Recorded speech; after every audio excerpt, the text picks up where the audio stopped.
That Crusader Kings 2 soundtrack, man, blows anything CK3 has out of the water.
Alright, folks.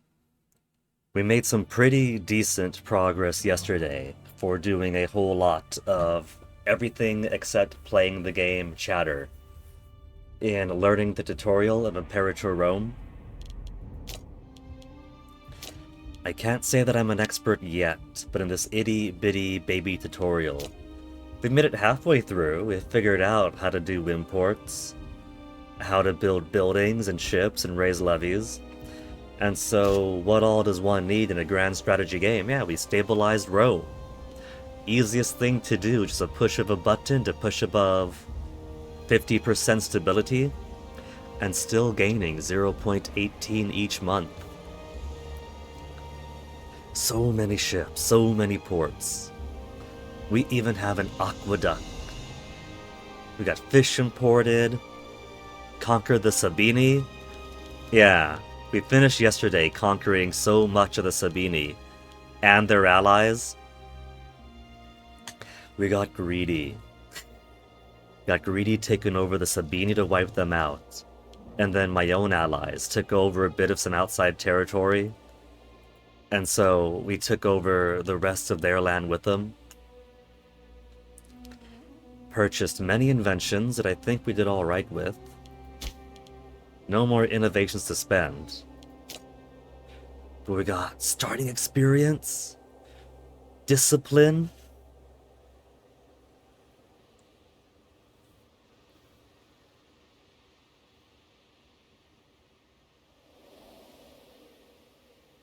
Strategic Academy would give military education great wonder effect, huh?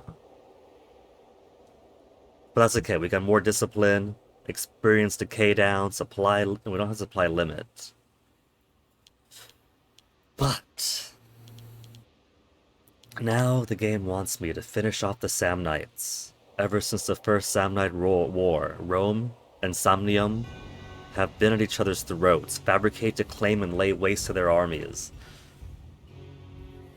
The reward for this one is a further 200 political influence. I'm already at maximum political influence, and I'm still gaining so much more each month.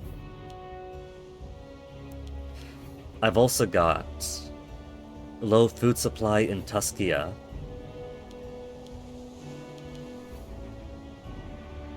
One more trade route. So that's in capital. Unused trade route in capital. Could I do trade routes for Tuscia and get them fed? For province of Tuscia. Current trade imports 0 of 0, so I can't trade things there at all. They got global monthly food modifier up, they have a surplus of grain. But they still don't have enough. I'm meant to figure out how do I keep my guys there from starving. we know how to build stuff. Settlements may only have one building. Tribal settlements. Population capacity, so on, so on, so on. Barracks. Fortress. Provincial legation. For pop migration assimilation. Slave estate. Monthly food modifier would be up by 50%. Limited to 1 in any given territory. I see farm, though, it says terrain hill.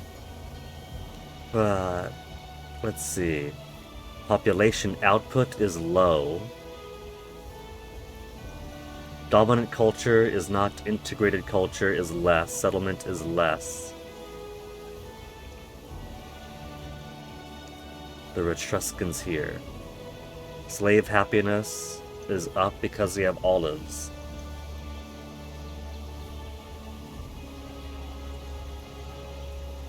Monthly food income 2.58. Hills give 3. Surplus of grain and capital, warm climate, civic advances, agricultural lessons.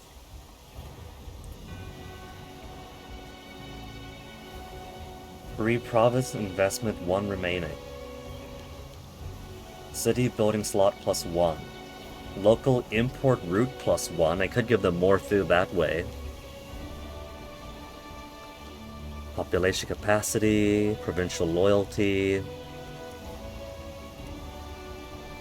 After 6 months, they get a trade import route. I might want that.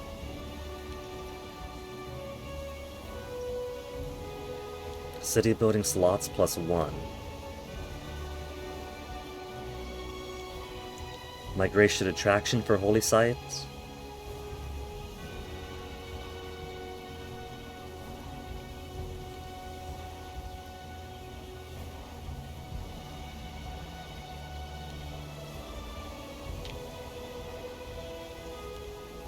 So, settlements, territory rank.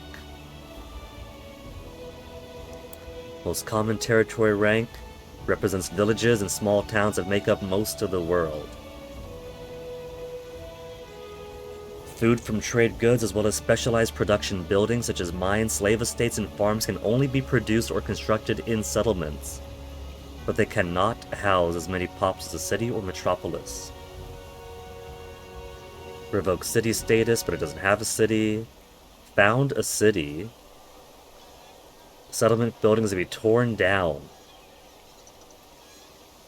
City will be constructed. I don't know if I want to do that right now. But if they're starving, I could always move pops out, right? I could have moved pop option. They got 3 slaves, 4 tribesmen, 3 freemen, and 4 citizens, and no nobles.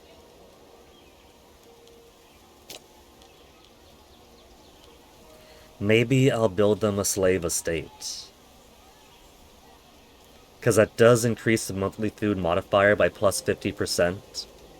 And slave output by 1/3. They got... Where was it? They got a goodly amount of slaves. 16% of their population. Farming settlement requires a food-producing trade good. They've only got olives here. They've only got olives here. But this would increase food. Food modifier up. It'll take years to finish. But the result of 10% to 60% is pretty good. I'll do it. Okay, so now I gotta worry about my new folk, right? Disloyal characters, Civil War. 27.25% of the 22% threshold of the total power base of our character's subjects. Characters and subject disloyal. Civil war will break out in 21 months. Following characters have a loyalty below 33%. Marcus Claudius Corvus, Governor of Magna Graeca. Governor of Magna Graeca wants a civil war on me. He's the guy who's like 72 years old. And so I was kind of expecting him to die on me. So where's Magna Graeca? Magna Graeca is everything down there. And he's got the small levy though, doesn't he? Schemes buying troop loyalty. Scheme is always successful.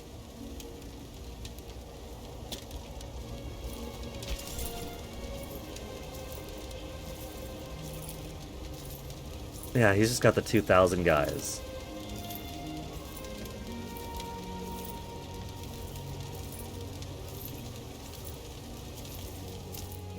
And the only territory that we have in Magna Graeca is down there, Capua, Beneventum.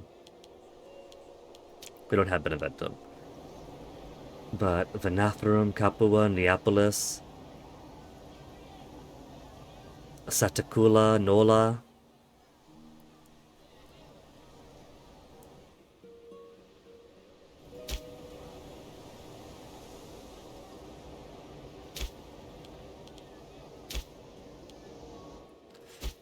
They got a couple of cities I can take.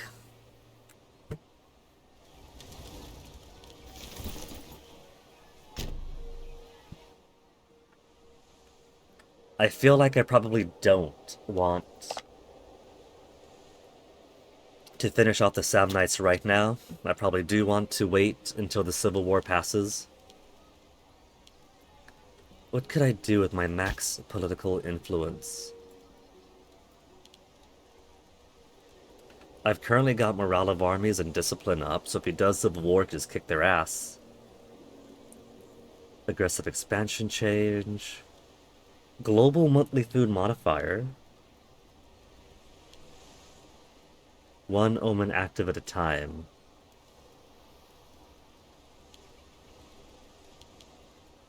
And I don't see what the cooldown for it is.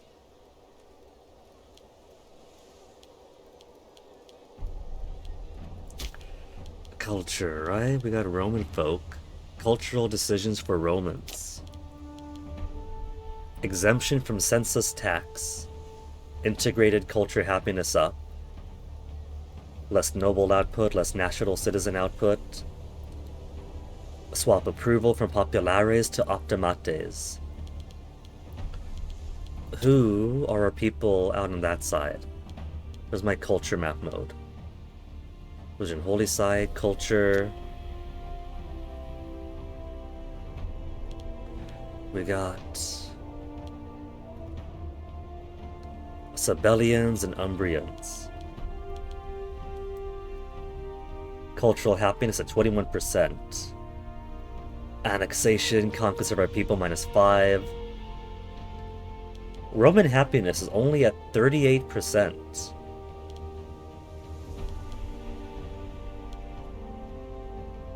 Etruscans unhappy.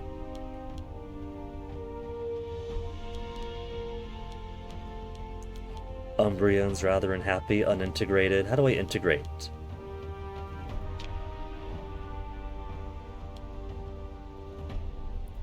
Civic rights for their pops. I can make them culture happiness 5%, 5% if they were citizens or nobles. Slaves or tribesmen. If I disenfranchise them, I'll make them unhappier.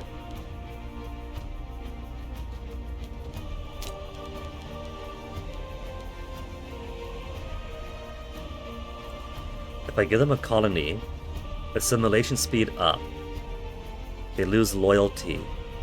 They're currently at 99. They're currently at 99 loyalty. They're unhappy, but they're super loyal. Roman pop sent to found a colony in Umbrian territory. Cultural integration down. Happiness down. Colonial ventures for 36 months, so taxes down. Right to lead, lose 10 stability. I'm at 68, but I could always sacrifice more animals.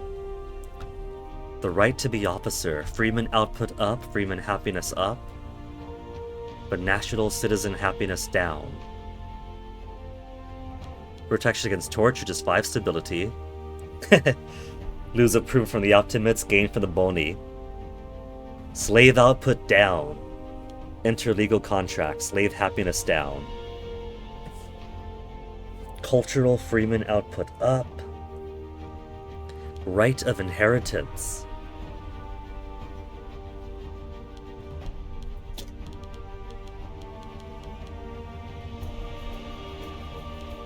Integrated cultures, you just have the Romans.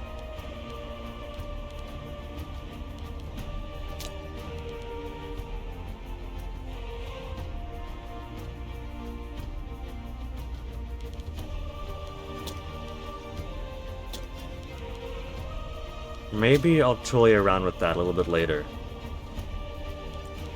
But right now I gotta worry about this. 21 months.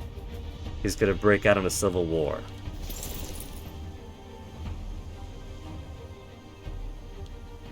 What can I do with these guys to make them more loyal to me?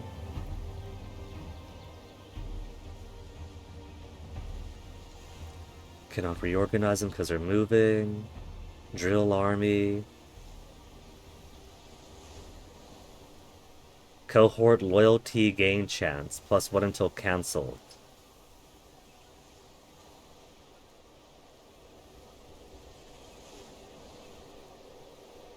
Chance of cohort loyalty.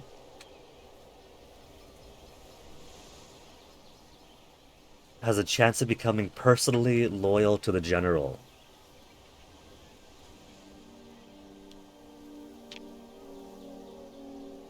Could I remove said general? He's generous and victorious, so he's attractive as an heir.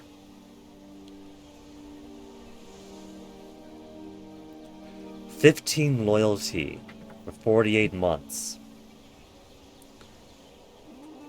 What's his loyalty at right now? 31?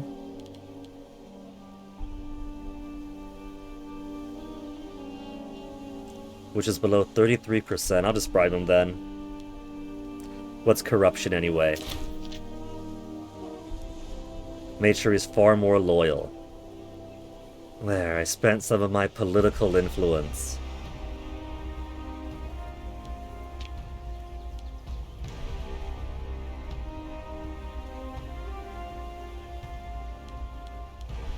Oh, there you go. There's more down there. I could have chosen to bring him to trial. Very low chance of success. Make him a rival. Smear his reputation. I'll gain approval from the optimates and the boni, but lose from the populares.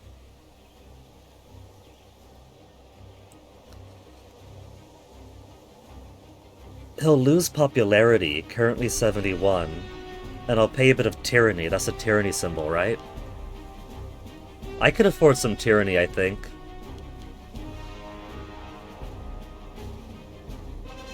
I bribed him for his loyalty, and I'm smearing his reputation. Which dropped his loyalty by 1, it looks like.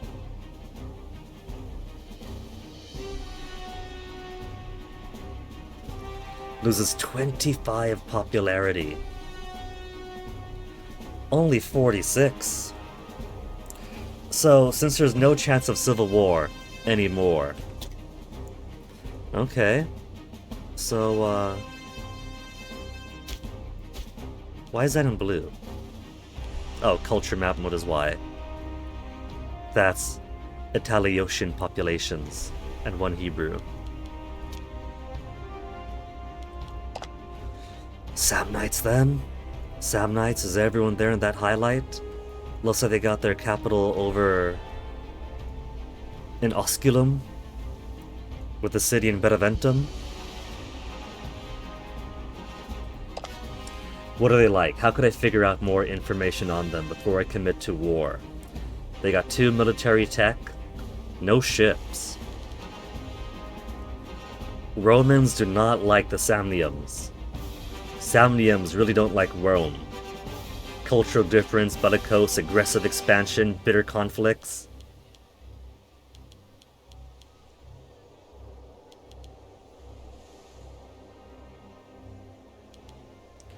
So let's see. Alliance, they're allied with Lucania, which is pretty big it looks like. Casus Belli on others, Casus Belli from. Granting military access. Import exports. And they're in a defensive league against who? Messapia. With Messapia. Protect each other from anyone outside the league. So if I went to war with them, right?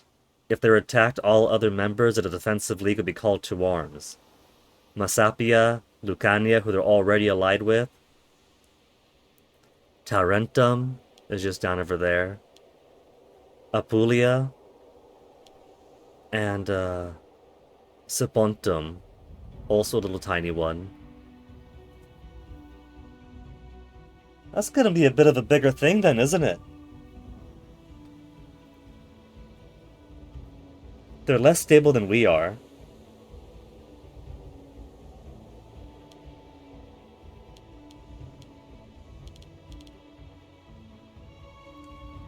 How could I get a detail about, like, how many legions they're fielding, their military strength? That's kind of some important information you wanted when deciding who you go to war with.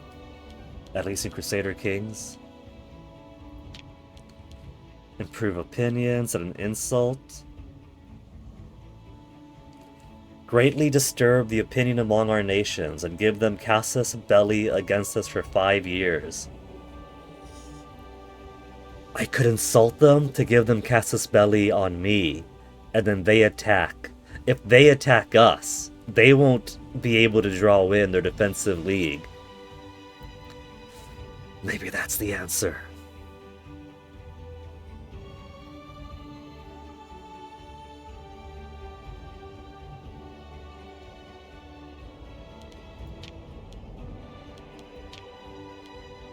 Sell territory, why would I do that?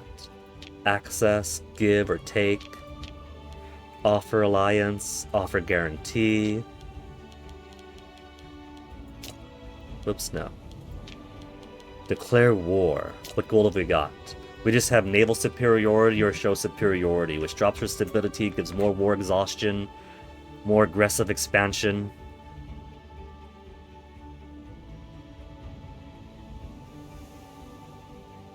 Disloyal subject.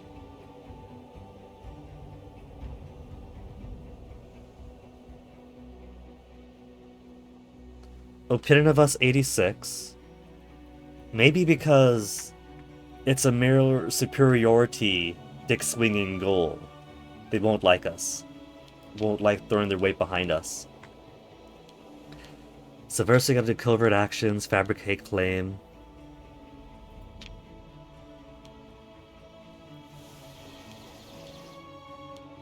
Campania, Apulia, Lucania.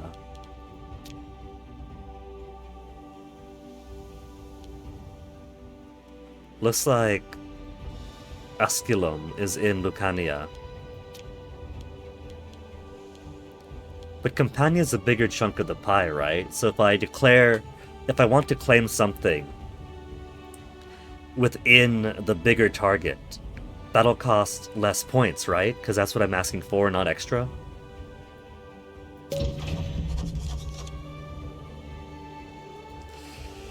Alright.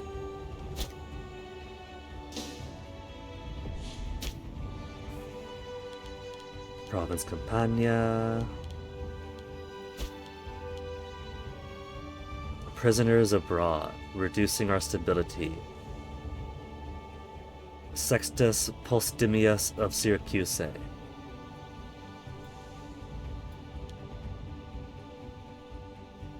Why does Syracuse have one of us as prisoners? We were allies.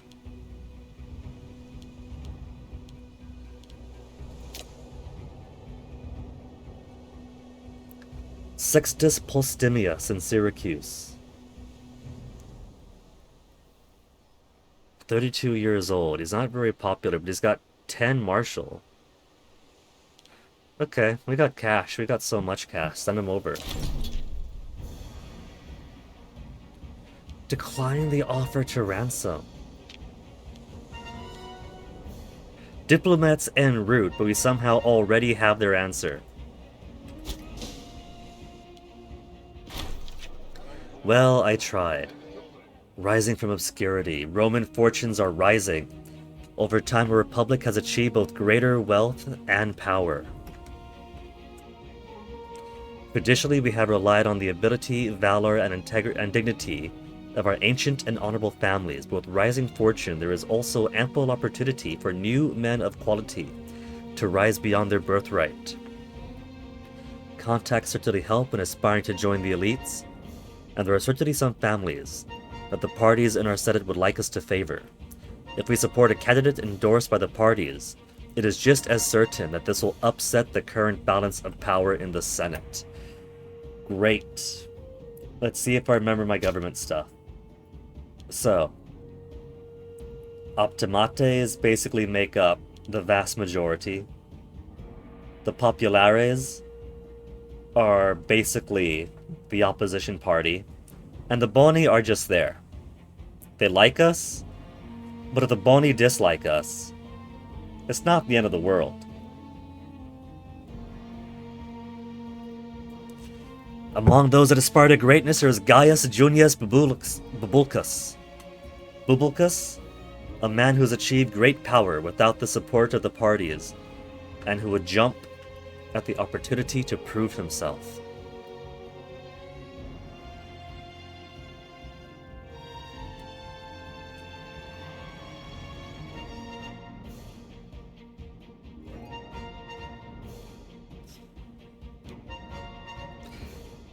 Well, let's see who we got.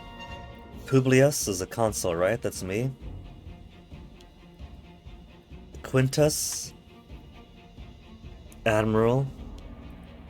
Sebastianus isn't anything right now, but he's got the boni icon on him. Populares icon. The consul is a member of the Optimates. Gaius. The populares.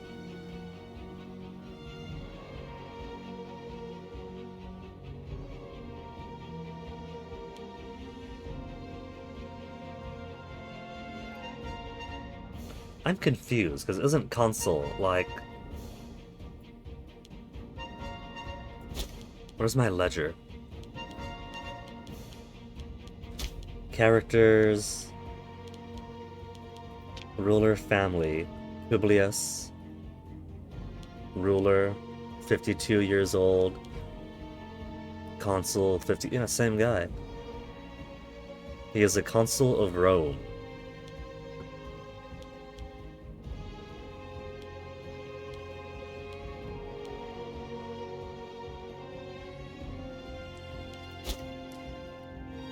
No prestige, no expectations of being able to hold offices or command. Literal consul, though. I am rather confused.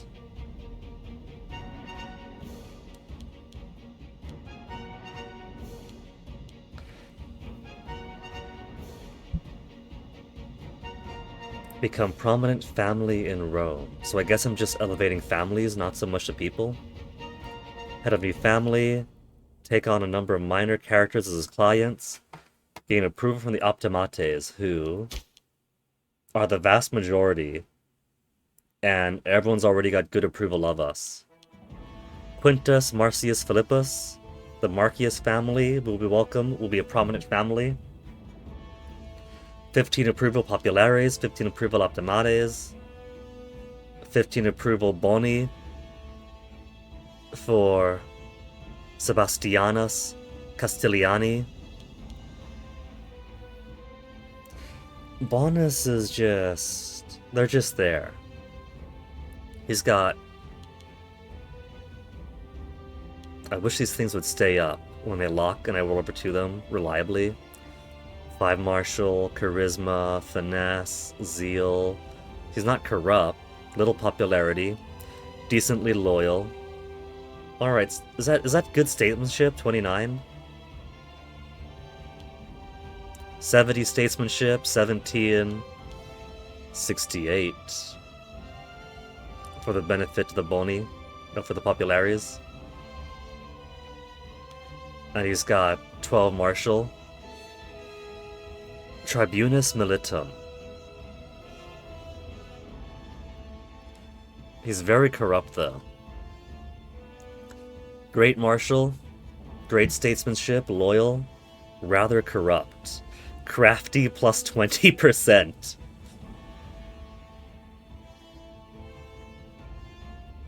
Willingness to engage in underhanded practices. That could be a good thing for me.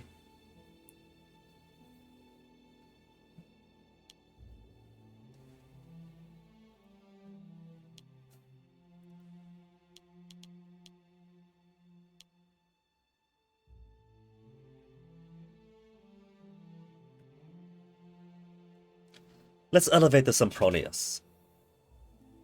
Since the Optimates are already the majority party, I'd rather make them like me the most, and then I could do a few things here or there to make the opposition party maintain favor. Didn't even lose anything. All I did is make the Optimates really, really, really like me.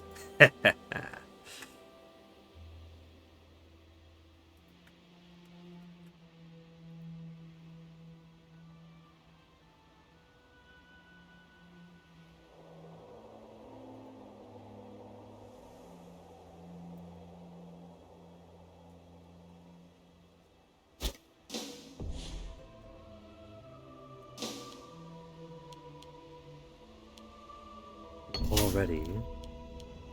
Citizens euphoric. Patriotic citizens in Capua are ecstatic at our benevolent rule. At least somebody appreciates me. In honor of our majesty, they have kindly raised a rather pitiful sum of gold, hoping to procure some political favor. We haven't got the heart to tell them their gift was a trifle. Oh well. Marcus Claudius Corvus loses 10 loyalty. That's the governor of Magna Greca, right? I want him on my side. Let them keep it. This would increase our popularity.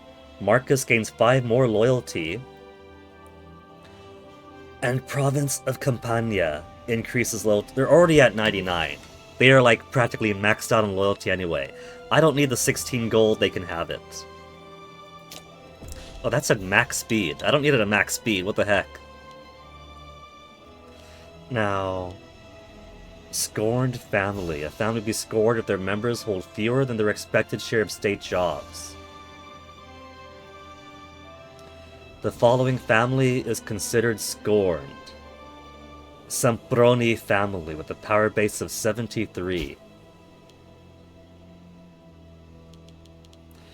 Okay, so... what can I do to manage that? I give a job to the baby. He's 4 years old. He's 4 years old, but look at his military ability. He's got 8 martial, a base of 7, and he's ambitious. He's ambitious at 4 years old. He's got 10 finesse. His skill in disciplines requiring a high attention to detail. This is boss baby. Sempronia Prima is a boss baby, and rather corrupt. That's a crafty baby right there, willing to do anything she can to get ahead. She's loyal to my cause, though.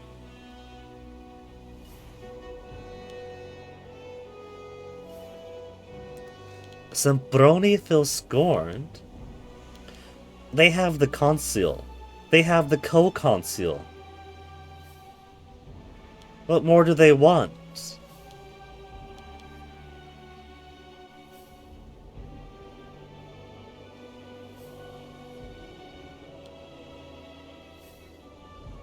They're expected to hold 2 jobs and offices to be content. They only have one of 2.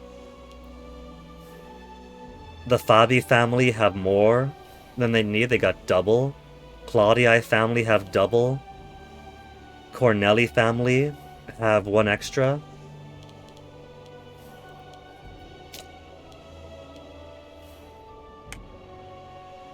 So how do I take a job away to give to somebody? 17 years old, member of the Optimates.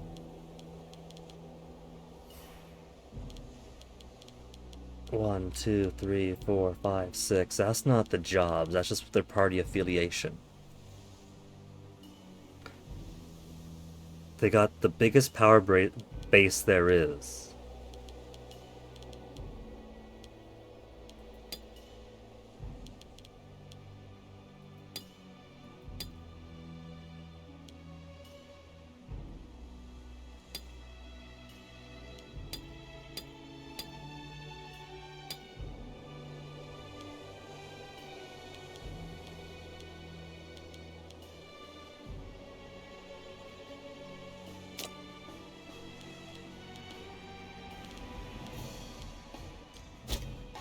So where would that be?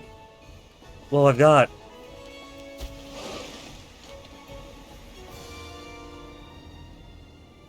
Quintus Marcus Philippus is in charge of this one.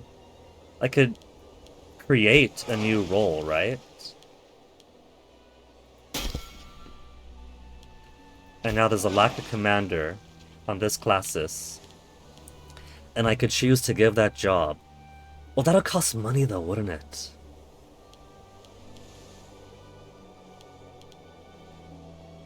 Semproni family. Brave and military.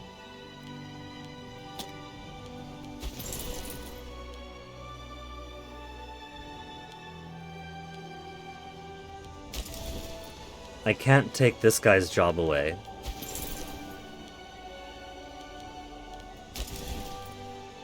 And as ruler of Rome, I can't take him off of this.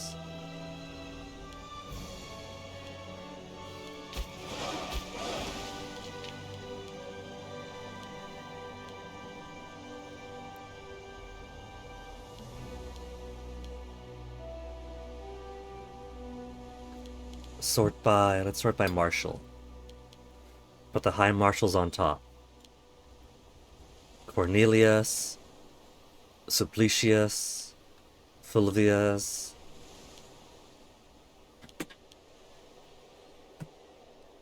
Hey, Mason, what's up? What? If I get my spider back, Mason. If I get my spider back, then I'll buy and download Peak, okay? That's my condition. I'm currently streaming. If I try to download something I've done that before, it completely breaks the stream.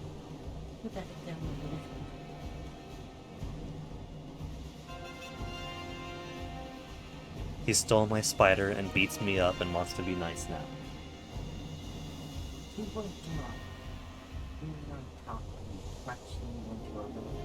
Yes, I was crushing you into a little ball. Because I'm big and you're small and you stole my spider.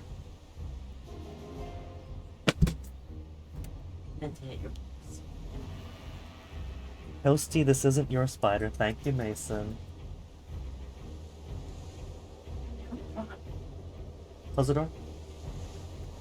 Sometimes you could actually be nice.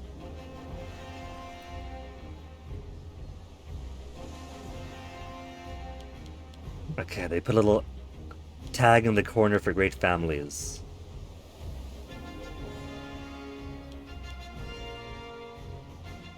Gotta wait for it to lock, and then when it locks, it goes away anyway. Come on!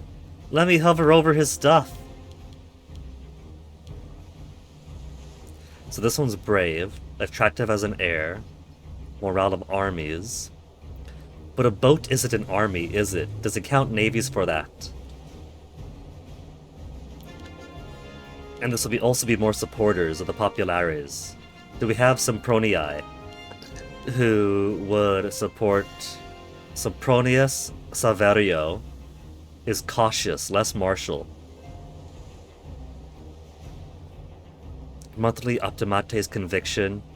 Monthly Boni conviction, he helps both. He's loyal also. Reinforcement speed and morale recovery.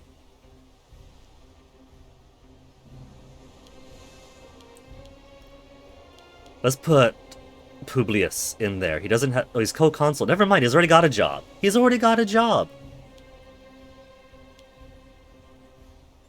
Other Publius maybe then? He's only got 6, but are my boats really necessary right now? They probably are.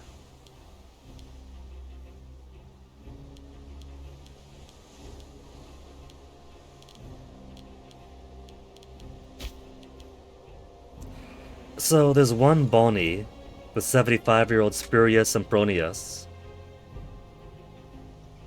He's got great statesmanship. I just have to accept that anyone I put in is going to be Populares.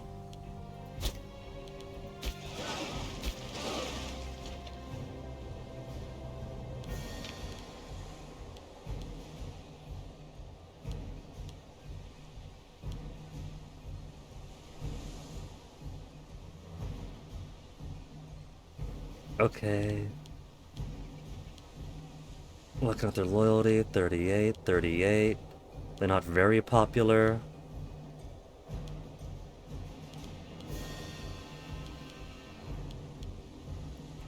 Okay, Marcus. There. You've got a job. You see that? I've sorted it out. I gave one of the great families a job.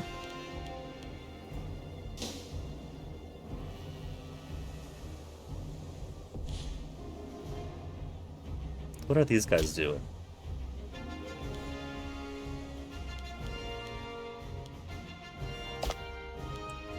Marcia. I'm their overlord. So why they got their armies on?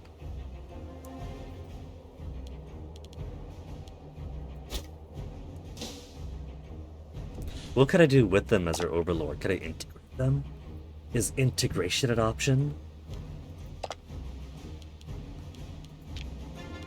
Improve, send insults, send gift, influence. Cancel feudatory. They're my feudatory.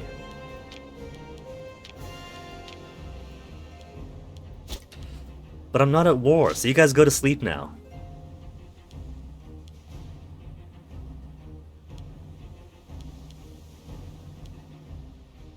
Oh, cool. Unused trade routes. So these guys aren't starving anymore.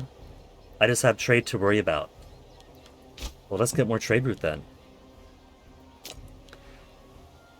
We got some good surpluses going. National slave happiness. Local noble happiness. Oratory tech investment. We can do more honey. Diplomatic relation up. Pop promotion speed. National freeman happiness. Move slaves cost down. Light infantry defense. Ship damage might be important. Get that hemp into rope. Citizen output, citizen happiness, freeman output. Happiness could be important. Country civilization level, camel discipline.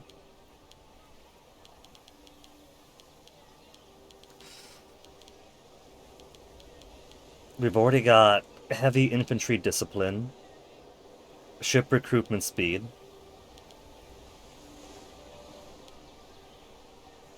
Monthly tyranny down, noble happiness. The nobles aren't a big part of the population, so I can't imagine that keeping them happy is going to be very important.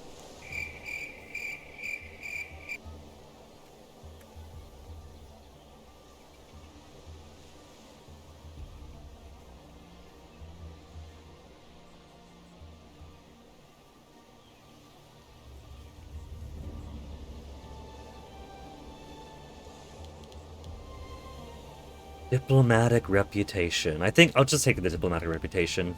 Because local food is alright. But getting a surplus of these doesn't help too much. Maybe if I take more of Tuskia, then I could worry about trade routes there. The Antigonian Kingdom. We're gonna get that Anatolian honey, folks. We're gonna get that special honey, the kind of psychedelic honey.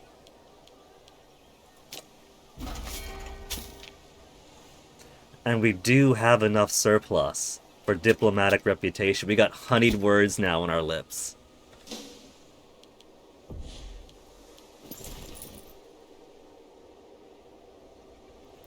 Zero attrition, zero attrition. Let's send them over. Somnium's already at 24%. Casus Belli claim fabrication production.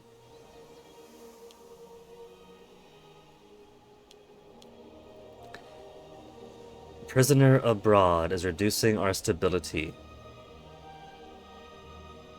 Gives 0.02 reduction each month, but we still got plus 0.18. So we are still living the good life there. Queued events Publius.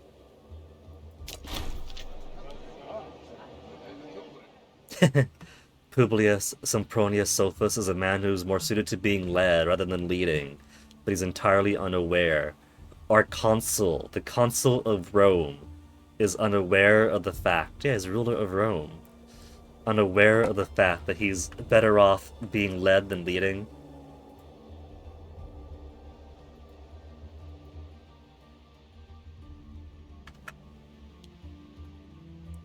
Gains the trait submissive. I don't like that. Hey, it's a pirates! Should I be setting my fleets out on patrol?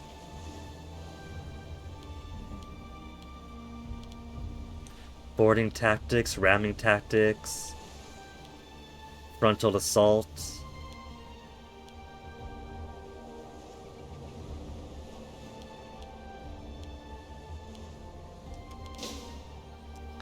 I didn't have a lot of experience with Europa Universalis, but I did remember devoting some time of my ships to having them patrol back and forth, just for piracy or whatever.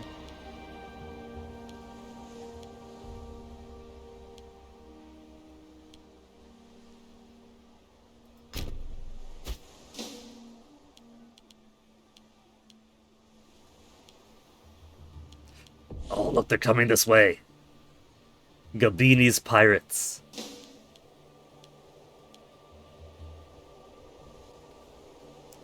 Oh, they're going down. Is that... No, that dotted line's not them. They're heading out towards Ethereum Sea. And then onwards to us.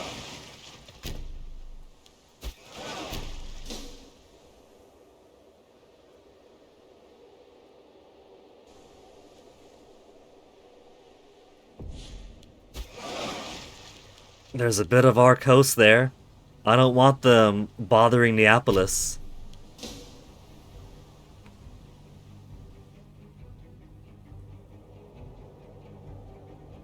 Hey, Syracusian fleet, what are they doing? Syracuse, what's up? Alliance with us. They got subjects of their own. Casus Belli, truce, military axis, and military axis. Exporting, importing, improving opinion, integrating subjects. I gotta figure out that integrating subject situation too.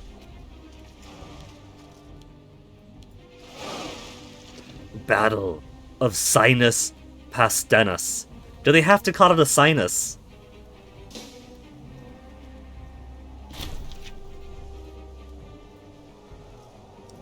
The forces of pirates are triumphant. We lost 7 ships and they lost 0.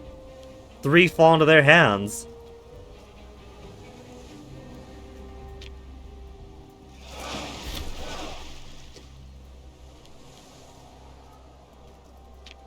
I just made the pirates more powerful.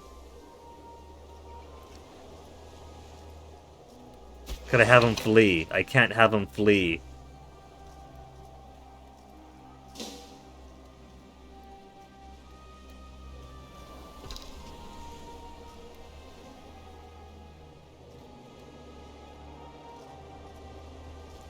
Well, I've learned a very important lesson about my navy being shit.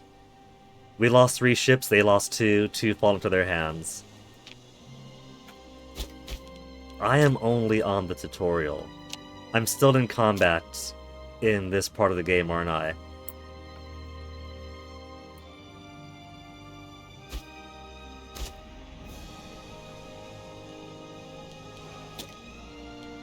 And they're already locked in. Ah!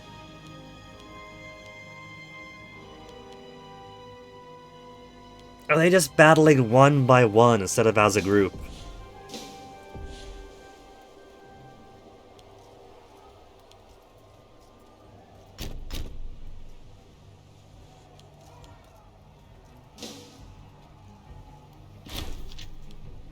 We lost 1 ship, they lost 0.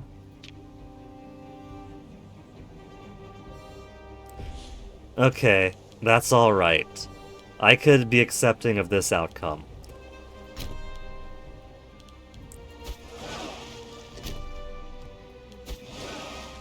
I figured my fleet, my mighty fleet the tutorial wanted to give was enough to push off pirates. Turns out, no. I'll worry about naval stuff some other time.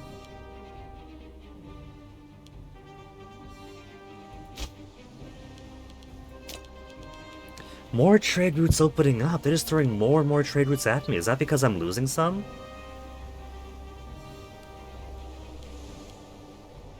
10 out of 11. I don't think I'm losing. I think I'm just gaining more.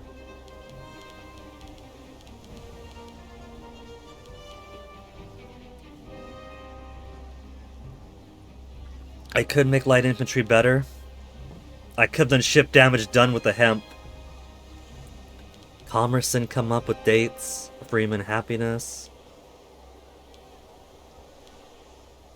National citizen happiness. That's specifically citizens, as opposed to freemen or slaves or nobles. It's not everyone happy.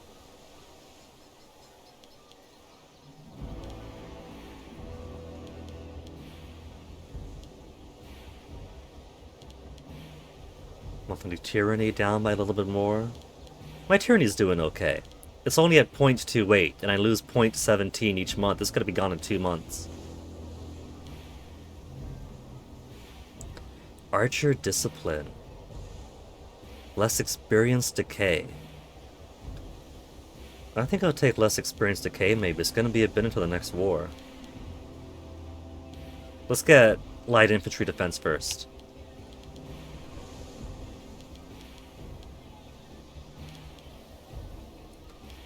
Leathers from Africa.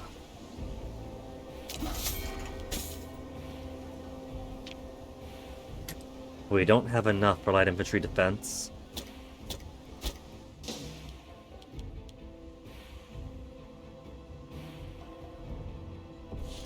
Pirates.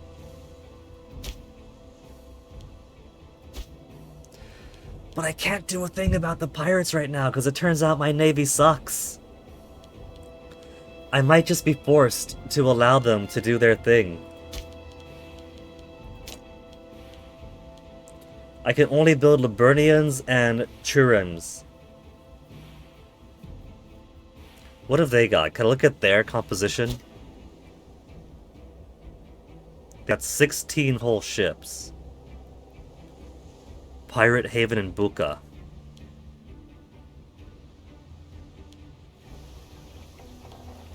I can't tell just by looking. Gabinius pirates led by Caius Gabinius.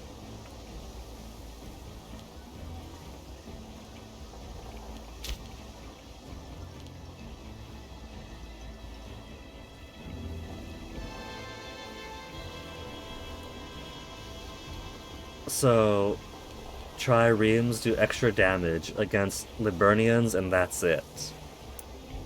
And less damage against everything else. Liburnians kinda suck. There's no reason to have Liburnians.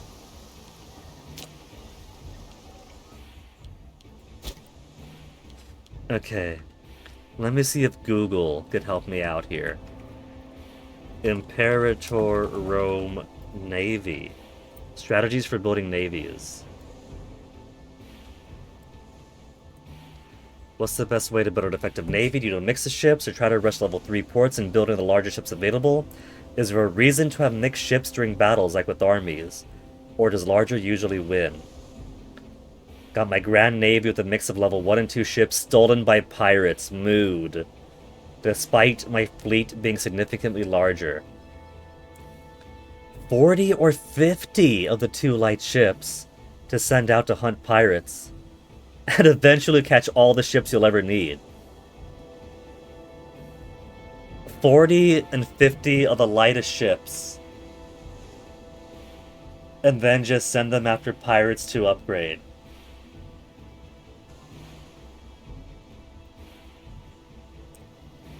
While in theory the best navy is around 50 or so mega polyremes, which would always fill out the combat with and just destroy anything else, in practice, it's best to just focus on a big 50 to 100 ship force of triremes, which would do just fine against the AI, much cheaper to build and maintain, and does not require high-level ports, wooden ports, traditions, or anything else.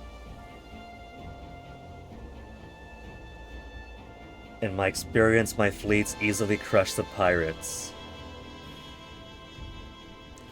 80 ships, mostly triremes, against 50 pirate ships. Did have navy maintenance set to low, forgot about that. Is that my problem then? Because we have about an even number of ships. Maybe I just need overwhelming naval force.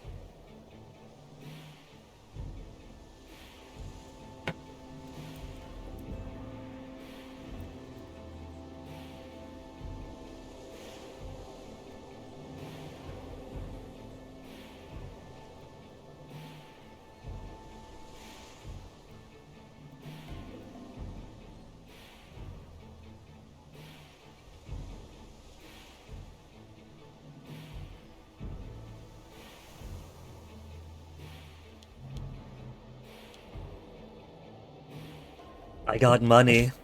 I could build a buttload more ships.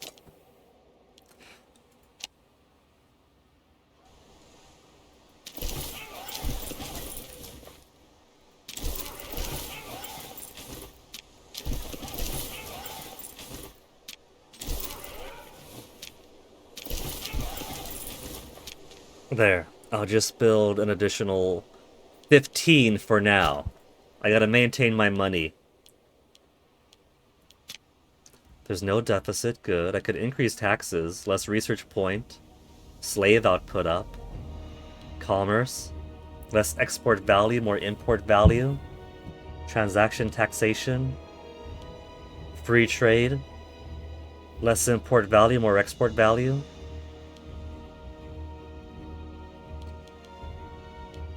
See, my fleet maintenance is all right.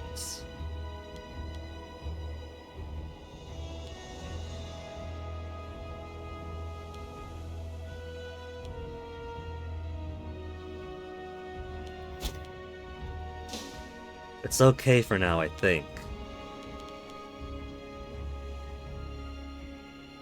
And hey, Casus Belli on Samnium's already halfway there.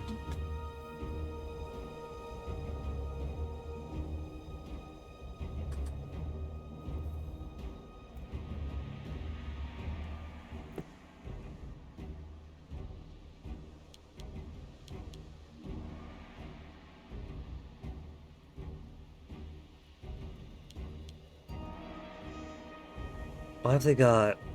Why do they have their ships over here? Did they send it out here during that one war that we had called them into? And now that it's done, they're kind of just hanging out.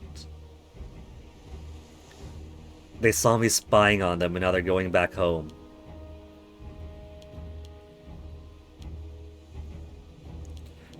The Upper Road Fleet.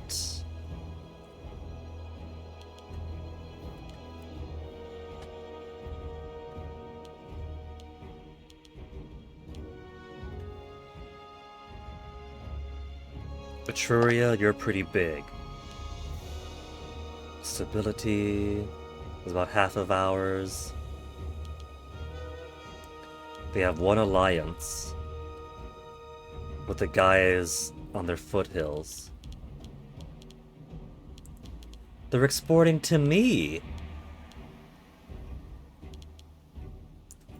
Are we exporting to anybody? We're doing lots of imports, and we're only exporting to Syracuse. Our only export is cloth to Syracuse. Nobody wants our amazing Roman goods.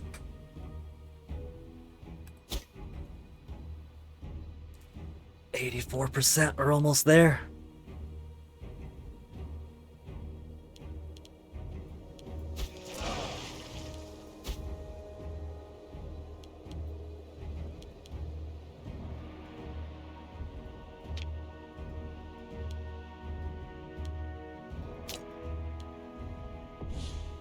They won't say yes to ransoming the prisoners. Free money.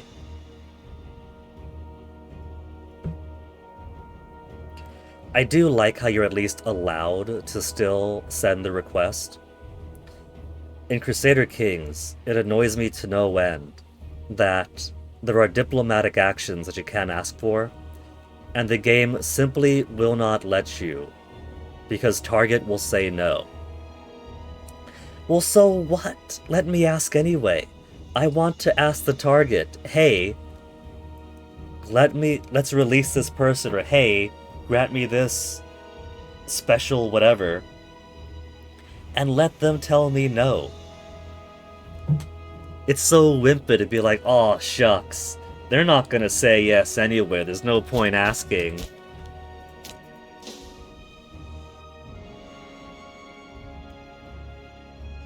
%, Samnium.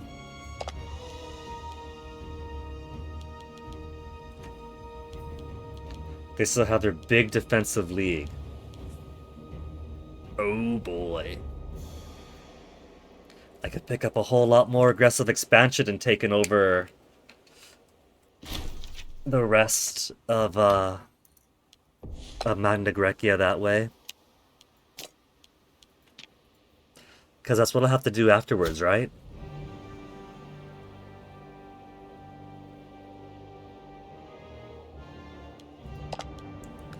First, let's finish off the Samnites. Well, then it's destroy Etruria. But after Samnites and Etruria, it's all of southern Italy.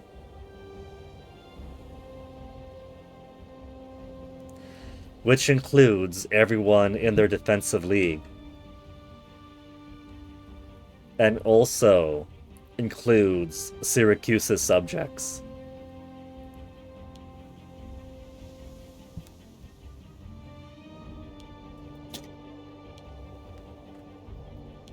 Let's move my dudes over this way. They don't have a port here. And who's all in their league?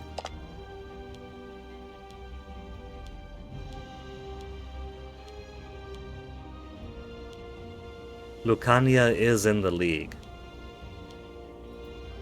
So I could blockade the port in Pastrum.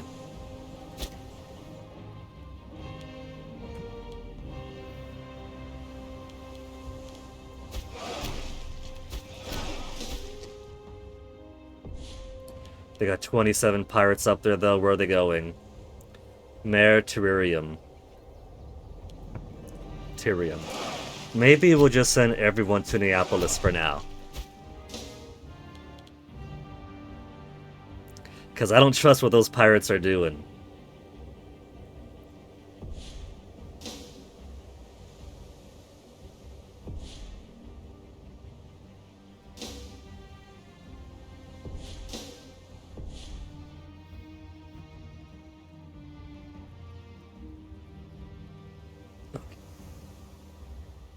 Should we go to war now, then?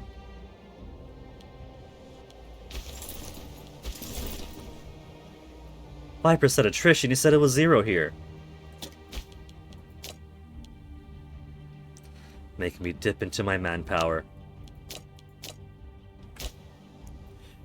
So, cast a spelly time on the Samniums. Make friends?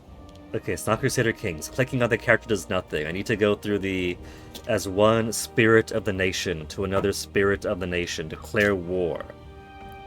to take Campania. Show superior... Oh, now they're willing to do a show superiority thing? Prior to that, they weren't.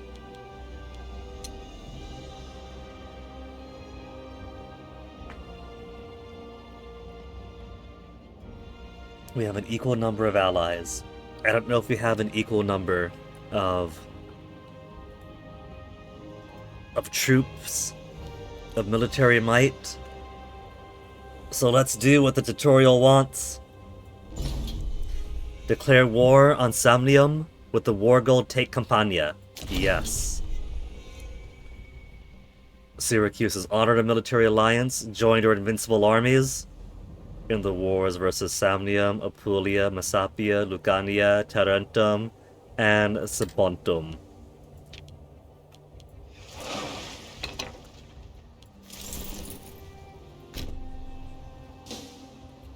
Let's go do some war then.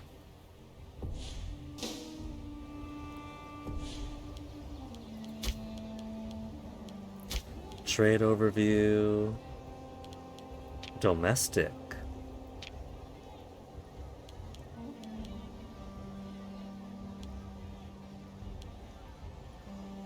Got so many surpluses. Mercenaries it could recruit.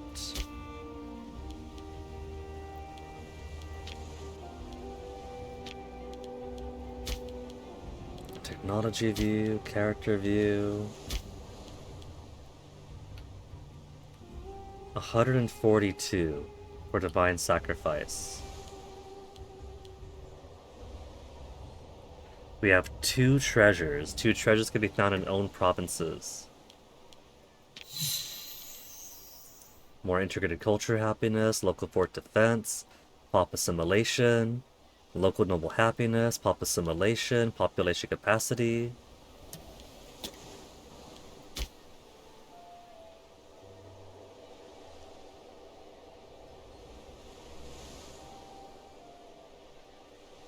Expenses and income currently give a balance of 1.12. I think I want to keep it as is.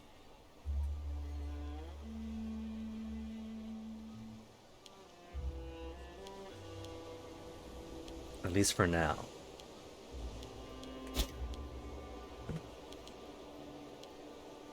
Max influence, red war, lack of commander for one of my ships, and prisoner abroad. Alright. They got 7,500 guys there.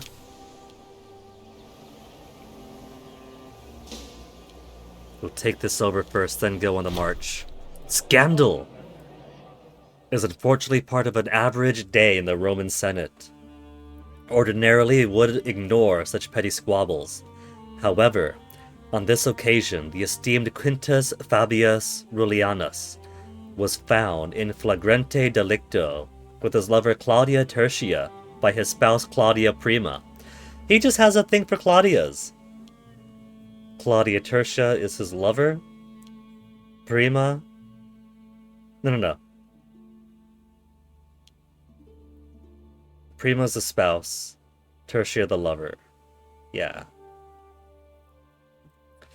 Claudia Prima, the spouse, overcome with despair, has appealed to the Senate to have Quintus Fabius Rullianus stripped of office as a punishment for his brazenly public vice.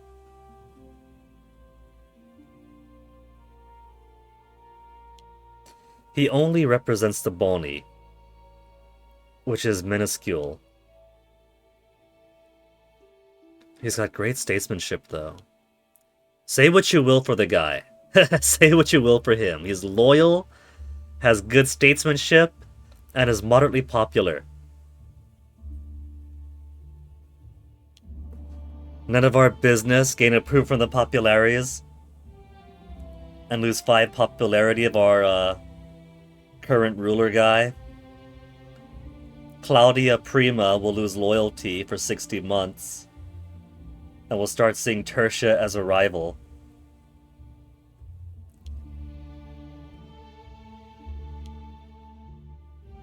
Claudia is part of the Claudi family. Claudia Tertia is also part of the Cloudy family, who have jobs in Rome.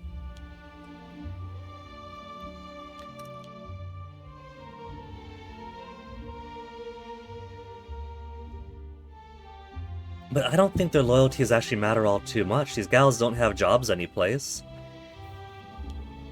Though they might end up in Senate later, I don't know.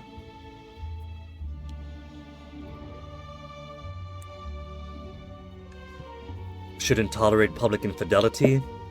Public infidelity.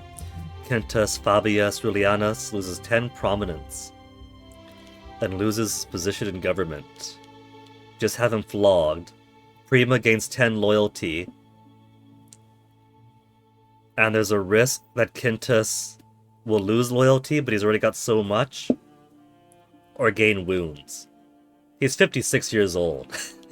Public infidelity for a public flogging.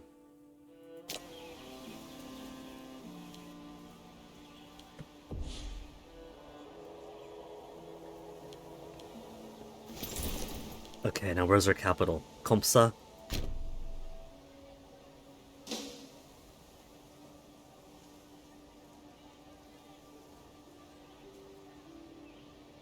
Should probably try to get some combat in here too.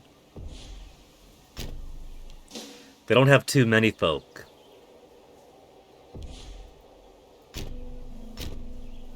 And they're bringing a whole bunch of folk. That'd be 10,000.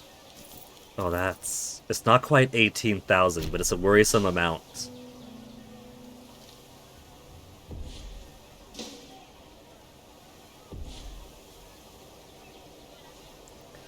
I would need my guys to join up with me, but I'm not sure if they can reliably join up with me.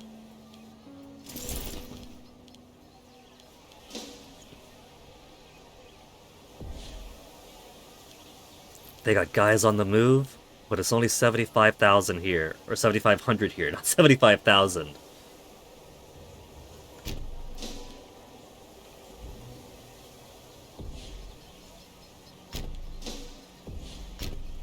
Let's go for the smaller armies first.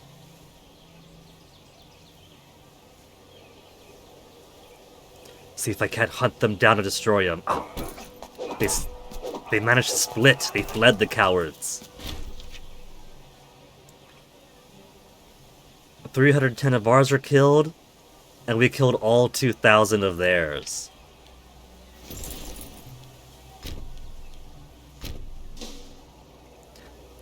I want to take those guys out. So, could I make these guys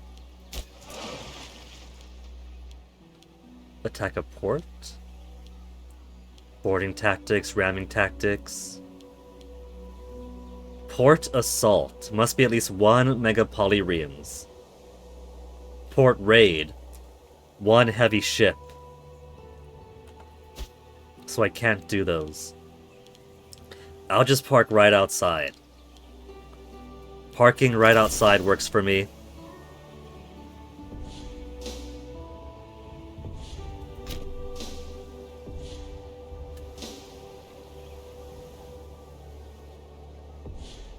The cowards don't want to move.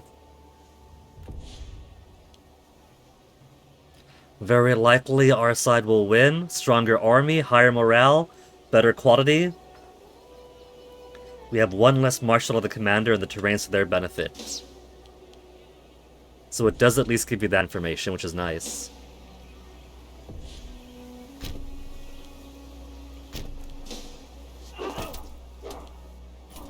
War score is already at 23.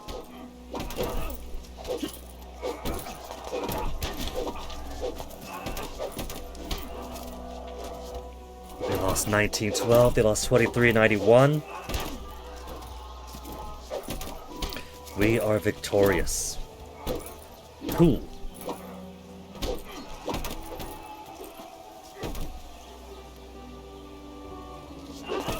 We're not getting war score for the battle itself, are we? War goal +4. We control Campania. Win-win, so it does give some war score. And the losses do lose them.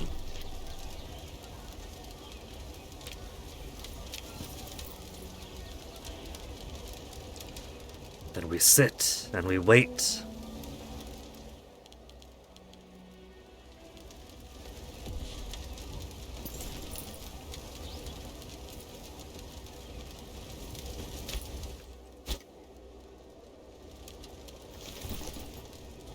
They got 7,000 guys over here waiting around. Let's take them out too. Gotta get all this combat experience. And then we're gonna Osculum.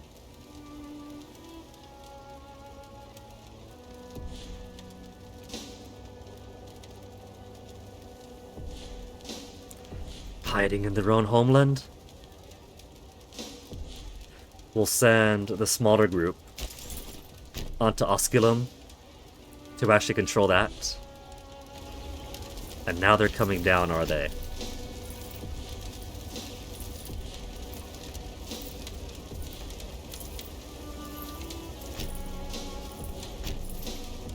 I can make him dance around.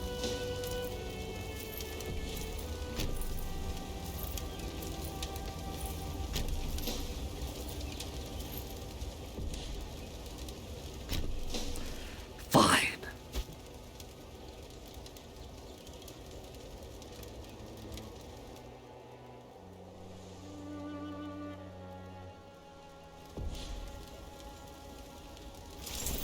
But I do still want to hunt them. Because that's a good big fight I can take.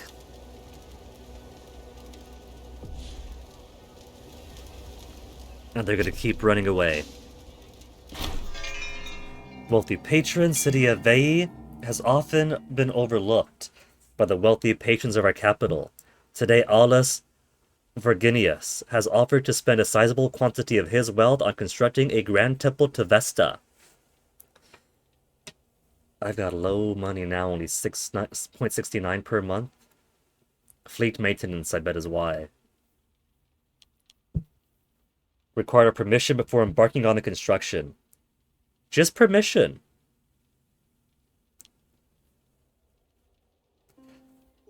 I don't mind if he's spending out of his pocket.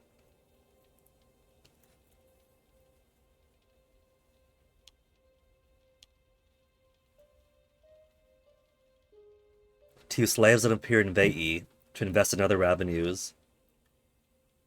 Let Veii decide what it needs. I just say very well. There's no disadvantage to it. Go ahead, build that library. Gain beautiful temple for local population happiness.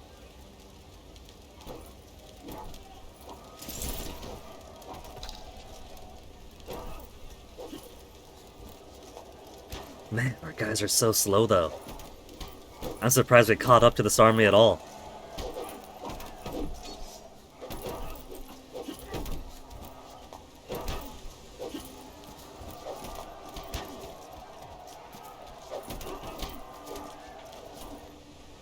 Manpower is only at 5,000 now, max is 9,000. 2,000 of our troops killed to kill 2,000 of theirs. That's pretty imbalanced. I would count that as a win for them.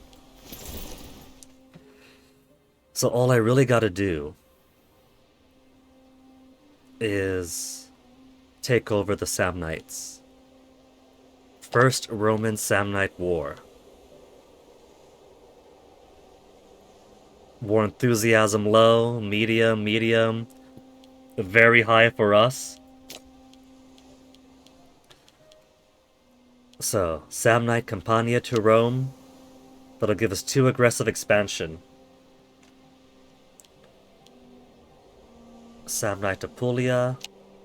Samnite Lucania. 19. I could still ask for more. I could still ask for more. Apulia. It would only be 23. And give me 9 aggressive expansion. War exhaustion is at 1. Aggressive expansion is at 5. 14 aggressive expansion.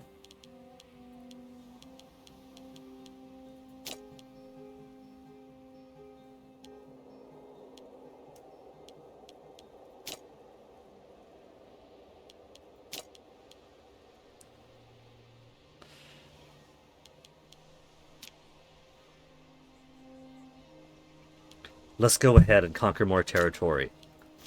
We do need to. We gotta eventually conquer all of southern Italy. That means I will need this.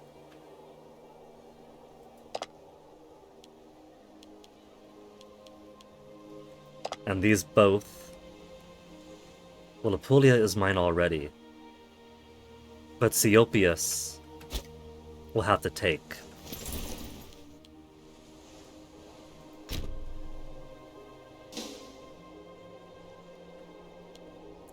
So let's just go shopping while we're here. We're gonna go shopping! We're exhaustion getting low. And the foemen are marching that way anyway.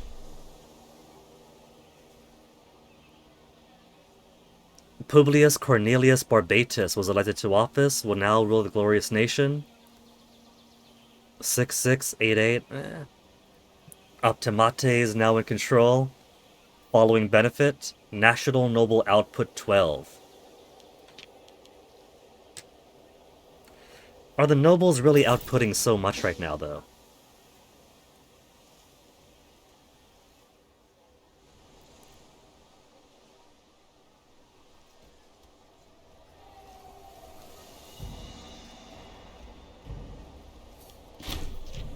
Lost 500, cut 1,000 of theirs. War score is looking sumptuous right now.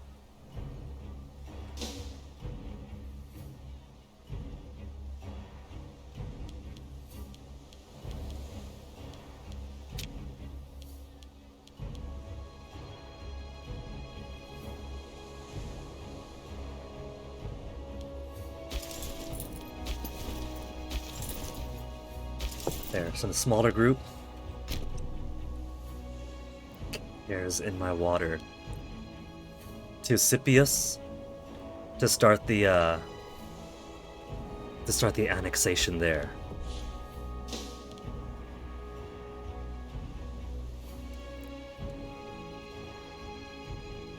They're only down to 1,000, poor guys. Look at how low my manpower is. I'm gonna have to build things back up after this war.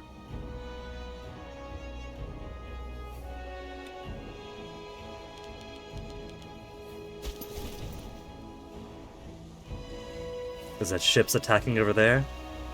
Two ships fighting, ships fighting.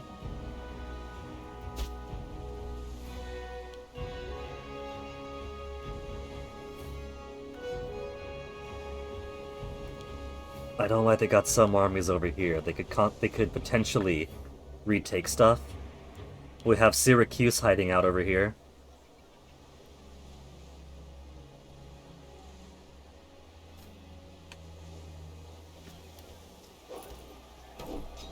Reinforcements fighting. Pirate lair. Come to our attention, pirate lair has sprung up in Matrinum. Local merchants and traders clamor for us to root out these pirates, so the trade ships continue to sail along the shores unmolested. An advisor of Publius comes up and says, "My consul, I have a cunning plan. Baldric, it is too early for you to enter the stage of history. Turnips haven't even been invented yet. Dislodge the pirates by force if necessary. Gain 10 popularity. Pirates discontented for 12 months, lose tax, lose population happiness, lose migration attraction. But Picenum gains anti-piracy activity for a year. Or what of it, becomes shrewd, lose 10 popularity. Gain pirate colony, population growth and migration attraction. No, dislodge them all. Finesse by 1, zeal down, more settled influence of shrewd, more holding income. Finesse by 1, bony conviction doesn't matter if just. Democratic conviction also minor. Civilization change monthly stability change So if I want the stats, shrewd is better, more settled influence, more income.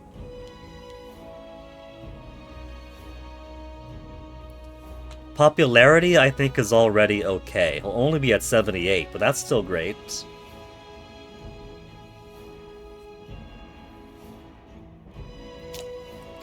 We'll get shrewd. We're gonna make him a shrewd man.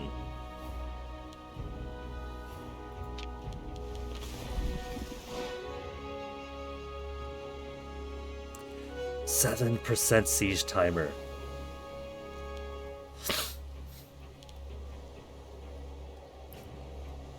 -28 to -28.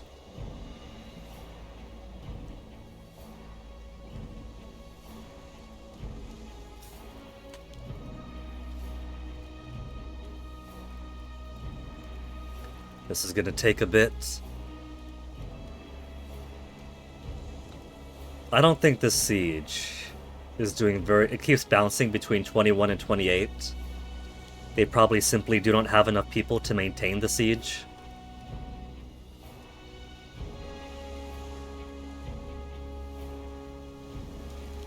It's a pretty big army over there.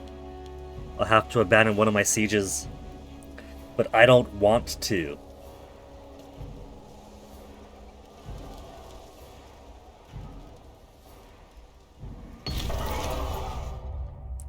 Sacking of Barian. So they finally won Barian. Lasted 243 days.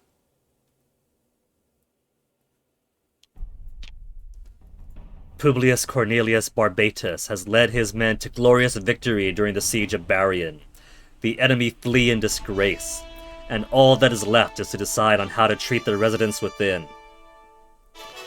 The spoils of war are likely to cause those back in Roma to admire Publius greatly, but leaving such wealth in the hands of one man could cause problems in the future. Gentle looting? Cornelii family gains 10 prestige? They are Cornelius. And more money? Rome gains more money? Rome gains more money, huh? Let the men roam freely? Rome gains a lot more money. Macepian tribesmen in Barian killed. 14th levy of VA becomes loyal to Publius Cornelius Barbatus. I want them to be loyal to the ruler, right? If they're loyal to the ruler, then there won't be civil war because they won't be loyal to regional governors. None shall hide.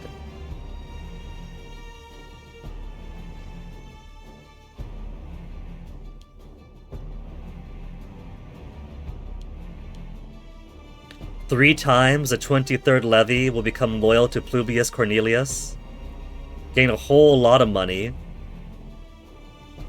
and gain 5 popularity. I think I'm going to permit the looting, but we're not going to be so barbaric that we're gonna turn this into a slaughter, you know?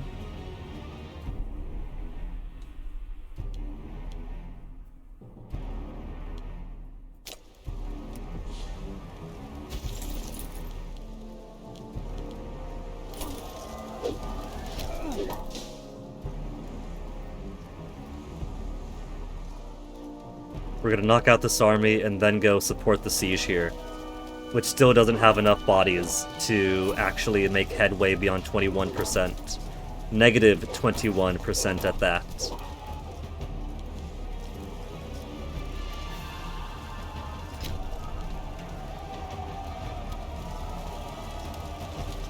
The Syracusan army held off very well for as long as they could.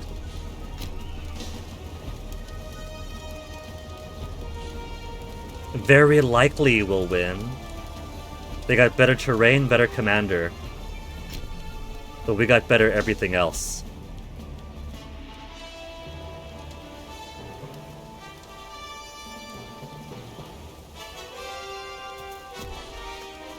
I can call it an omen. Mars is already expired. More discipline, commerce income, aggressive expansion change down. Let's get more discipline. Because we do still have this fight going on.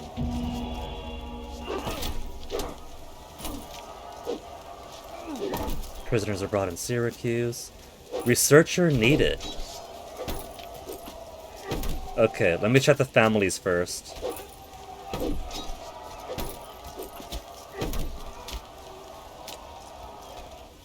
Two, four, 4-2, 3-2, 2-2. So everyone is satisfied for the amount of jobs they have. I'm not too worried about their power base right now.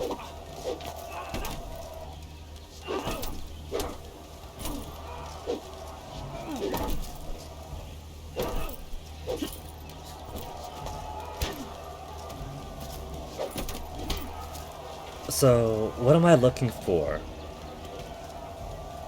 this administrator? I guess loyalty is important, or is statesmanship important, right?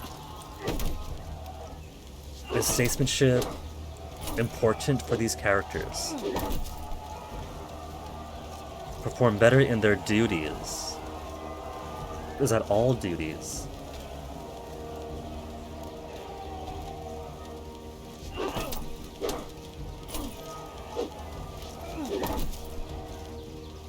Scholar. Local research points.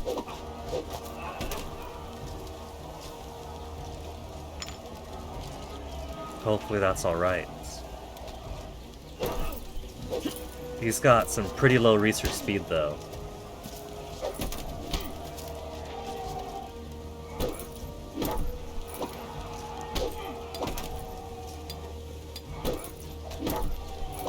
Marshal is what I want for these guys then, yeah? Marshal of 9. And loyal.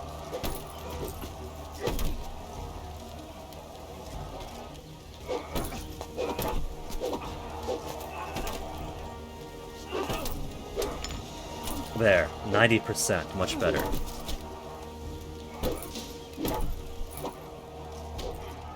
I'm learning!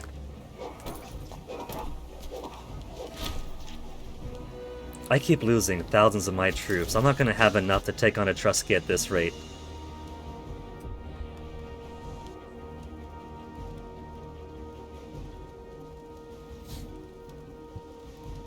We're gonna get so much aggressive expansion after this. There's a little itty-bitty piece over there we haven't taken over.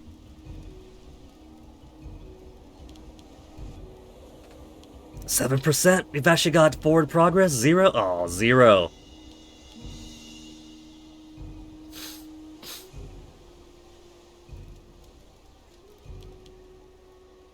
I don't see any place else that has a pillar in Lucania, so I wonder why that's not spreading outwards.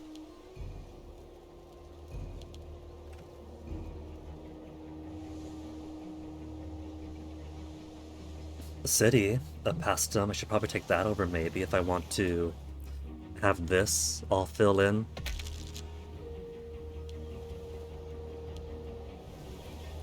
%28% of the positive. Come on, Siege. Peace imminent. Automatically enforced. When 905 days have passed with no contest over the war goal, and it's fully occupied,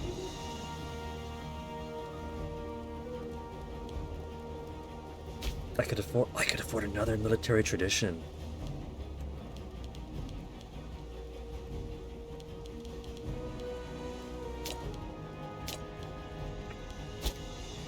Well, we have the save at the start of the year. I want to at least see this fulfilled. So I have 905 days from this point, and a month has passed now. Okay.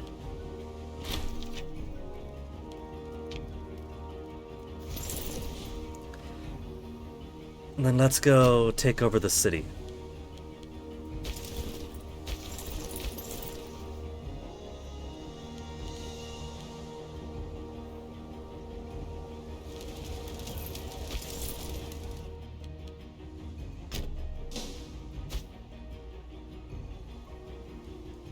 They're just cities, so they should be just a small bar to fill up.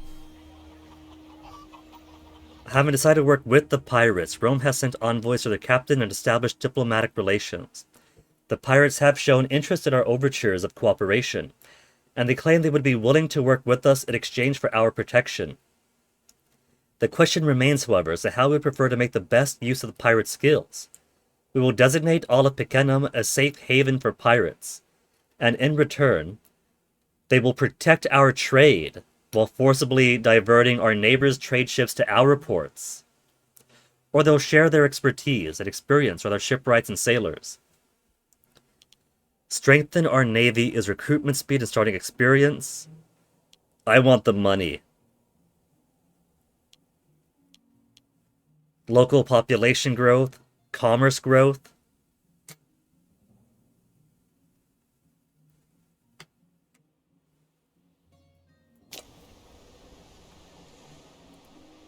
I could imagine that's going to give our foes Casus Belli on us.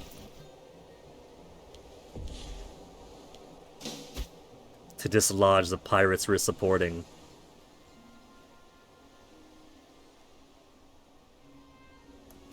So let's see, if I try to sue for peace now, I could claim so much. Samnites first. Lucania, Apulia, Campania.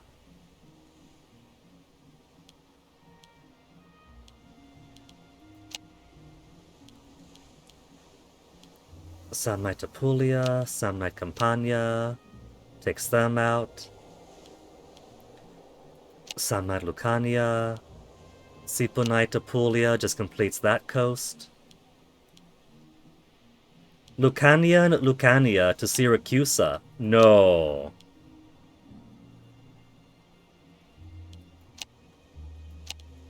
I'll take it though. Why can't I take that a little bit? Apulian Apulia to Rome. Apulian Tarentum. Okay, that's what I'll do. Look at how much we're getting with this. Cost 65. Gives us 15 aggressive expansion.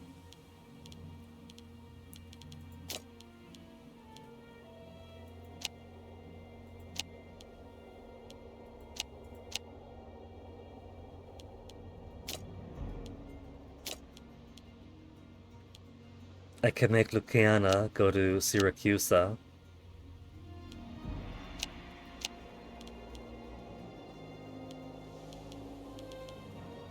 Because they have that territory conquered. They occupy it, they get to keep it. Not on my watch. You're gonna take this stuff over ourselves. So Luciania, you get to live one more day.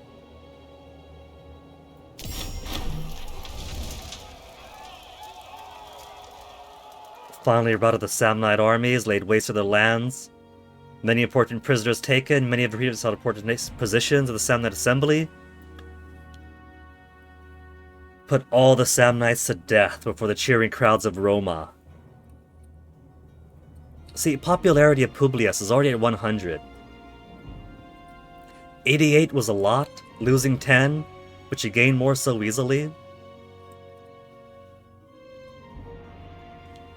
Banish those of class, lose 0.5 aggressive expansion. I'm going to take the lose aggressive expansion option.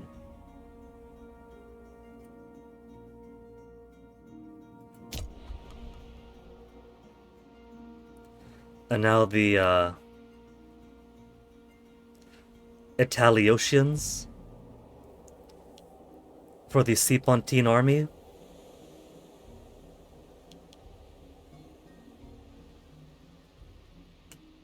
For 60 months, the Italiotians are going to lose 5% cultural happiness. Messapians.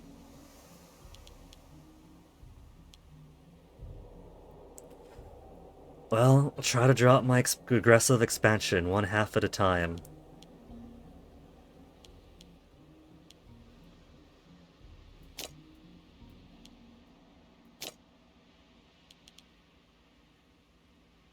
Italic local power, Samni accepted our offer. Samnite Apulia to Rome, Samnite Campania to Rome, Samnite Lucania to Rome, Sipontina Apulia, Lucanian Apulia, Apulian Apulia, Apulian Tarentum. Oh, look at that! Our Rome is getting proper big. There's a little bit here that's a subject of ours. Another subject of ours over here. We got some feudatories around. Overlordship, overlordship. Feudatory, feudatory, feudatory. Pompeii is also a feudatory of Rome. So we're making good headway towards... Oh man, my manpower is down to 566 now, though. I think I should dismiss my levies, right? Is there a way to dismiss them? Levy is already raised. Governorship levy will stand down. They're already moving, so can't be disbanded. I'll just move them into position then.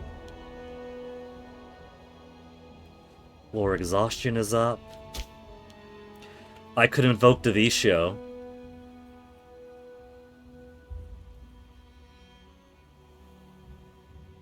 Will give us monthly war exhaustion minus 0.05. That's it? But it costs tyranny, yeah? Base cost 2. I don't have tyranny. Divine sacrifice, ability is already good. Money, 200 is alright. I could be comfortable with that. Manpower, I gotta recover. And political influence, I gotta find some way to spend that. I've already somehow reached Simpontum 100 opinion of Rome. Hey, Hordian! Are we conquering the world? Just Italy. The map crayon coloring. Well, Hordian, I'm only going through the tutorial, right? And so far, the tutorial has led me towards some pretty good conquest north of Rome and now south of Rome. So I would say the crayon coloring is doing all right. Except, now that the Samnites are finished off, and relations with Simpontum are at 100, somehow, apparently I missed out on that. It's because I took them over, isn't it? Simpontum.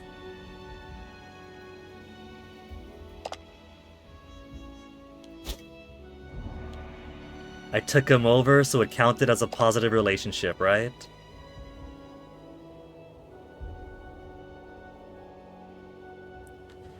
If you find they will not heed your attempts to make friends, this objective will also be completed if you conquer Simpontum. That means I've skipped the diplomacy tutorial! But Hordian, this is where my experience with CK2 falls flat, because the system is so much more different than Europa Universalis, than Imperator Rome. I've had my conquests north and south, and now my manpower is in the gutter. It is 566 out of a maximum of 8,993, and both my levies are deeply in need of replenishing. So I've conquered myself to exhaustion. I've conquered myself to the point where I gotta figure out how to more meaningfully raise my manpower. Prisoners abroad. I got 3 prisoners abroad now that are gonna be dropping my stability. Titles unassigned. Pontifex Maximus. Lack a commander, lack a commander. I'll just combine these navies and put them in Capua.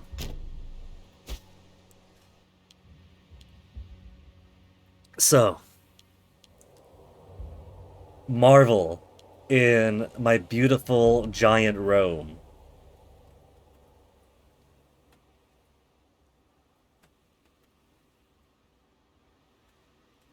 while I give myself a little celebratory bathroom break for having completed one more conquest.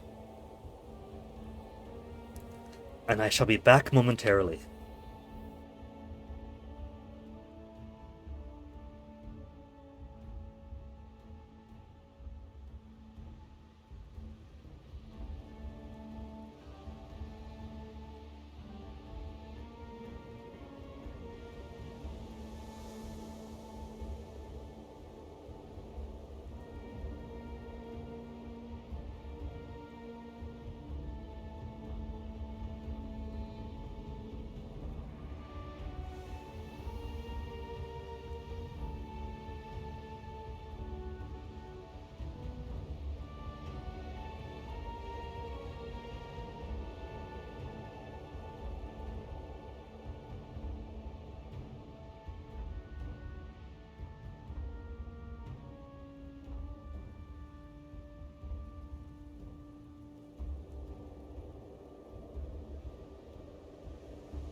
Alright, let's get back into this.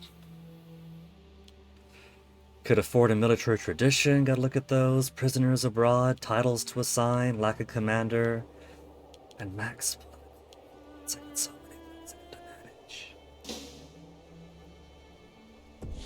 Okay, now that my levies are out, let's... Toasty, hey baby. Hey Toast. Toast, are you here for the glory of Rome?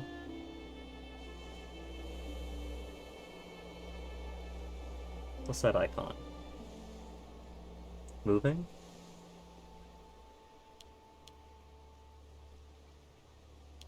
Drop my levies. Root out pirates.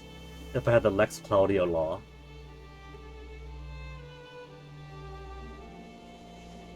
Border fort construction if I had Castra. No siege to detach from. No cohorts to merge. Cannot disband levy. For proper disbanding, please use military view. Okay. Military view.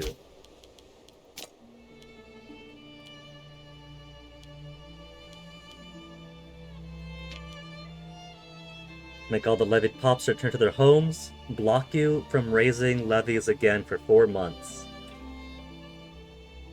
The date will increase by up to 24 months, based on the current strength of the levy. Military experience gained, 9.29.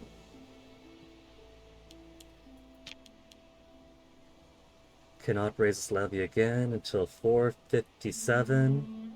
That's this year. Local manpower, minus 112. Tax down. Income lost. Alright.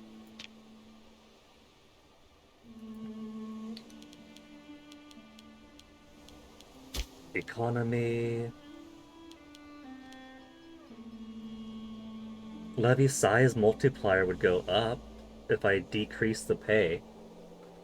Morale of armies would go down, but if I'm not at war right now, I don't need to increase their pay, do I?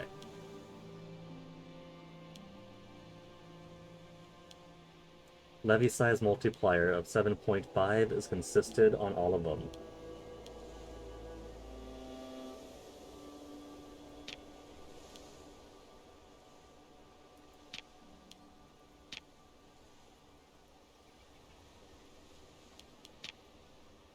Army has no maintenance right now, so it doesn't matter.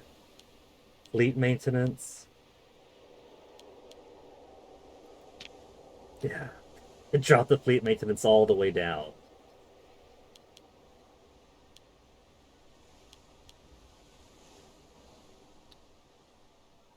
Three every month. Sounds like a good idea to me. Military traditions. So we got ghostly lock icons on some of these. Toasty, don't you want to sit on the stool? Yeah, come sit on the stool, baby. You could be my stool pigeon. I'm still on BRB, I thought I pushed the button. Toasty, there. I wasn't talking about cats for nothing, he was right here the whole time.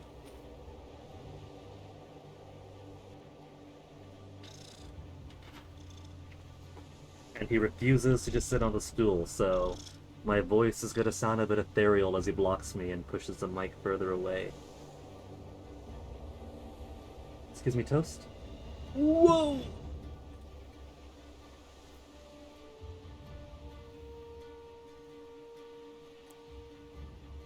Oh, oh.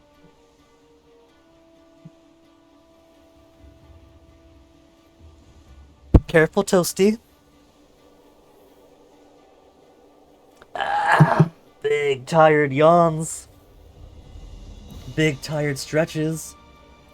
Toasty, don't aim your butt at my face. There you go, just sit down, baby. That's not just sitting down, baby. Here, let me get you a little bit closer on the stream. There you go. How's that spot, Toasty? Look, now we both get to be on camera. Look at how big he's gotten. Look at the size of this cat. Oh, baby, you're so sweet.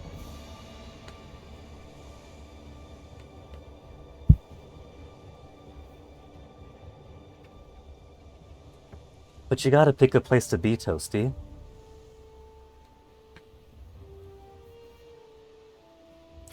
So some of these appear to be locked to culture. Italic tribe traditions. We began the game with these traditions. Culture of Rome is Italic. What's it do?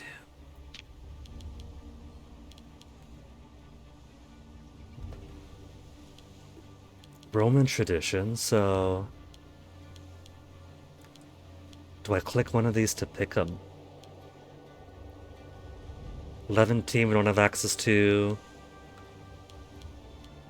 And that's all of them, so scrolling down. So Roman and Italic. Scale the walls. Siege ability up 10%.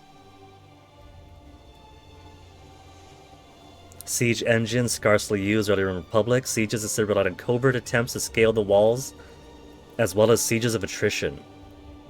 Siege of VA. 396 BC. 20 years ago. Roman engineers reputedly proved their worth by boring a great tunnel beneath the walls of the Etruscan city, breaking the siege once and for all. Principes. Where you at, Toasty? I hear you crying. Oh, there you are. I thought you were behind me. A character with exceptionally high martial is promoted from the ranks. Heavy infantry offense up. Italic traditions. Artisanal brawnwork for light infantry defense. Walled city. Territory of Roma gains a fortress. Currently 1. Fort defense and national fort infrastructure capacity. Do you want to climb to the top of the computer, Toasty? Is that what you want? Here. Let me help you up there. You're like a big lizard sometimes, Toasty.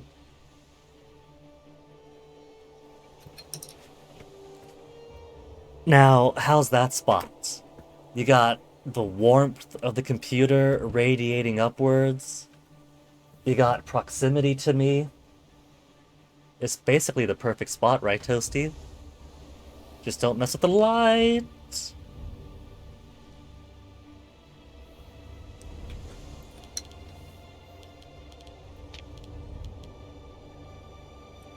Heavy infantry offense. Let's see your military right now. Toasty, careful.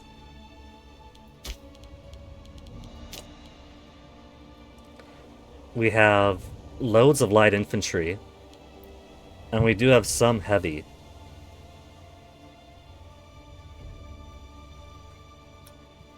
Hey, baby.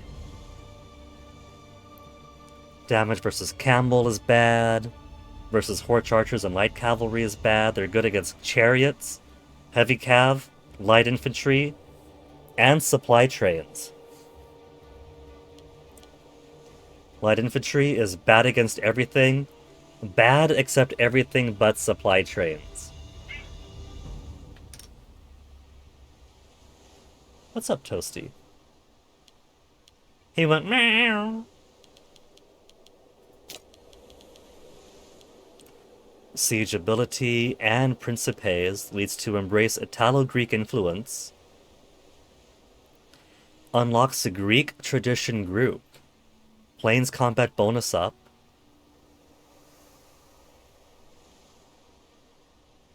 One of our integrated cultures must be at least 72 pops in size.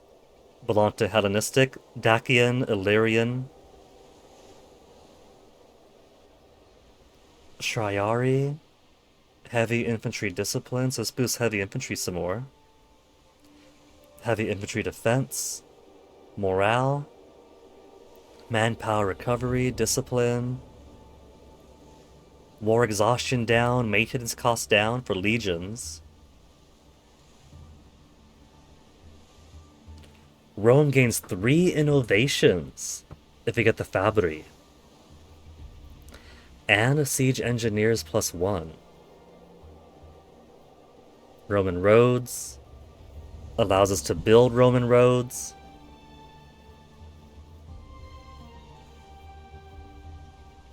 Logistics estate. Legion recruitment costs down. Engineer costs down. Supply train costs down.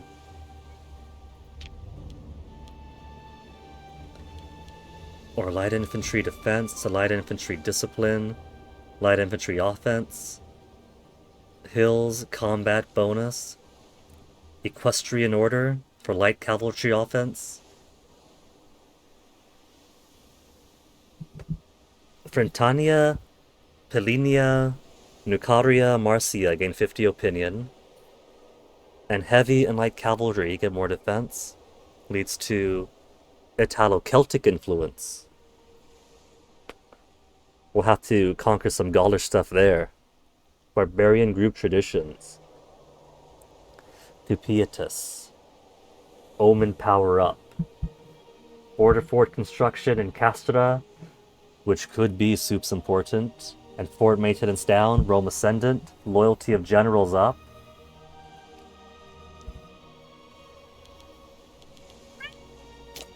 Meow. Baby.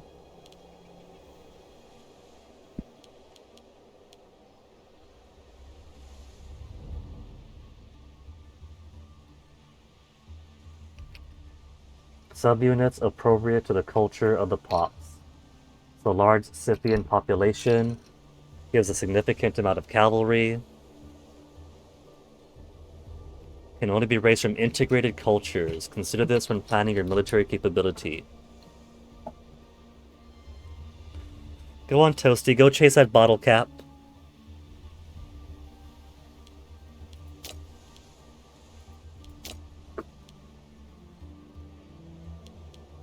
So, light infantry, light infantry. Light infantry to cavalry. To forts. Or I could just go heavy infantry for now.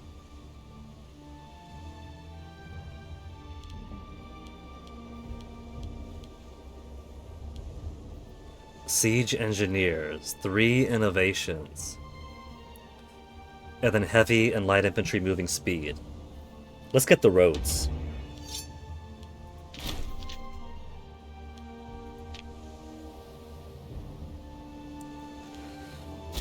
Okay, what else we got? Prisoners abroad. Who to ransom? They're saying no, though. They don't want to ransom. I know, Toasty! They don't want to let me ransom my prisoners. Nuceria.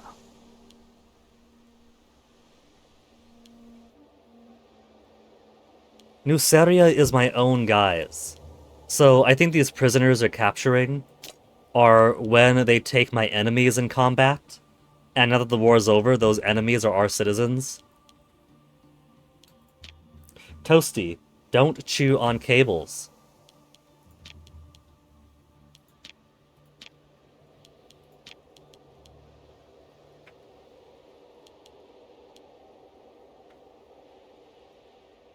Up to 25.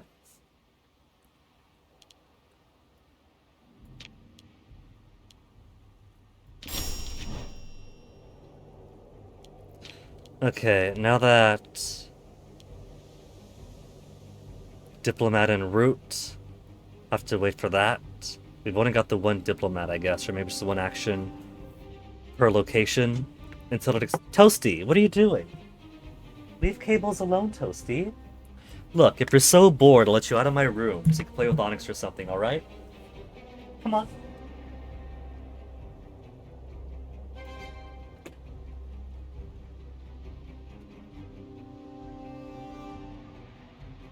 He was very eager to leave my room. Normally they can't get enough of me.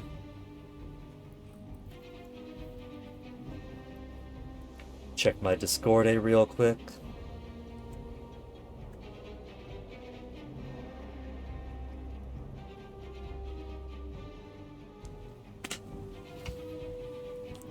Okay.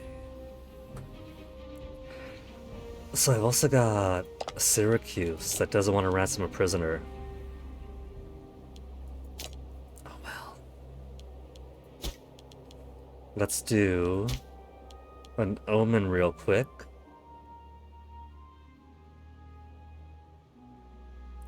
Because I'm losing some stability.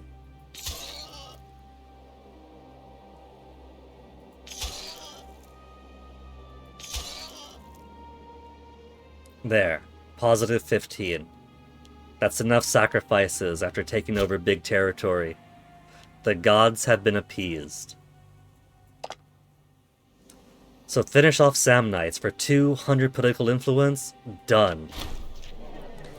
Samnites are routed, Rome stands victorious. By now you should have a basic understanding how to act during war. Wars can often escalate to involve many further opponents. Be careful of alliances and guarantees when declaring wars on an opponent. Yeah, we've seen. So if I were to take Luciania, the defensive league is only Luciania and Massapia now. It's only Luciania and Massapia.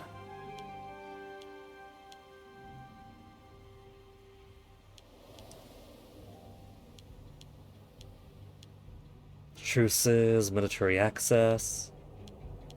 They got a subject country in Ilia. And Massapia? So many truces.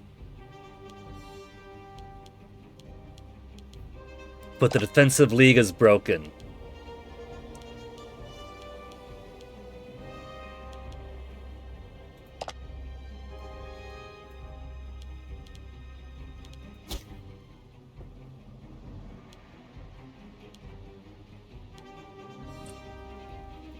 Pontifex Maximus. Cheaper sacrifice cost. Ah, too late. So let's see how the families are doing first. Everyone got the jobs they want? One of two, Semproni.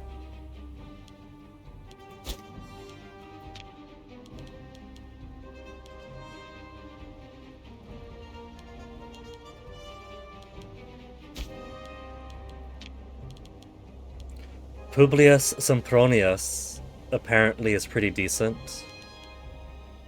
8 zeal. Claudius, Sempronius. They got old guys. Appius Claudius Russus having similar zeal, but being so much younger. I'd want to put him in, so he could do his good job for ages.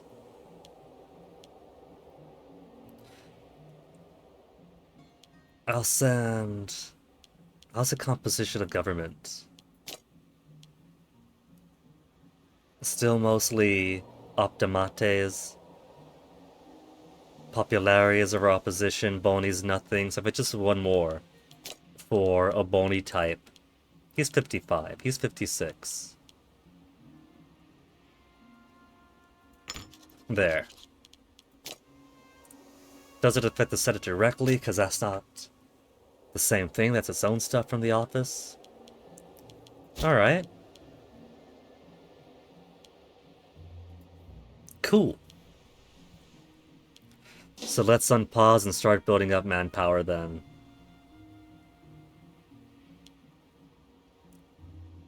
Yeah, City Sipotnum would have been the next one down there for relations with. Sometimes a diplomatic solution is far more expedient than war. Try to improve our standing with Sipontum. A number of ways to do this. Open diplomacy with them, look at the various options. Recommend you first use improve opinion. Some other interactions with improve opinion, such as send gift and offer alliance. Or, if you can't make friends, take them over, and it still completes. Get 400 monies. Simpontum has received appropriate Roman ministrations. We kicked their ass. And you either have a new friend or a new territory to add to the Republic. Allies could be invaluable during war. You'll be unable to command their armies, but they'll often try and assist you, if not pursuing their own objectives. Syracuse. The rest of the tutorial objectives involve conquering more of Italy. If you feel you have a good grasp of the basics, consider returning to the menu and starting a game without the tutorial mode activated. If you wish to continue, do roam proud. So that sounds to me like all the important stuff that the tutorial wants to express has already been expressed. But there's still so much I don't know. Like proper pop management and like compositions of troops or whatever else.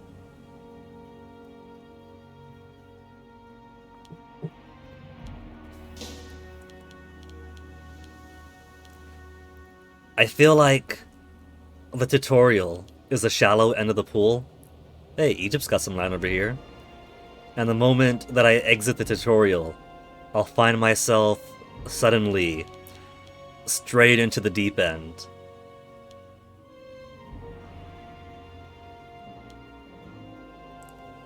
Extra manpower per month plus 139.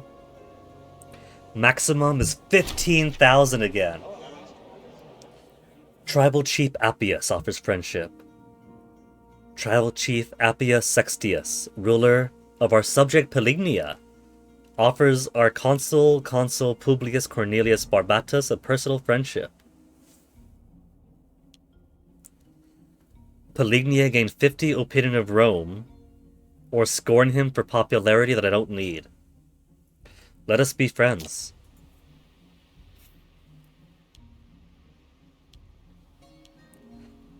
So, Etruria next. Etruria next, when they got all that land. People of Marcia feel robbed after becoming a client state under our rule. They're looking for opportunities to get out of the alliance. Though they are recent allies, they have played an important role in our armies already. Maybe it is time to make some concessions to calm them down. So that'd be you then, would it? Tribal Chief of Marcia. Our friends up in the mountains by Lake Vulcanus. Gifts to placate them. Lose political influence. And a paltry sum of cash. Give back land that was once there.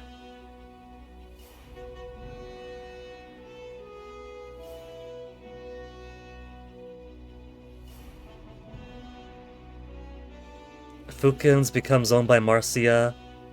Petuinum owned by Marcia. And Marcia loses Marcian independence. Loses Marcian independence. Does that mean they fully become ours?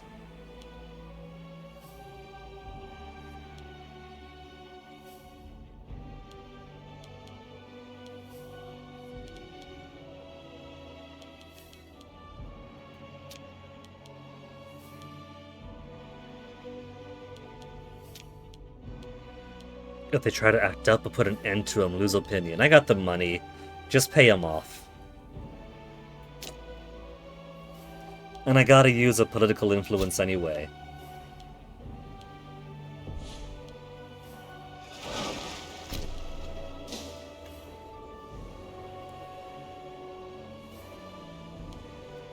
$2.91 monies per month.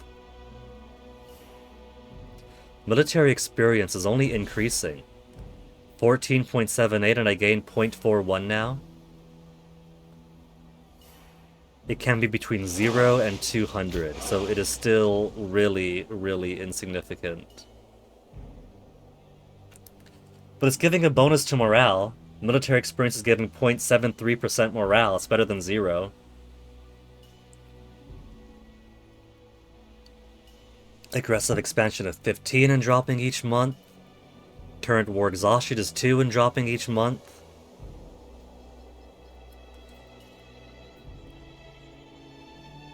Military gain increases with war exhaustion. That is kind of nice.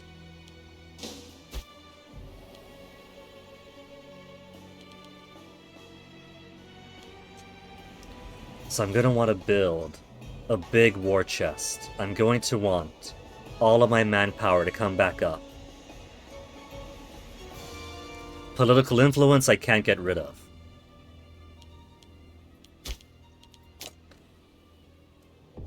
Anything I can do for laws. Servian levy. Manpower recovery speed is good. Levy size multiplier is good. Republican levy. Lose 10 approved from optimates, but they love me already. War exhaustion down. Levy size multiplier up. Republic grows, so does a need for a larger, more well-trained levy. Tell me about it.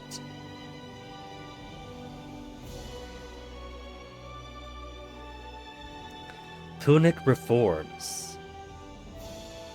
Rome does not have regional power status. National manpower up, but levy size multiplier down.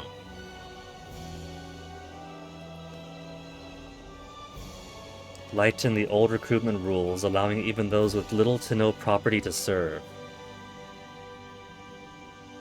So what I could do is I could go to Punic reforms to get manpower up, and then manpower increases, and then when it's time for war, we switch to Republican. Assembly endorsements. Also, I know I just took a BRB 20 minutes ago. Just came back, just wrestled with a cat, and finally got him out to play on our own some. But I feel the need to BRB again, so I'm gonna be right back real soon.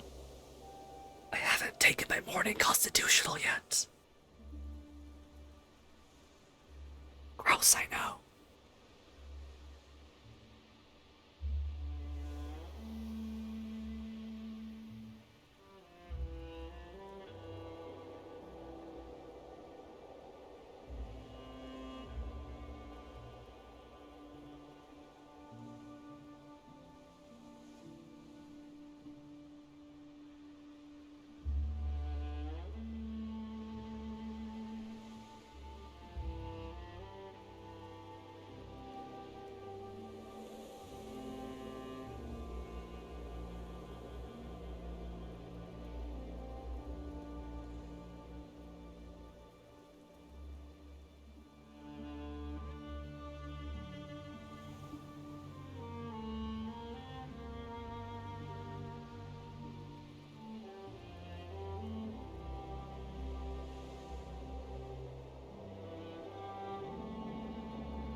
There, see, just quick diversion. Quick diversion and back into it. Stability is doing excellent. More research points, more population happiness, population growth. Too many prisoners in foreign lands, too much aggressive expansion. But divine sacrifices are canceling that out.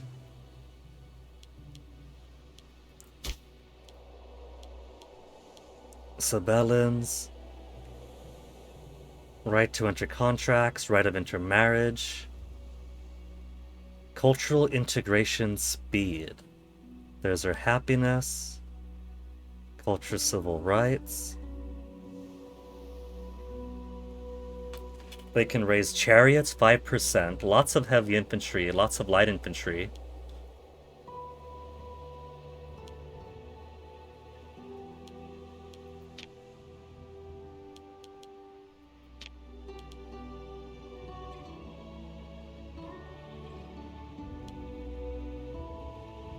Less happiness, slave output down, culture happiness.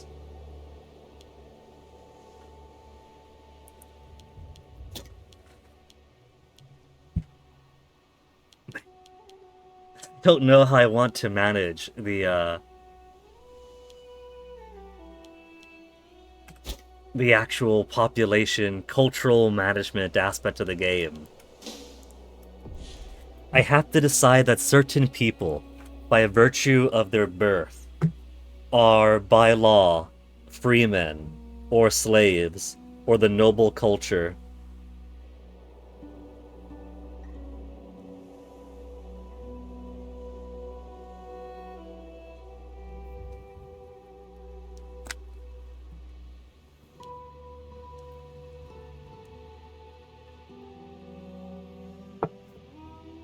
Well, the port's there for Pharos.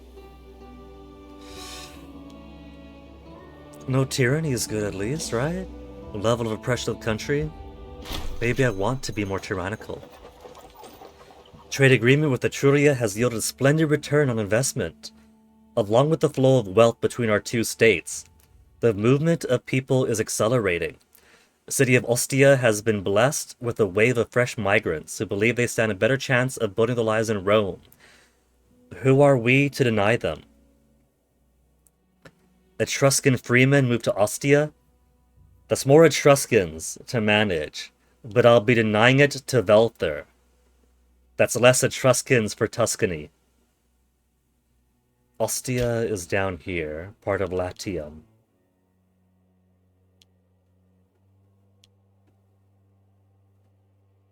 It's almost entirely Roman, with a small Etruscan population already, and a small, even smaller, almost insignificant Sabellan pop.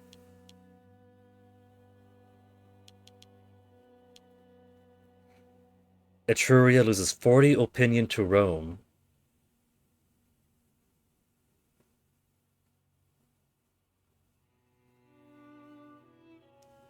Etruscan freeman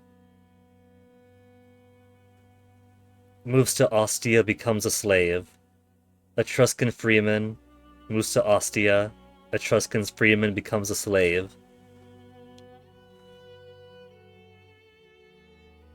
So freemen have base tax. They add to manpower. And they have food consumption of 0.2. If I make them slaves, they have a base tax of 0.1 and cost less to eat, or less to feed. And they have less political weight. You know what? Let them come on over and strike the earth. Fine, whatever. So, I got 3 more building slots here. We have a tax office. I can make the tax income better by 0.03.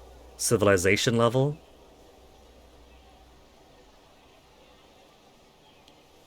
Training camp. Can increase manpower slightly. Marketplace. Local based trade routes to 15%. Pop assimilation speed to 30. Library. Research speed and pop conversion. Granary. Food capacity up. I think food capacity is okay. Nobody's starving here yet.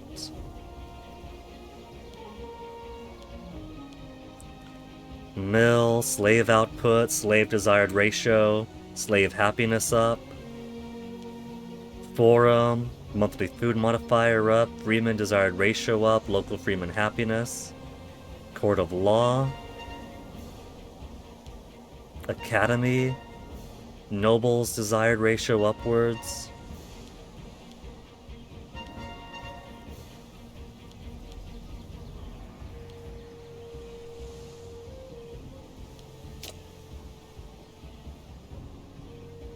Fort infrastructure capacity. Currently use 6 out of 5. Great Wonder, Temple of Jupiter Optimus Maximus. I can destroy it, but how to get it to tier up? What other cities do I have? VA. Monthly food income is down. Due to citizens, freemen, nobles, and slaves. So I think I should increase the food capacity here. Food capacity up.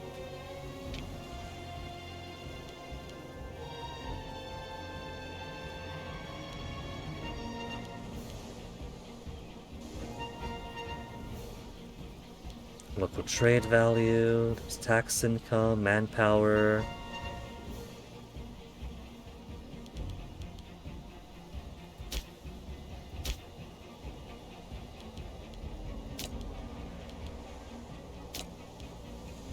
Lavinium's doing okay on food. But I'll build more granaries. Everything starts with food after all.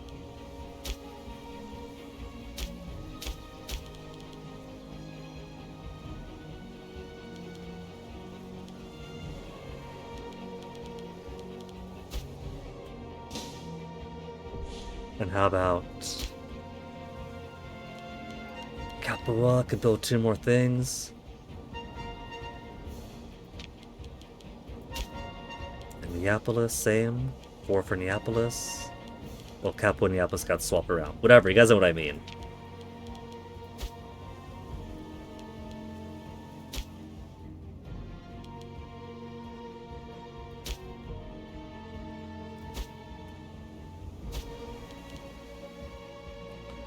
So, food income in Canusium is really good. Imports, 0 of 0, so I can't import anything there.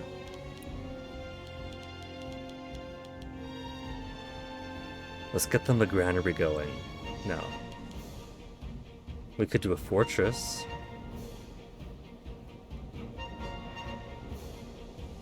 One less manpower, fort defense. I think they're alright.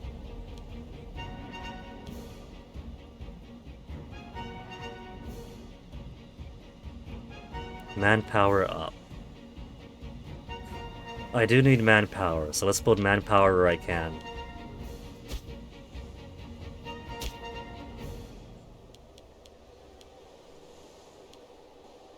Food income. What all levies do I have right now that I can raise? Italia, Magna Greca. Okay, so it's based on the region then. So putting... Hey, Pirate Haven. Putting more manpower boosters will still give me 2 legions. But it'll boost those 2 legions, I guess, or at least give me the manpower to support them.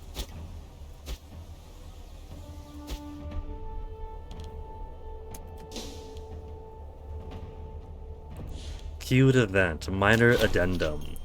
Gaius Junius Babulka suggested a small addendum to the oft-referenced law pertaining to the right to the common folk. It should only be a small effort to push us through the Senate.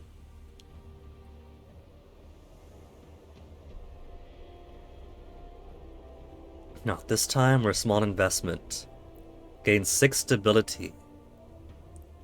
And lose 10 political influence. Sure, that's a good trade.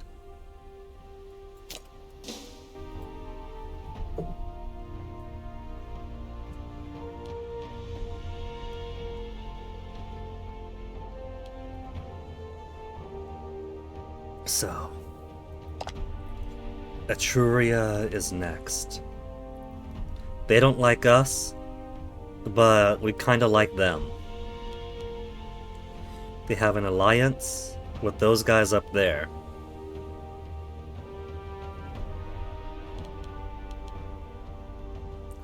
They got 10 ships and 2 military tech. And they're not as stable as we are.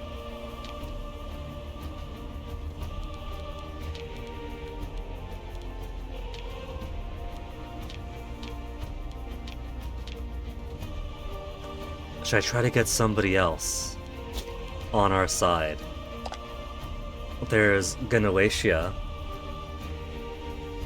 They're not very fond of us. Bellicose stance, aggressive expansion. How could I adjust that stance of mine?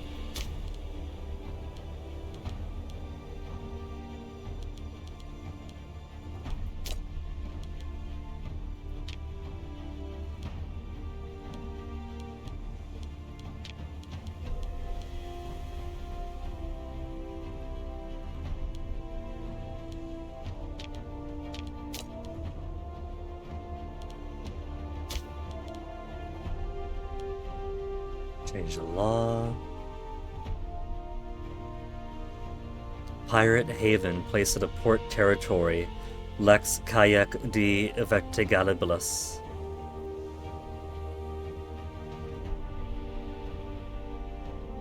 Abolish the tax associated with importing goods in Italy. Lex Claudia. Anti-piracy casus belli. To curb the private wealth of senators, Lex Claudia prohibited senatorial families from owning trade ships above a certain capacity. So those pirates we're seeing, is that just rich families with too many boats?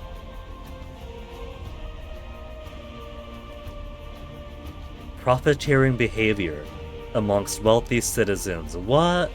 Would the wealthy elite really be profiteers?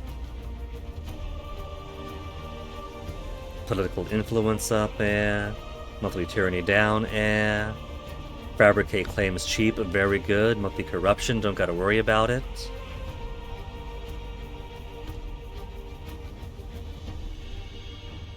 Manpower recovery speed 5%. National manpower up. I think I'll keep it for the manpower recovery speed for now.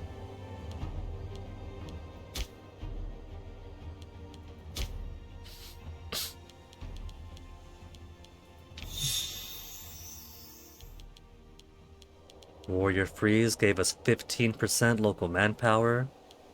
All these artifacts we're looting from everybody else.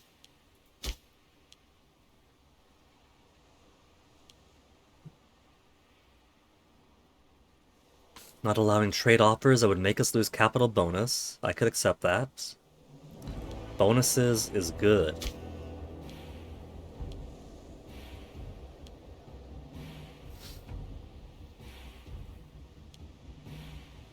0 of 31, 0 of 4.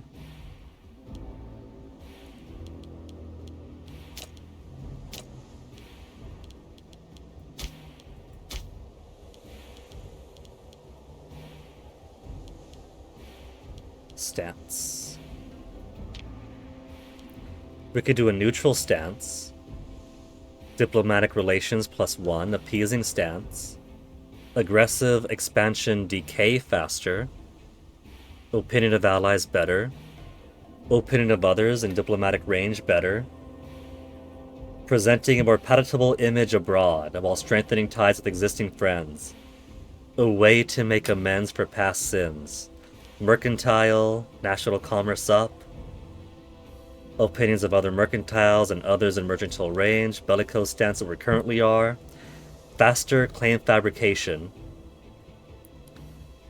Smaller aggressive expansion impact. And cheaper war score cost. So we want to swap to bellicose whenever we're going to be at war. Or are at war.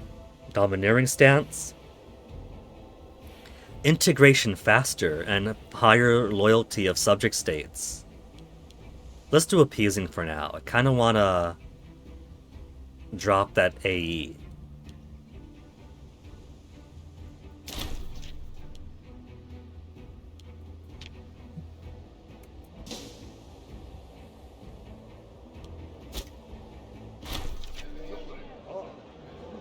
Plus 20% didn't make it suddenly plus 4 or minus 0.40. Oh well. Xenophobia. Heated debates of the Senate are not uncommon, especially where so many prominent members of society are involved.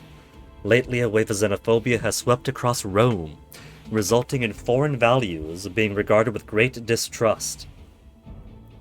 All in attendance at today's debate agreed, however, that Marcus Claudius Corvus crossed the line today when he accused Consul Publius of indulging barbaric Bithynian practices. Accused the consul himself, the leader of Rome.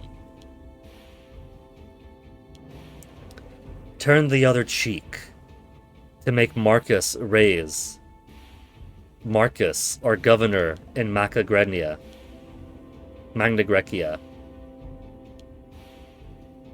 More prominent, more popular, and less loyal. Well, Marcus is practically adulation. Starts seeing Marcus as a rival. So Cornelius will gain popularity and prominence,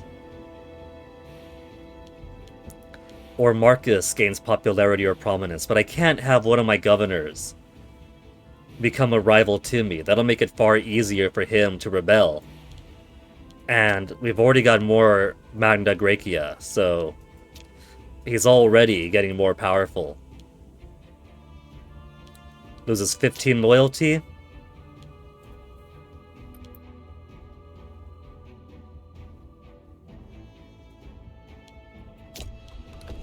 We'll gain that loyalty back. It'll be easier than if he was a straight-up rival.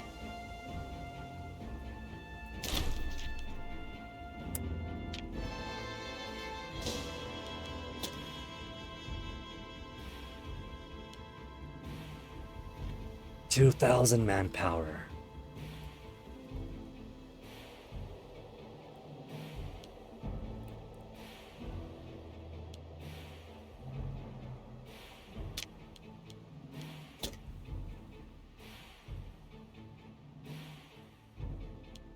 The red text made me think that that was something awful that happened. That's just a granary built.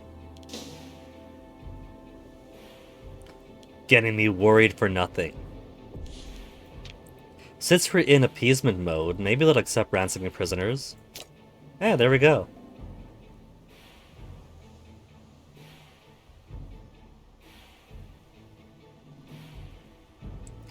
Biokos has better marshal, so we'll send him out first.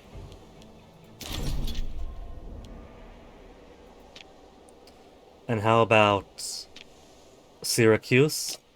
Still no for Sextus Pomptinus. 104 to 107.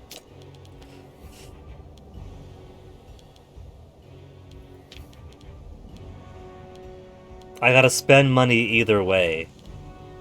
So let's just go ahead and send a gift. We'll send a gift to allow them to accept money from us.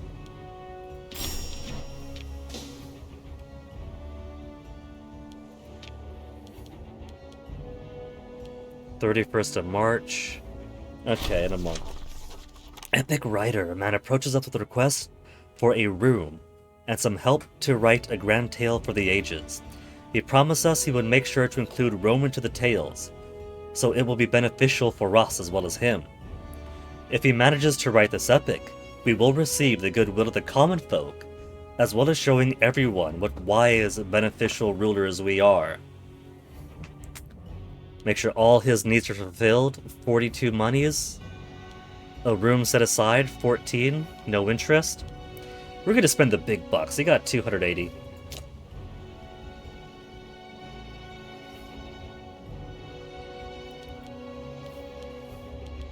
We're still making 2.99 per month. We'll make it back.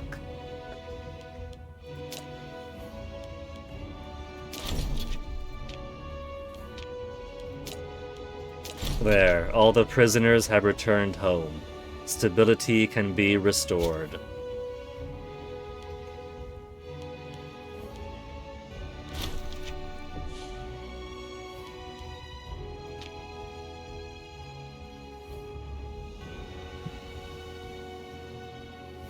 Who should I try to make friends with in the eventual war against Etruria? Carthage, perhaps? Could Carthage and Rome be friends? Aggressive expansion. Aggressive expansion is basically most of the reason for the hatred.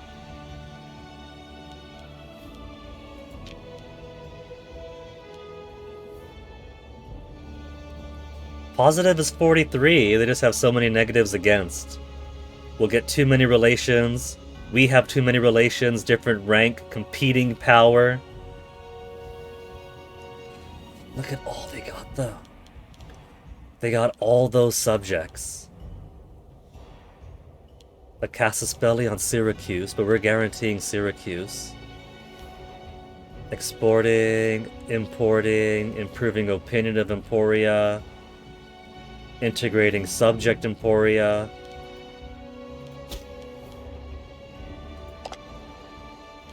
How do I do that integrating stuff?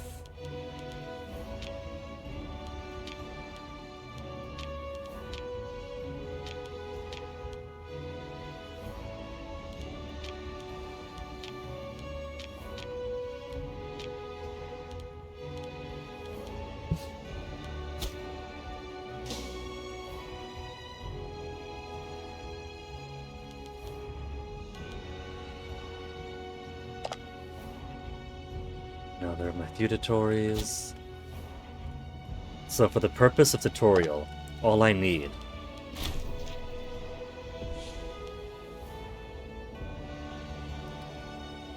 Meleagros Hellenid from Tarentum, a Tarentine minor character arrived in the country. Okay. Is Etruria, southern Italy, and Syracuse. I don't have to unite all of Sicily. I just need Syracuse conquered.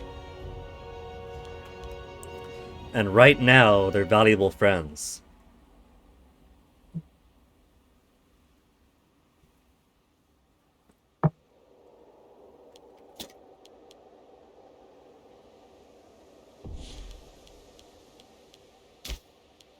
What do my setters want? Culture rights. Their objective is for Sabellians to be an integrated culture.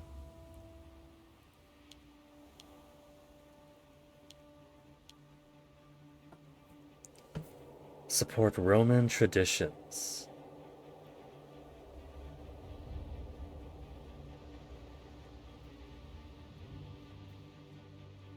Could use once every 10 years.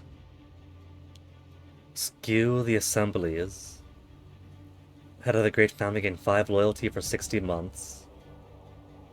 Can use once every 10 years.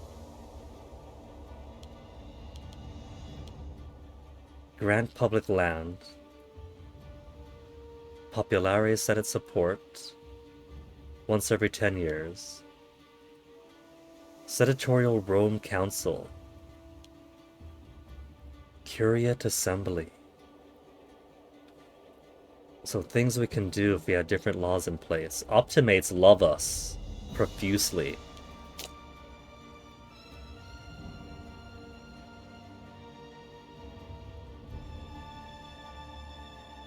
Manpower recovery speed I want. We don't need fabricate claim costs right now, so what else can we do? Corruption down, but we're fine on corruption. Curiate Assembly. For monthly tyranny. We're okay on that too.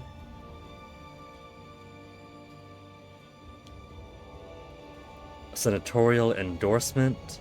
Monthly political influence, so I guess we're fine on all the laws.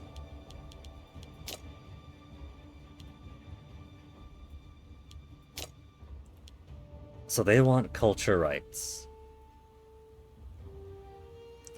If Sabellian is an integrated culture, the Boni would like me more.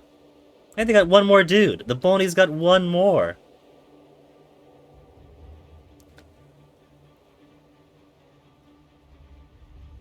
Their objective is Publius Cornelius Mus, is a governor or holds a non-researcher office, or 10 approval from the populares. Populares is already kind of low. Changes by minus 0.2 each month.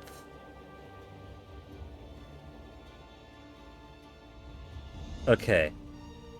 Publius Cornelius Mus, a researcher.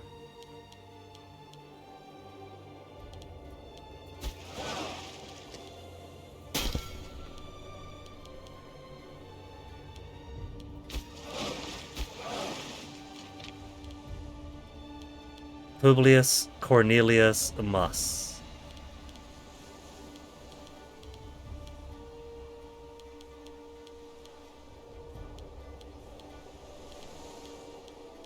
Where are you at, Publius?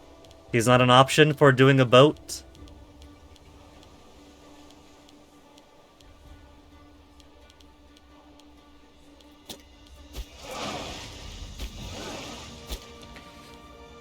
Okay, what other offices have we got for Publius Cornelius Mus?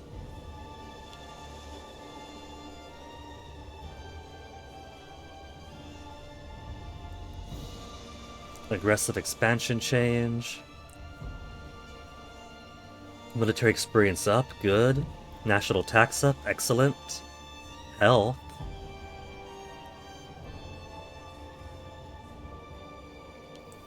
Cornelius. Yeah? So, if we gave Cornelius a job here too, Cornelius to Cornelius, could I sort by rank?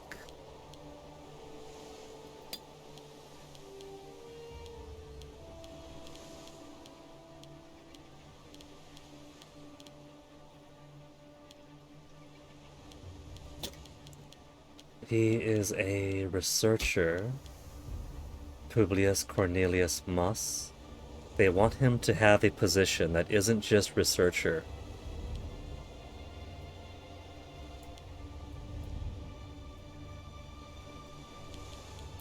What's wrong with his position now? He's only got 30 statesmanship. He's doing damn good at Marshall.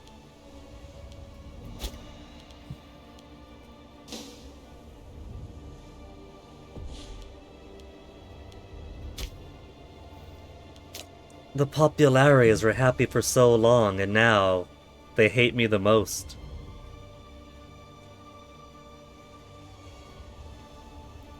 Pay 2,500 manpower.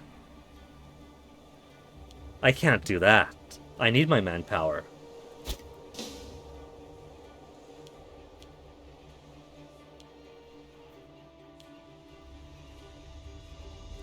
They're upset that no Cornelius is consul or co-consul.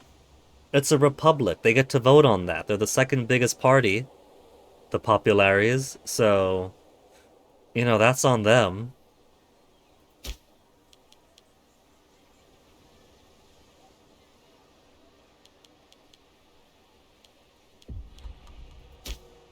$11 of 11. Tuscia isn't doing any imports. But Dodecapolis is.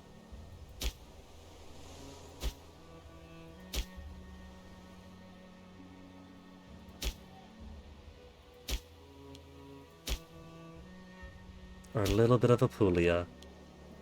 A whole governor in Greca Magna. So it's not just a region by region thing. Or province by province thing. It is region by region, not province by province. A whole regional governor. You see, Imperator Rome, by default, is doing what I like to do in Crusader Kings. Forget the wimpy solution of a whole bunch of small dukes or tiny kings. That is too many people. I'm not afraid of my vassals getting big. I want them to get big. I want mega vassals the size of geographic areas. Instead of this many people to appease, it's just one person in a whole area to appease. So that at least, from Crusader Kings, I get. Corvus is still dropping down.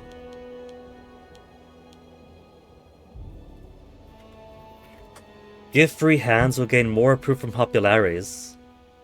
He's also a Claudius. Gain 20 loyalty.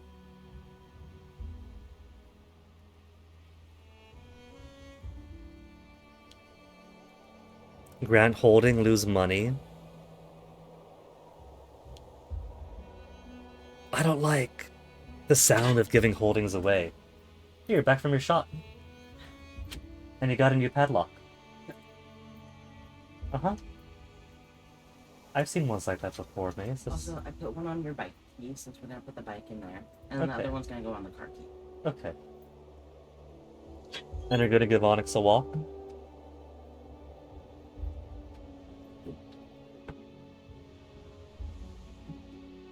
Favoritism for great families, lose approval from populares, sanctions, bring to trial, very low chance success, reward veterans, reducing his power base. He's got power base, weight of influence a character wields, translated military might. I got money. Reward those veterans.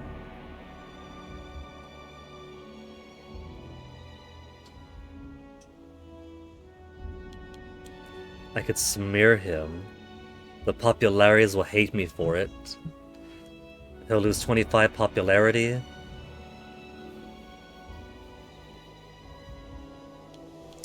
He's too popular.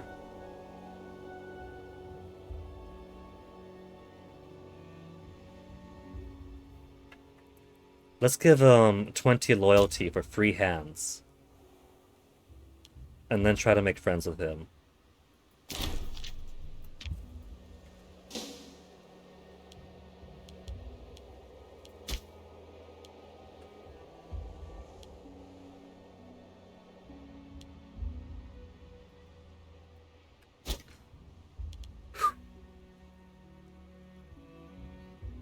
I guess making me play as big, giant Rome means that I don't have to worry too much about getting attacked by others for the tutorial.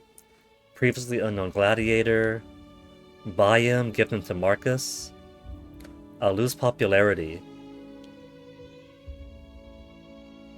But I'll make progress towards friendship.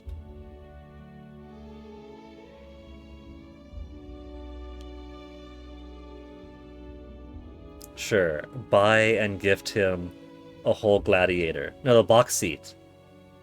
It says buy and gift him to Marcus. A well-placed box seat could win Marcus over. Buy and gift him to Marcus.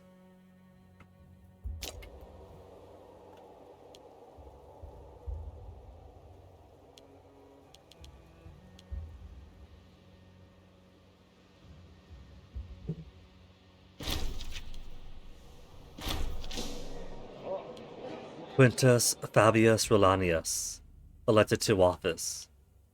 So we got a new ruler. Bonnie is now in control. Cheaper build costs. Monthly wages down. He's got alright martial. Not much zeal though. Stability has increased through the impact of a new ruling party. Publius Cornelius Barbatus was murdered at the age of 58.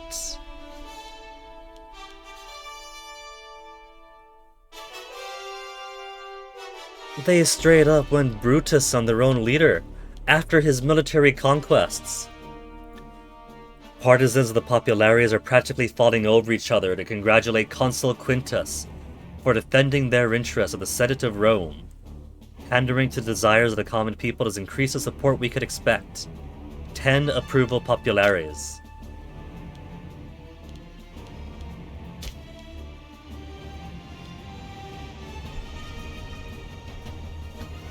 For Quintus Fabius, Gaius Claudius. So, the complete minority party is actually the ruling party. They want construction. Vai has at least 7 buildings. Okay, VA, Vai.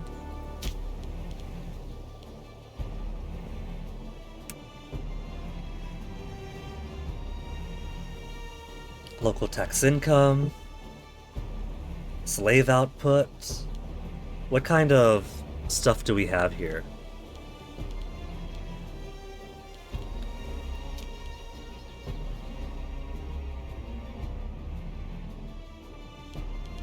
Let's trade root mat, trade goods. Why? This is the Vino city.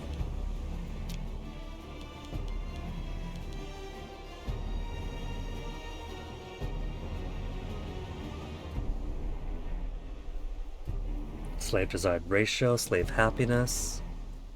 Monthly food modifier. For the forum. More freemen.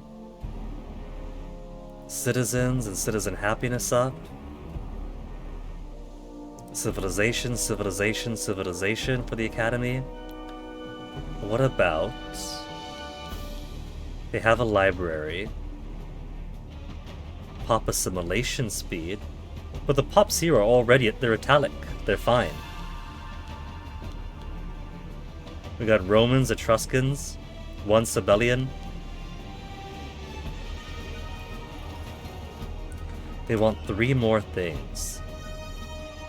Let's do an aqueduct, a tax office,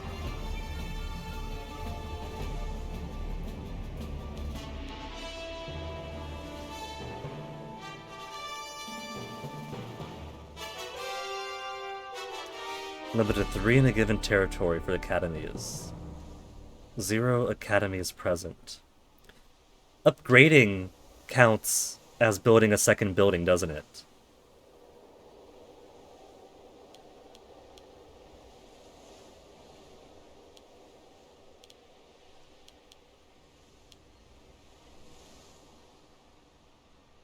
Provincial food capacities, that's for the whole province. Let's build training camp.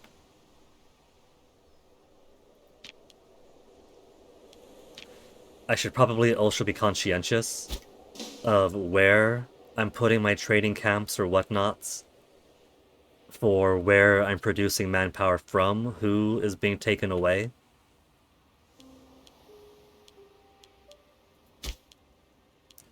Populares have no objective, they're currently happy. The Optimates want the Lex Gabinia law.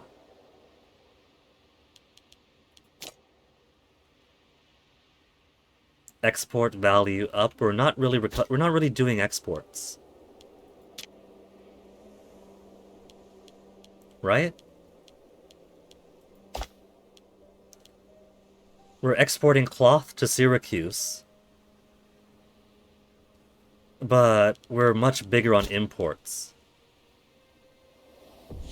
Title unassigned. Censor. Okay, so for right now, no one has any demand that so-and-so gets a job. And job-wise, everyone is happy, they've all got a surplus, except for the Semproni.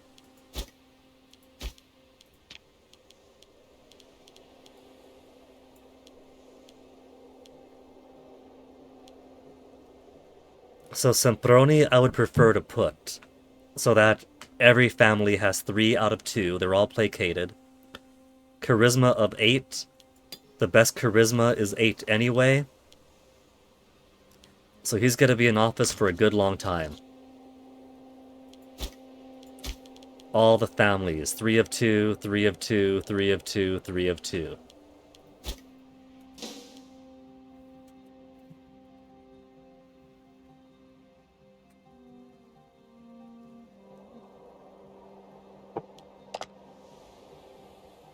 Destroy Etruria.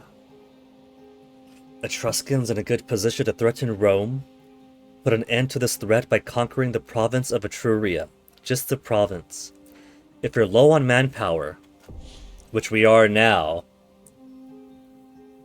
or have low stability, it might be a wise idea to spend some time at peace before declaring war again. If you find you're unable to conquer enough in one war, consider suing for peace, attempting another objective, and returning once my truce has expired. Rewards 5,000 manpower. So the war is going to take manpower, but if I win, it gives manpower. After months of writing, the man we hired to write the epic seems to have fallen into some monetary issues. Not only does he owe people money, but he needs more money for his research as well. He assures us, with a little bit of aid, everything will be finished in practically no time at all. Yeah, big promises. Considering what little we have seen so far, it seems somewhat far-fetched. Everything be as he wishes for 43? We make 3 per month. We could support him a little bit more for half of it, or send him away. Everything will be as he wishes for the sake of the tutorial. We're making our cash, we're gonna be alright.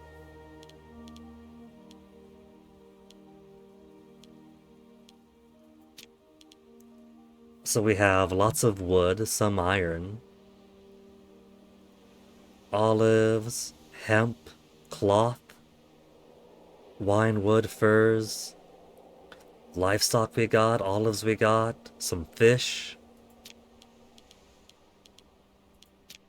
some vegetables. We're good on vegetables now, right?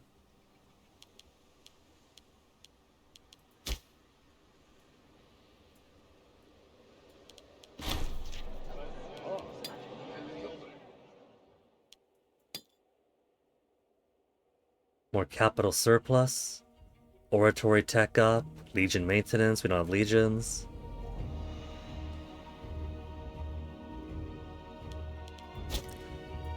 Appius Claudius Caius has sent word that he has fallen ill. Perhaps if he's wealthy enough, he'll seek treatment with his own volition. Otherwise, he could always step in if his condition worsens. Cool. He's a researcher.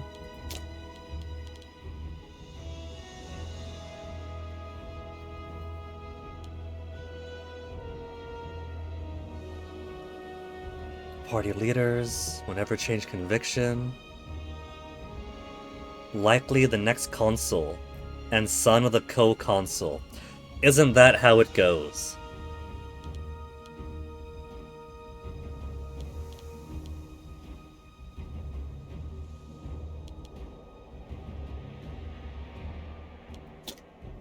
How was my research so far? No innovations yet. They're almost done with civic advances. And there you go. Population capacity. Global monthly food modifier up. And 1 free innovation. Lofty notions, Publius Sempronius Sulfus and his dreams of high office are fairly well known in the Senate of Rome. But recently he's been lobbying more urgently of his suitability and deservedness for the role of tribune of the people. Ordinarily, we would be able to appoint whoever we like to the post without causing offense or starting rumors. The enthusiasm of Publius Sempronius Sulfus has put us in a rather awkward position regarding the incumbent official Aulus Virginius.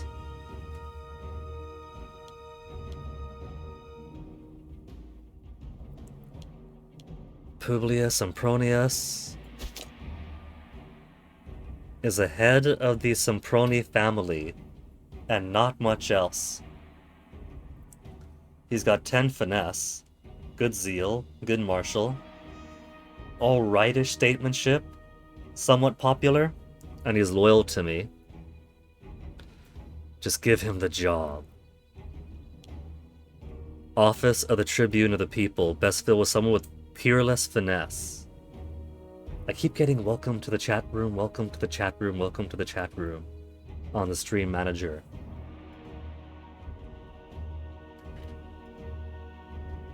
Incumbent Aulus has 7 finesse. And Publius has 10.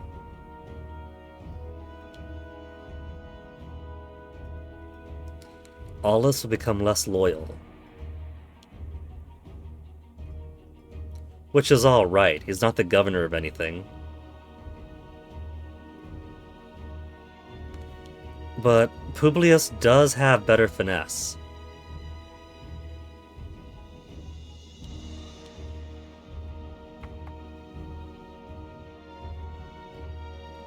Through the persuasive talents of Quintus Fabius Rullianus. I say let him, just give him the job. If he's better at it, then why not? And I haven't upset the delicate balance of the families. 4-3, 3-2. I just took the job away from someone who's not attached.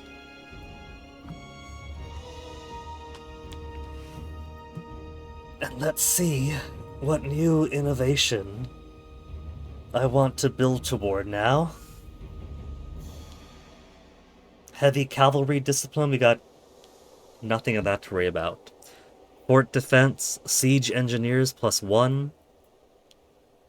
Naval range. To lead to Tetrary defense. Liburnia morale. Navy probably isn't going to be our strong suit for the tutorial. Supply limit gets higher up for more loyal generals. Supply limit. Armies and their stomachs and all that. More starting experience.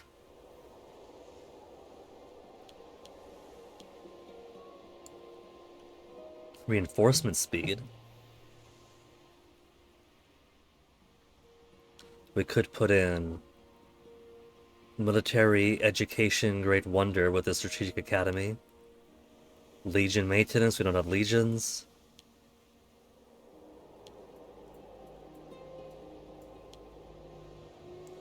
Siege engineers, fort defense.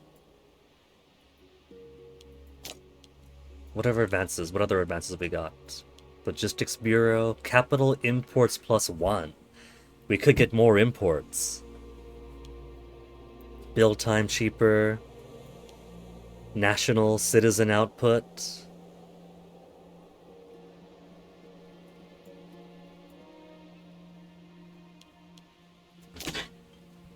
Yeah, what's up, Mr. Doesn't Knock while I stream? Crocheted a little thing to pull on to open the garage, but Oh, cool. Toasty likes playing with it. yeah. You gotta crochet one for him then. Come on. Out you go, Toasty!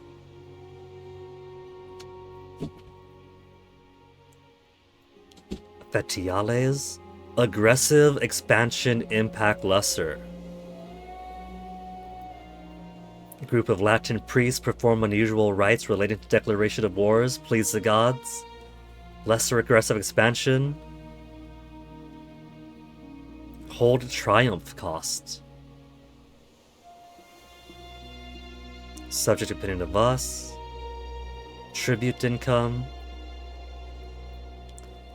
Loyalty of characters +2. Diplomatic reputation +1. I might go diplomatic reputation.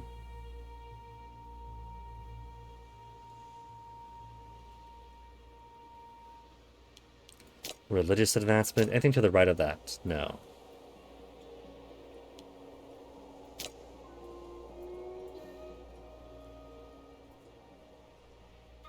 Due process. Monthly ruler popularity gain up. Leads to unintegrated culture group happiness.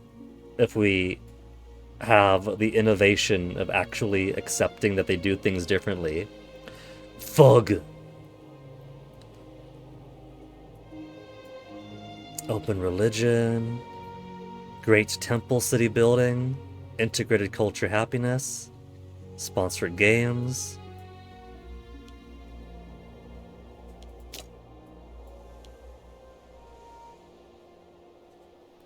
Let's do something about that AE, maybe. I think I'm pretty much okay with the military side for now. Legion maintenance. Experience. But more experience is more experience. A whole 5% extra.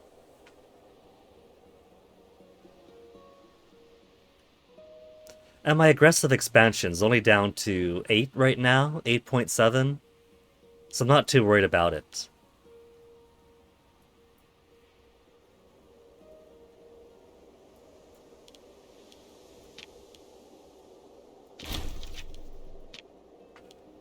Cool.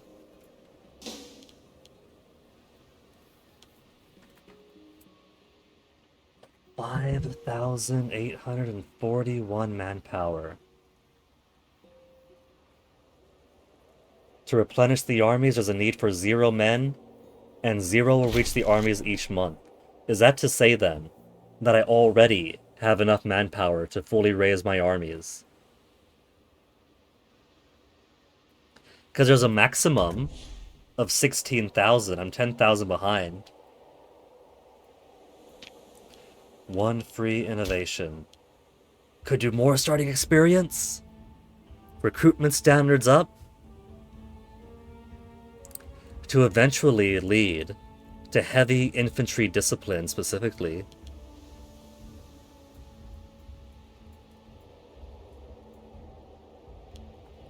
We could have gone sapping and pentesiposte to get to entrenchment, garrison size, fort defense,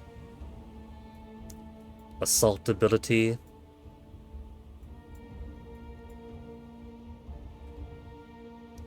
Foundry city building and heavy infantry costs down.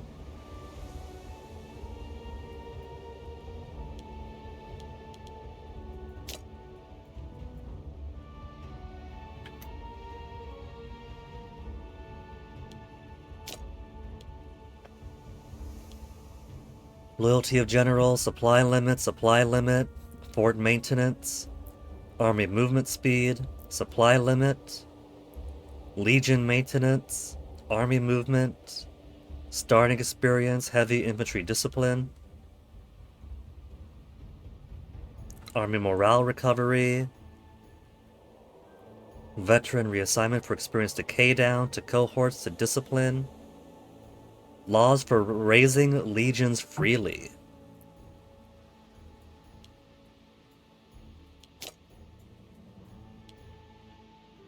Build time, capital import +1, free province investment, commerce income, build costs. Let's get that capital import route +1. Now, what should we gain? We've already got so many good imports.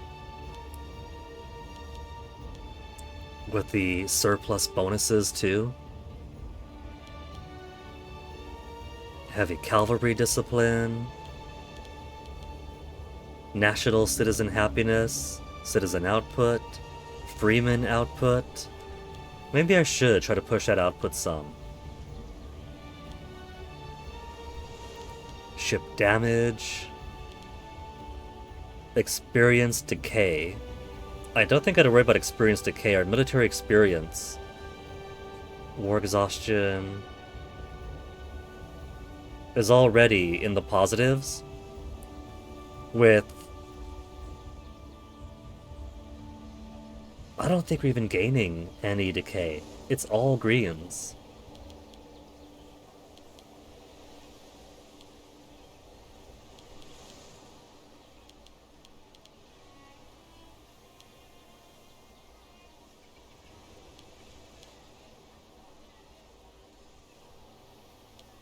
Let's try to get that light infantry defense.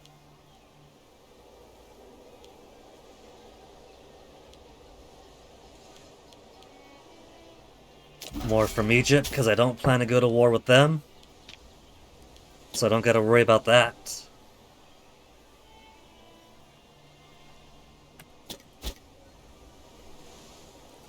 Gaining a whole 2 from commerce. Most of our income is commerce now.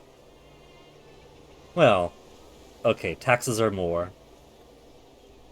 But I mean, if you took all the expenses away, then that profit could be the entirety of commerce plus 134.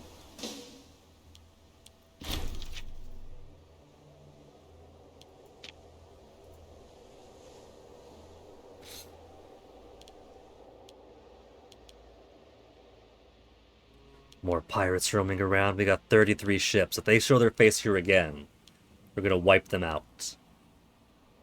We got so little money, though, only 90. I think I gotta at least try building up some more money before we go to war.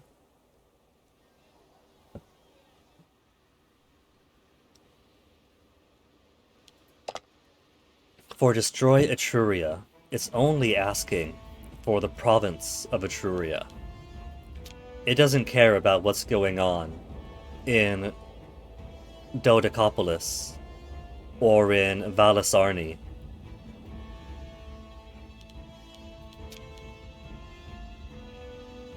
I could try wiping them out, but if I take out their heartland, then they're basically going to be under a slow decline, yeah? Annex the highlighted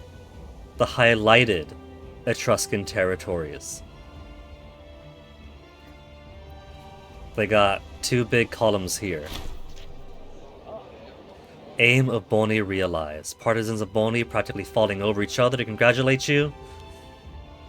10 approval from the Boni. No objectives, no objectives. Everyone loves me. An Egyptian ship has docked at the port in our city of Simpontum, carrying a priest of the Isis cult among its cargo.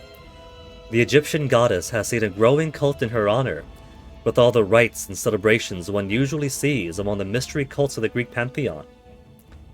The cult is certain to set their sights on Rome if we let them, and start sharing their teachings among our locals. Though we have heard a lot of good things about this cult, maybe it's for the better. Quintus versus Quintus. Set aside some room for these priests, lose 5 stability, welcome the Isis cult to Rome. Up to 25% of the freemen and citizens will convert to Cometicism. I don't think I want that. I do want hegemonic control, right? If we all worship more or less the same way. Cult is barred from entering Rome. Quintus Fabius Julianus loses 10 popularity. 75 popularity is alright, I feel. Changes by 0.26 each month.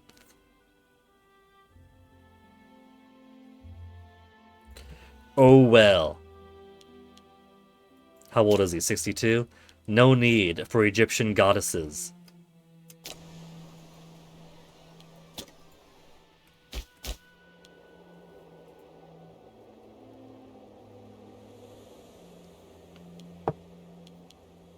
Although I should start forging my Casus Belli, shouldn't I? Covert action, fabricate claim costs 10 stability. Alright.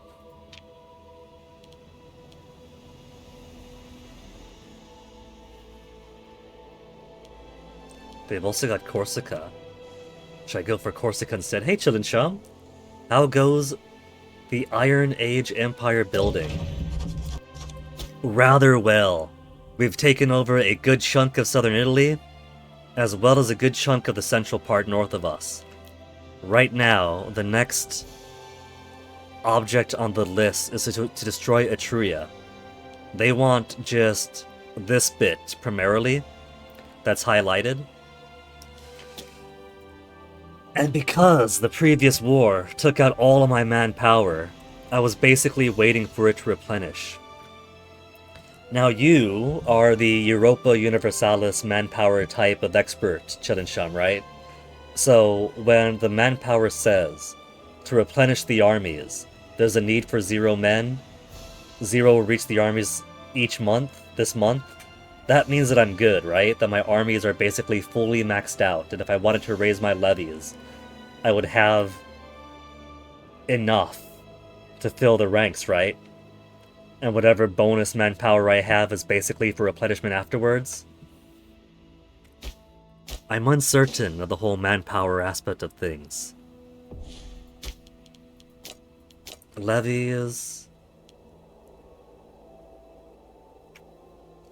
I mean, it should be alright.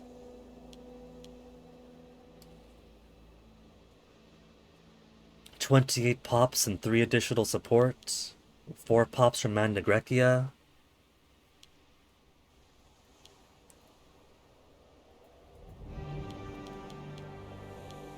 If that's just down to pops, then I'm sure it's fine.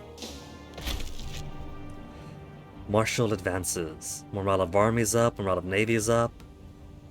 Legion and navy maintenance is also up. But free innovation for me. We could do a free province investment to lead towards river barges. Naval movement speed, import values. National tax up. If I go through build time. National commercial income. To lead further into heavy infantry offense defense, light infantry offense defense. Oh, you were hiding from me.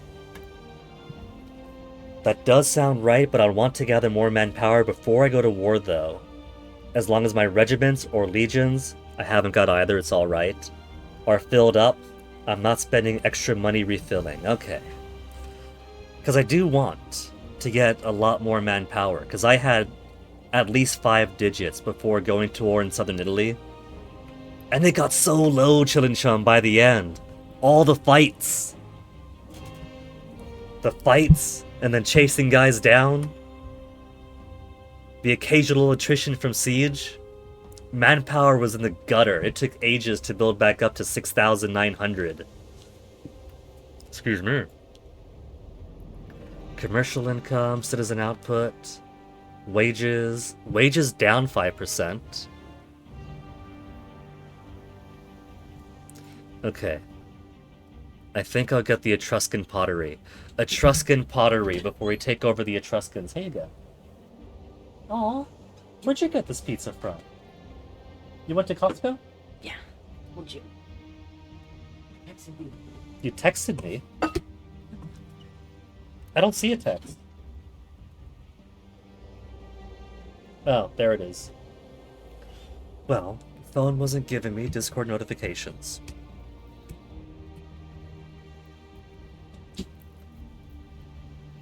Boyfriend is really proud. Really into the super cheap Costco pizzas.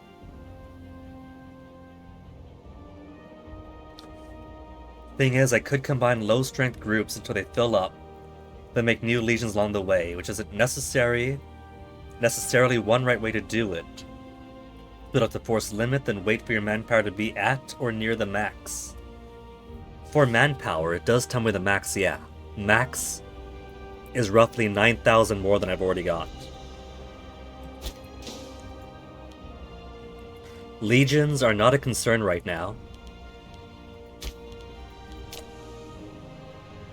I don't even have the laws to recruit them yet, which I'm perfectly fine with. And from what I've read in like beginner guides, Reddit and whatnot, most people say that for Imperator Rome, I don't know about most people, but from what I've read, the wisdom of the ancients seem to agree that you don't even want legions until they become like a really huge power that could afford them.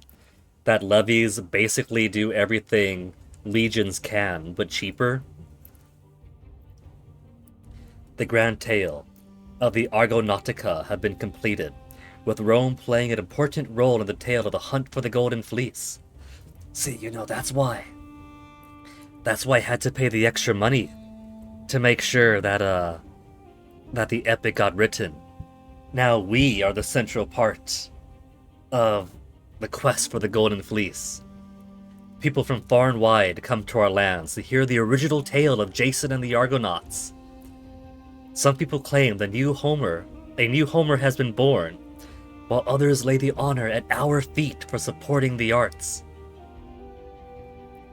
More popularity. The popularity I lost easily regained. National tax, monthly ruler popularity gain. He's 100% loyal to himself.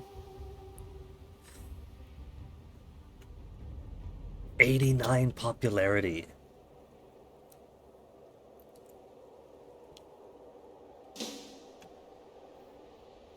Two different sizes of groups? I couldn't really tell you, Shilin Shum. You know about as much as I do right now. My army right now is composed of levies from Italia and levies from Greca Magnia, which seem to fill in based on pops from either. And so because I got more pops in the Heartland, then those more pops are manifesting as more levies I could raise. 7,000 manpower, just 9,000 away. We're getting so many innovations quickly. That's going a lot faster than I expected, because I'm pretty sure that... Did religious advance pass it? Because we got 1, 2, then 3, and then 1 again. Well, Etruscan pottery, absolutely sure. National commerce up. And then Pilium and Scutum. Infantry heavy and light, gets a bit more offense and defense.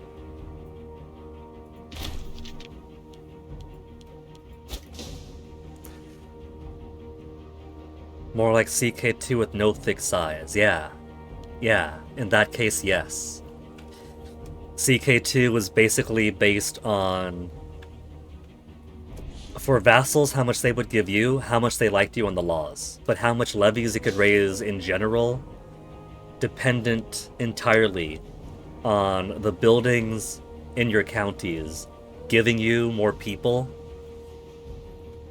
And that's kind of the case here. You have more people, you could raise more levies.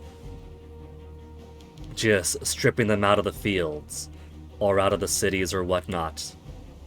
Put a Pilium in their hand and a Scrotum in their pocket. Aggressive expansion's only down to 5 now. Why don't I see if there's somebody that I could ally with for my war against Etruria? I'm also going to want to take over Syracusa.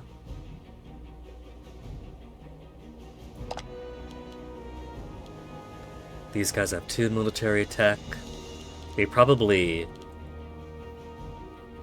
These little tiny guys probably aren't the best to make friends with.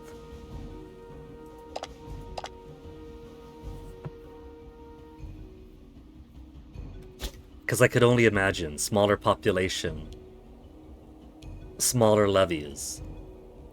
Veneto, you're pretty far away. They don't like us too much. But they will accept an alliance. They got military tech of 0, but they're all in on ships. Fucking Veneto. Insubria 0-0, Rhaetia 0-0. I feel like most people are going to be insignificant. Even Carthage only has military tech of 2. But boy, do they have ships. I got more ships than them, though. My allies in Syracuse also have military tech of only 2. They're in an alliance with me, and they love me lots. Is there a way for me to turn them into a vassal of some kind? No, that... Offer client status. Demand client status from Syracuse. They're saying no. Positive 126, negative 180. The positives are there. Current strength minus 50, rank minus 20. Maybe by the time I take over Etruria and the rest of Magna Graecia in southern Italy will be big enough that they'll be like, oh shit, please make us a client, don't raise our fields.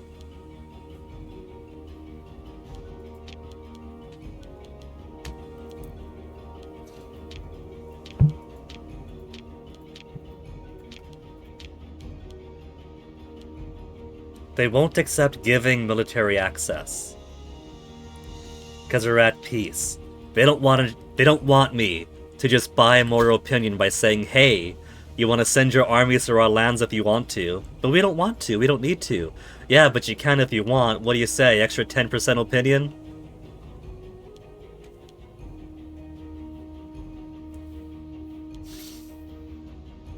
More allies is more allies. And Veneto isn't too far away from Etruria. How about Ganautia? Number of pops 51, pops 161, 380, 793. So if the idea is pops feed into the levies, then I want bigger pops for my allies. Venito's 161. 129 and not too much of a walk away compared to Veneto. How about you in Subria? Aggressive expansion, different culture group. But they will accept an alliance either way.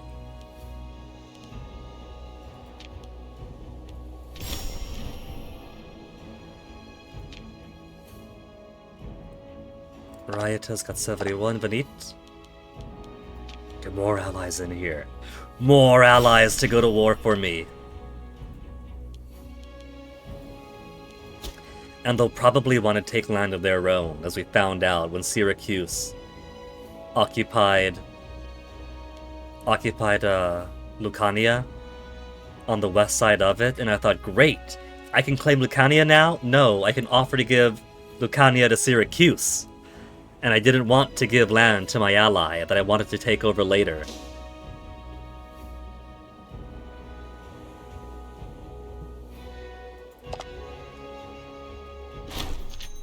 I'm out of water.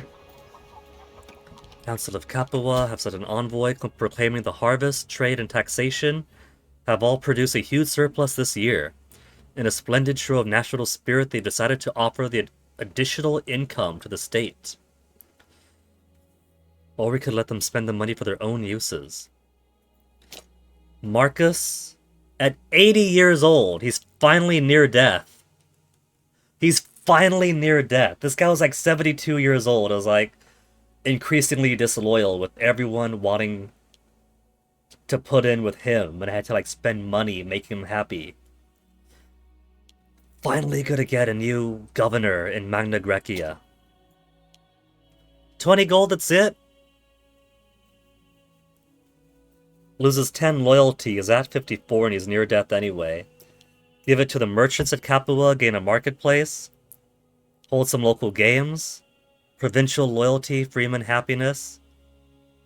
Marcus gets more popular. Marcus gets more popular when I say how to spend the money.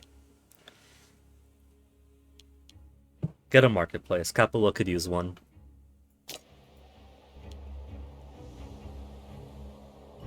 I'm pretty sure that's cheaper than the cost would have been.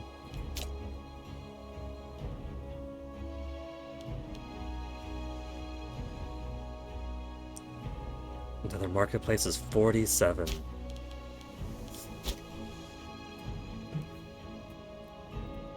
And they just got it like that? Didn't have to stress the build time or anything?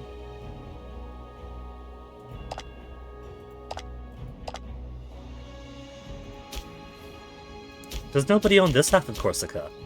There's ports. I guess that's just whited out like this all is. Waiting for someone to plop a proper city down.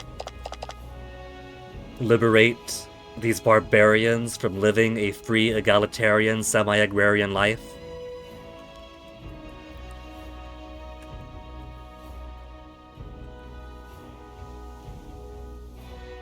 $8,500 now.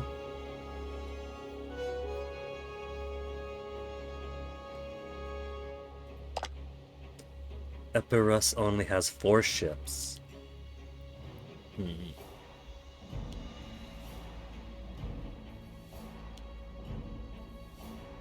Macedonian revolt. Oh, you poor guys.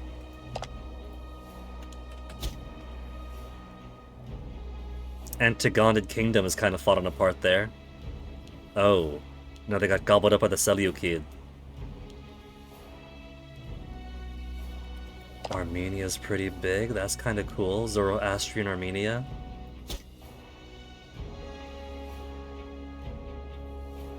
Kush spreading down the river.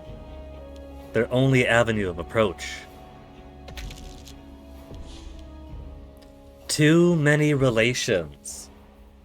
Active diplomatic relations. Alliance, alliance, alliance. Being above our limit of diplomatic relations, the month following penalties. Monthly political influence down. But it's still force feeding me so much political influence. I can't get rid of it.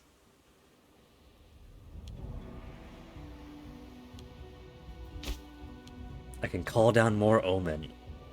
So Mars, I can get more discipline, commerce, aggressive expansion change, but I've already done a 4, so it's not even worried about that. What other options do I have? Neptune, if I want ship experience and ship starting damage for the Omen. Hercules, national noble happiness is the Omen, Morale of army, ooh. Castores, morale of armies plus 0.06. Apollo, manpower recovery speed. So after the war, I should have swapped over to Apollo for an extra 10.86% manpower recovery speed. How about economic ones? National commerce income, national citizen output. I could also go for Pluto, national tax with the Omen, Vulcan, fort maintenance, legion maintenance, culture. Jupiter provides ruler popularity gain and aggressive expansion gain with the Omen.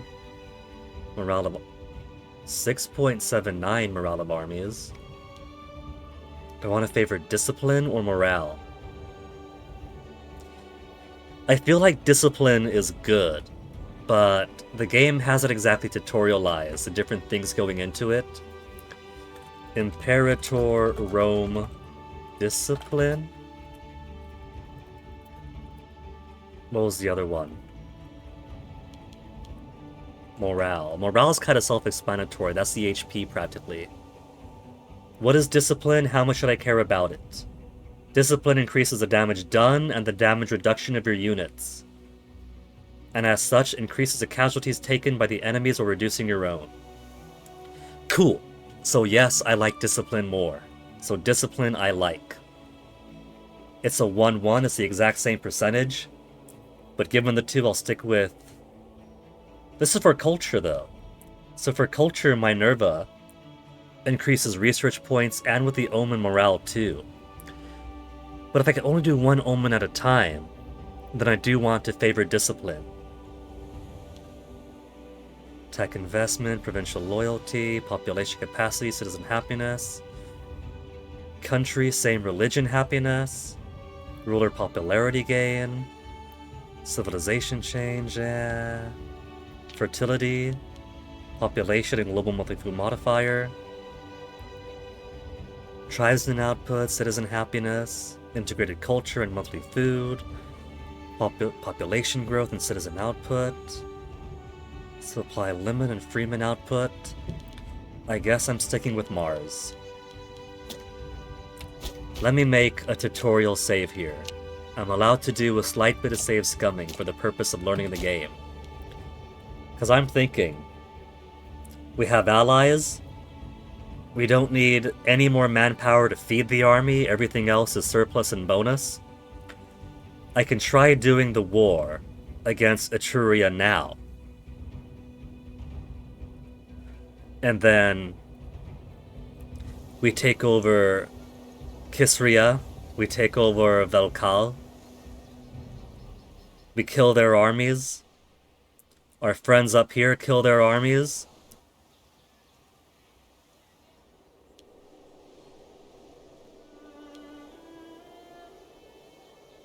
They have a city over there, city over here, city, settlement, just a settlement, city at a tiny city.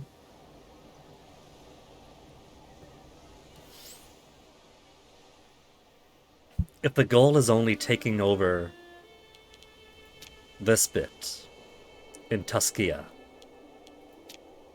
and my allies are taking up stuff over here, then that's fine as long as I get my mission goal. So we could try to take over Etruria now, kick their asses completely, and then we could swap over to the manpower builder, Omen. So these guys are also tiny and should be easier to take up with smaller wars too.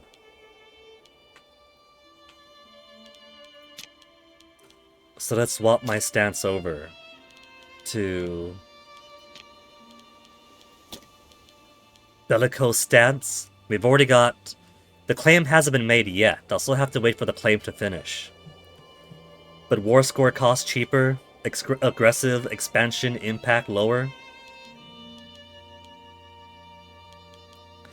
We'll do that. Build up the Casus Belli. And then we'll go to war with the Truria. When I get back from BRB, because my waters are running on empty. I have 3 cups of water here, and they are all gone.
Very tiny BRB.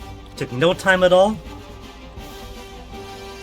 It totally wasn't over 10 minutes or anything like that. So, Etruria. Next on the list for the tutorial missions. Destroy Etruria. They just want that little bit of it. They've got an ally in Friniatia. And that's it. But they're fairly big. Practically going toe-to-toe with these guys.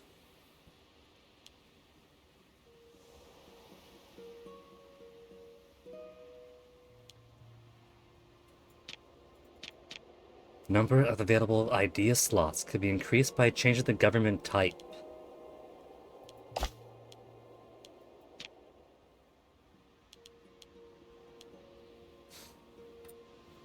If I had Lex Gambinia law, we could be a plutocratic republic. Lure of profit and prosperity.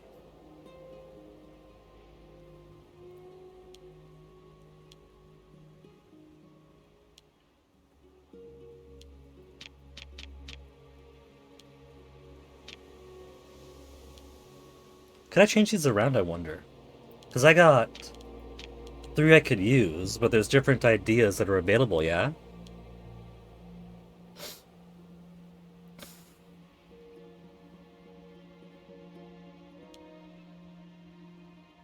Embracing ordered retreat. So I can, in fact, change them up. Shipbuilding cost. I'm not really using shipbuilding right now either. Morale of armies. I think I could swap that over then. Morale of armies 5% to the morale of armies 5 army morale recovery and reinforcement speed.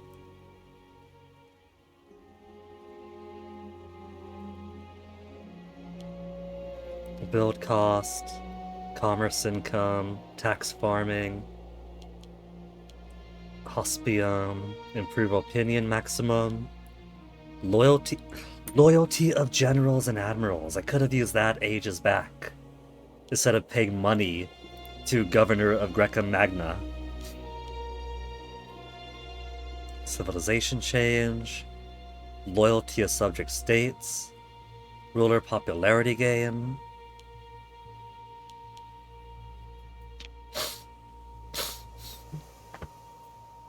Corruption is already fine as is.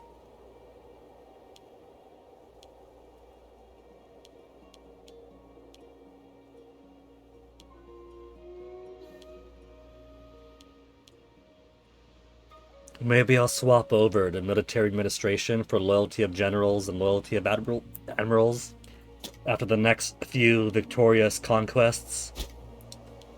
End up making them too popular, enough to be a threat to me.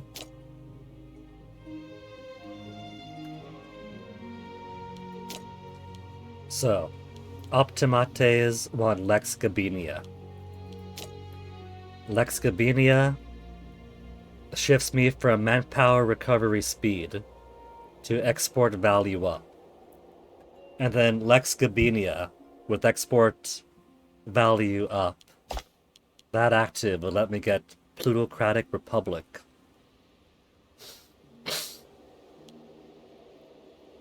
Now this says idea slots can be increased by changing government type.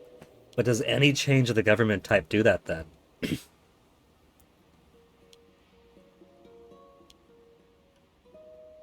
4 free province investments. Imperial cult government form.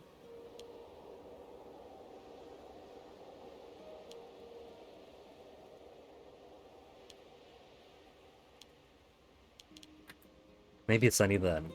Embellish a temple of Jupiter Optimus Maximus. Religious advances greater than 5 and has lots of gold. 10 approved from the Boni. Gain more popularity. Temple of Jupiter Optimus Maximus stands at the center of our faith and city. Testament to our rule, blessing of the heavens. Could be a way of advancing our government later down the line. Plutocratic might not be too bad.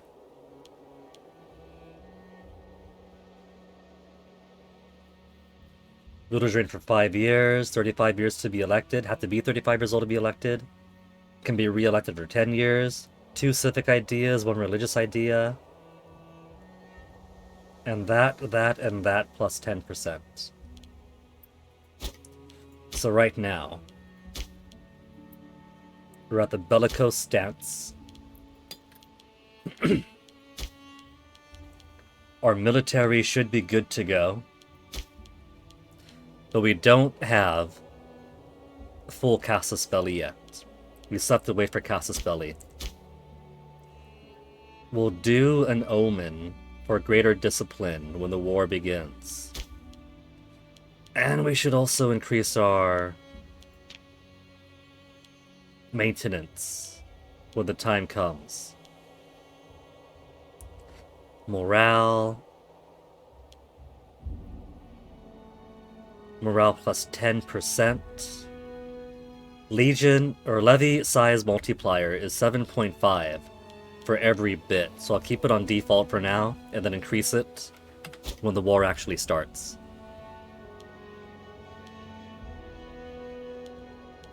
So first let me get those levies up.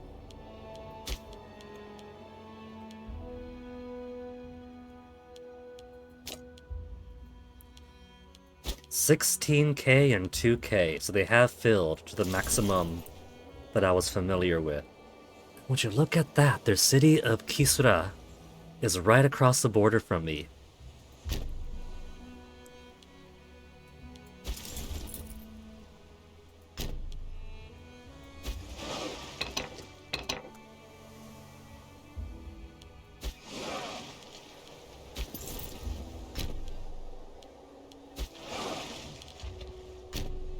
Move our navy over. I'm assuming that their levy will begin at their capital, as it has for us in Italia and in Greca Magna.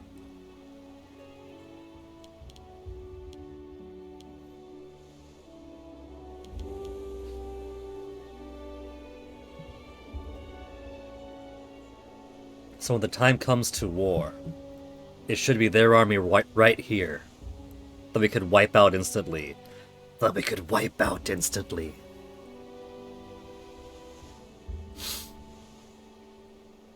So a little money per month.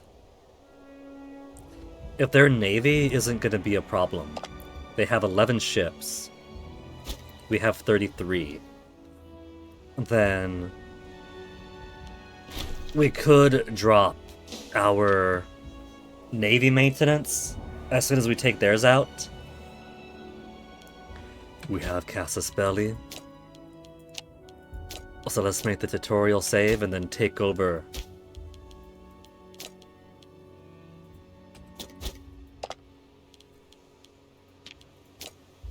Take Tuscia. Marcia doesn't want to join this war. For once they don't want to join. What's the problem? They're a disloyal subject. What are you talking about? They love us. They got 75 opinion of Rome. Loyalty to the Italic regional power of Rome is 18. Is that considered low? Marsian independence gives a minus 40, so that was the modifier that it said that they would lose if we gave them a couple more lands. I guess if we gave them those lands, and they had less of a desire for independence from us, they would have been happier being a fatter subject.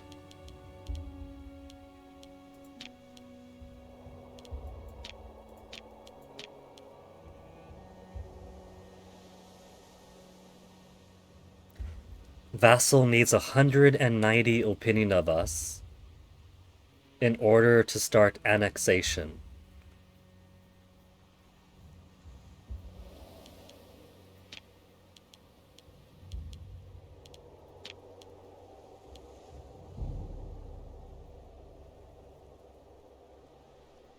If I give them territory, like, could I give them Fukens?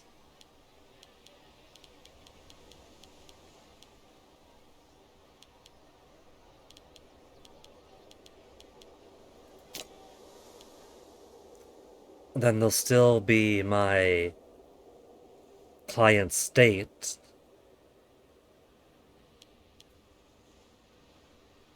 They want it for free, if possible. But I'm not seeing any opinion change with that.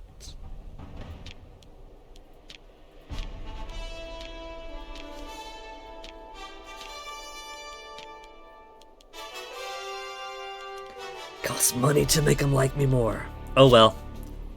Whatevs. Let's go ahead to the war. We'll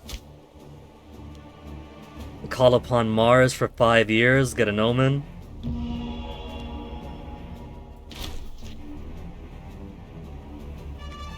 Mars smiles on us, more discipline for our troops. Now declare war on Etruria to take Tuscia.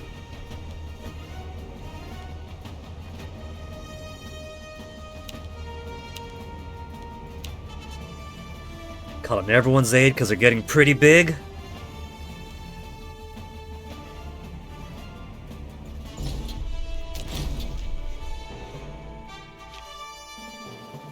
Veneto's honoring the alliance. Insubria honoring the alliance. No longer importing base metals from Dodecapolis. So you can't continue to import things from people who are at war with you. Which is fine. I've already got enough base metals to maintain my light infantry offense. We still have that surplus of the capital. So that's perfectly alright.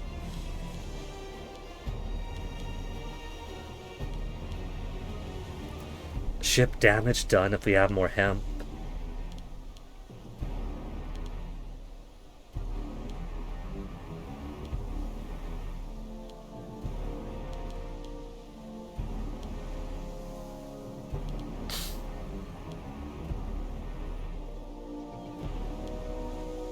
Let's just get that national commerce income for now.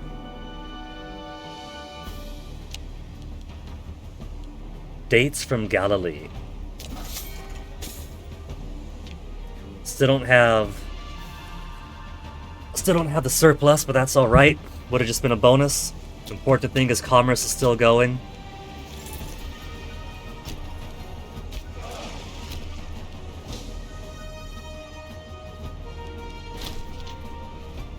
Sad news, Marcus Claudius Corvus died in flagrante delicto at age 81.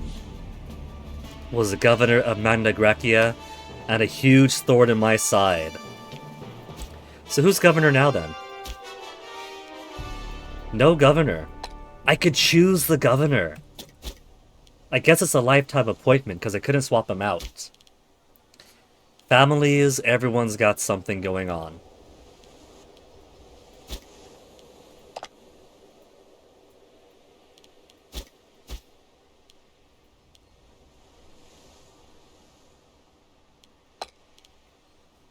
Governor... Do I even bother though? Now what about my levies from here? Or there? Or there? I've got at the very least Apulia all taken over. Where are those levies?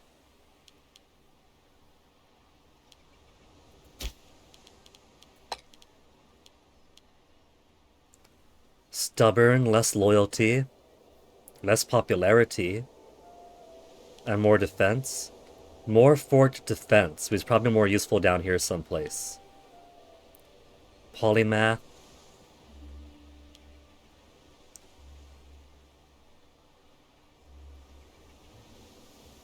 Local tax down, national tax down. Local research points up. Scholar. Assertive. Great wonder construction. Province commerce up. He's got great finesse and martial, this Manius Curious Dentatus. Manius Curious Dentatus. The curious man of the teeth. Prominent. Province commerce 10%.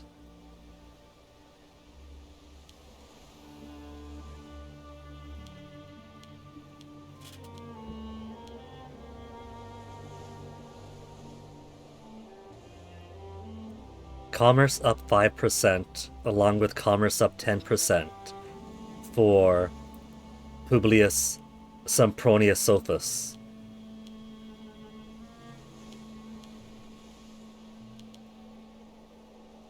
Also the son of Tribunus Plebis. Let's put him in charge.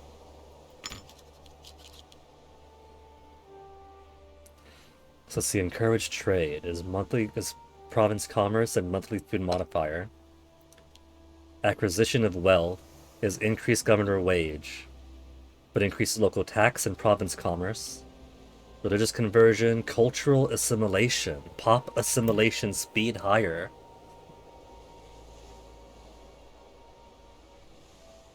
I think I should probably do that for conquered territories, put them on a cultural assimilation, bleed them dry, taxes up, provincial loyalty down, commerce up, food modifier down. Borderlands is manpower up and fort defense, social mobility, promotion demotion, harsh treatment, loyalty up, output down, demotion speed up, migration down, migration attraction down, but pop migration up. Local autonomy, population output down, but everyone's happier. Civilization effort and centralized population. Decentralized pops. Pull or push.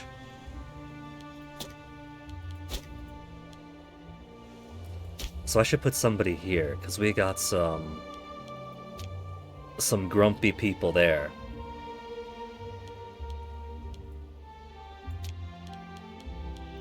Province of Picenum is set for acquisition of wealth. How about we set to culturally assimilate?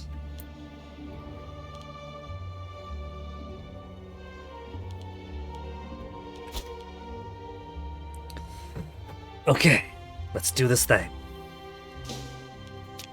So we're already sitting down, doing our army stuff. Their army is... I don't see them at all.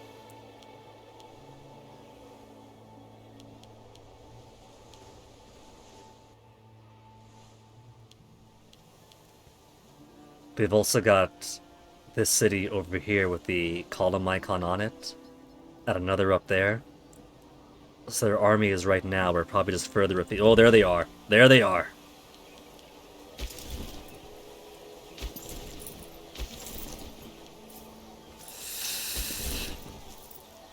Go for the fight. We'll come back later.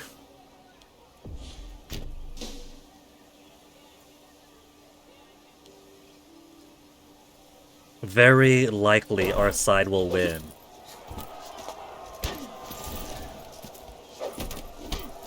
Look at that. They're trying to take over my siege.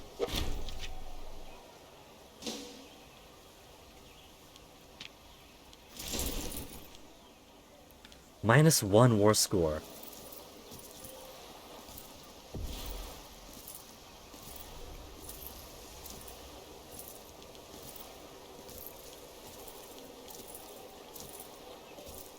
The armor, okay. So they haven't stolen control of the siege away from me. Like the little one-man armies and Crusader Kings do when you get to a place you want to conquer, but no, they want the credit for it. But there is a button to assume control of siege. I haven't had the need to yet, but it is cool that it's there.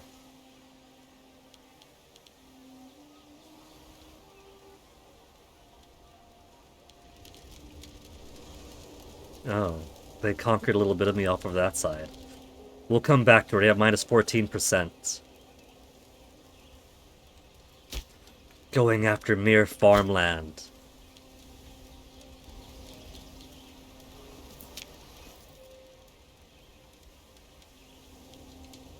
You know, I'm kind of surprised how quiet the game is. Everything's at 100%, but it kind of feels eerie, the lack of music. I guess it hasn't been invented yet.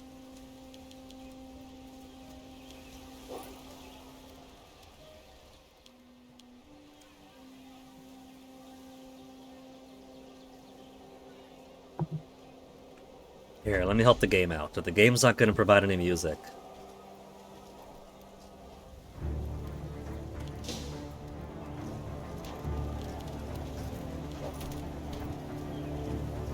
%already? I like how all of my allies are just feeding more negative war score, dropping themselves in the sword over here. Lately, we've seen a growing number of people following Fortuna, seeking the fortune of the gods. A priest and a small group of followers have arrived in Canusium, looking for a new home for their cult. They promise good fortune and that our people will be well taken care of. If they're given funds, I've only got a monthly increase of 0.85.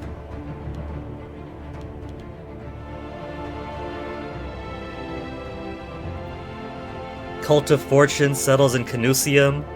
A Roman freeman appears in Canusium. Get that popularity out of here.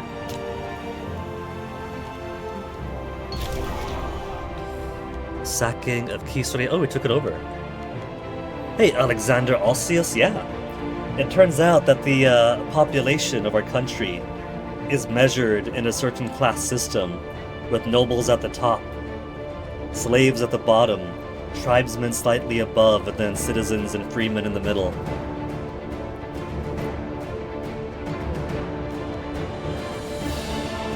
We could get cruel if we let none hide.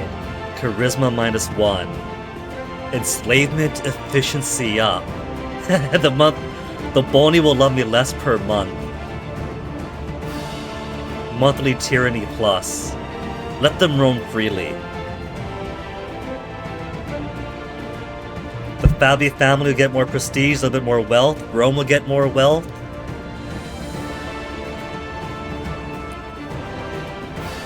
And let's see. Quintus Fabius Julianus. That's my current guy, right? Where's that government? Yeah, Quintus. His current ruler dude. So, levies being loyal to him, I'm okay with.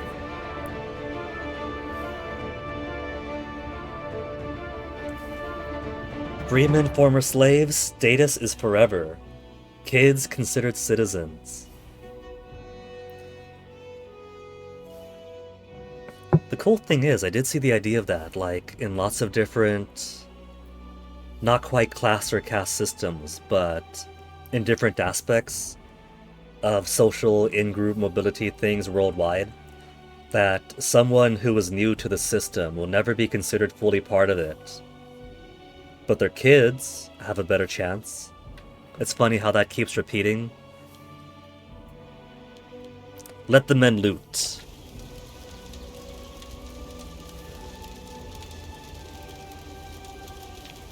But even with the conquering of the city, we're at -4 because my guys keep losing fights. They got plenty of enthusiasm and no military ability. I've chosen the worst allies. Oh, they got 11,000 right over there. Let's take them on.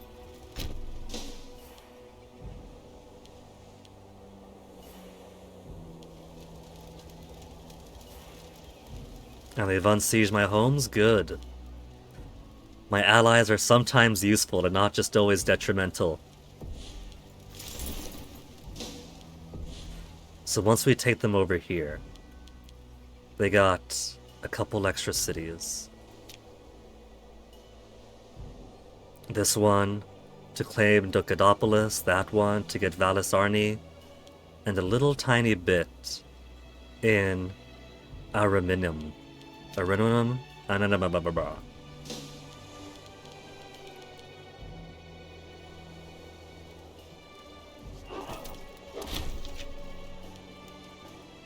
Killed 11,479 out of 11,479. Completely wiped them out.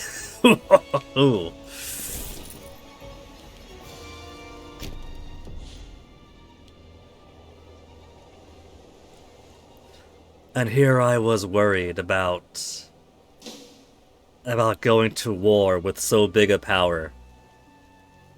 But then it is tutorial, so the odds are stacked in my favor. And it is Rome, and my understanding is Imperium Rome likes to give lots of benefits to Rome, so that Rome historically advances. If it's in AI hands, it gets to build up bigly. If it's in player hands, they get to follow a few missions, guide their conquests. Which is part of why I don't really want to play as Rome, you know? If the game is gonna make it easier, I don't want to do the easier thing. Great temple in Athenae, dedicated to Athena, has been sacked by the forces of Elatia. Our priests assure us that this can only bring bad fortune upon their people. See what I mean from yesterday, that what I really want in a strategy game is something with lots of granularity like this. Especially in, like, the map, right? The small name locations you could travel to, influence, being a whole lot more smaller and denser than in any Crusader Kings game. But the bits like this make me wish that there was a way that you could make a Frankenstein monster of a dense strategy game with good granularity, and something like King of Dragon Pass or 6 Ages.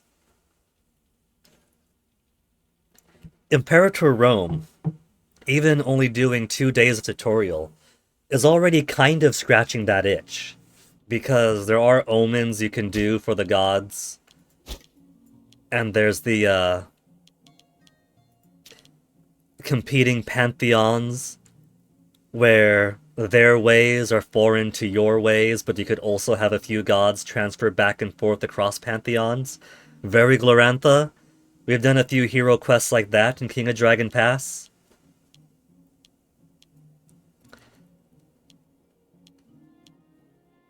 Lose 25 opinion of Elatia. Who's Elatia?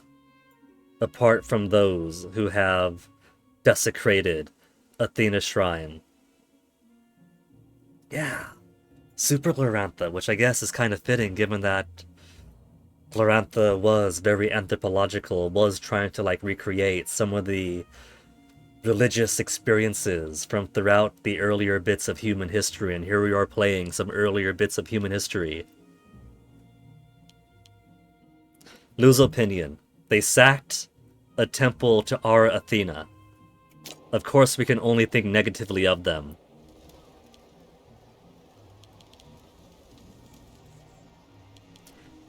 How would we feel if somebody sacked a shrine to Chalana Oroi, and we were like, we kinda like them, we could forgive this? No, of course not.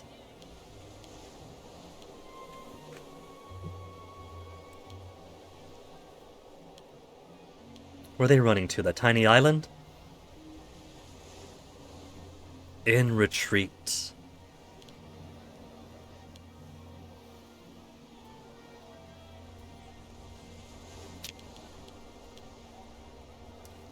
Let me speed up a little bit for the sieges. The speed goes back down to 3 anyway when a battle's going on, so I won't miss out on anything by speeding up. The cruel option's always there, but I don't need the tyranny. We'll let them do their looting, because that is simply what the victors do. It's their reason for joining these levies in the first place. Exactly, Alexander. The influences are there. I think the systems would mesh pretty well. I know that there's still a modding community for Imperator Rome. And apparently there's one big mod that's considered practically essential because it makes the game so much more fun than the base game is. I haven't installed that. But I bet you that it'd be possible to do a total conversion mod in this system. I think it'd be really cool. It would take a lot of time and money, I'm sure.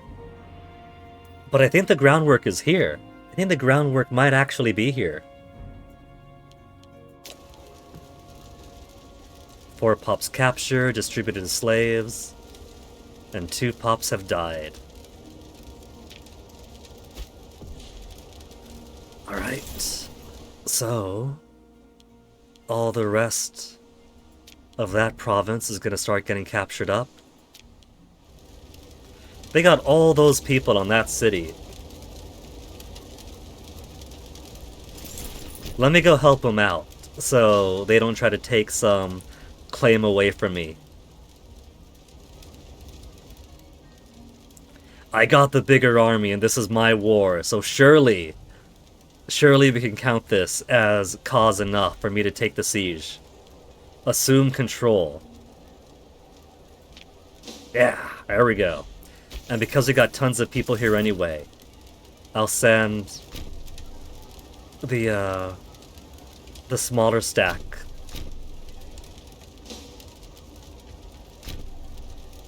Smaller stack, come on.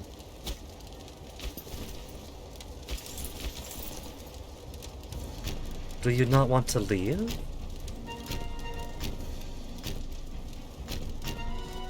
Maybe we're not able to march all the way over to the other province next door. Even though it's plains, literally plains in between.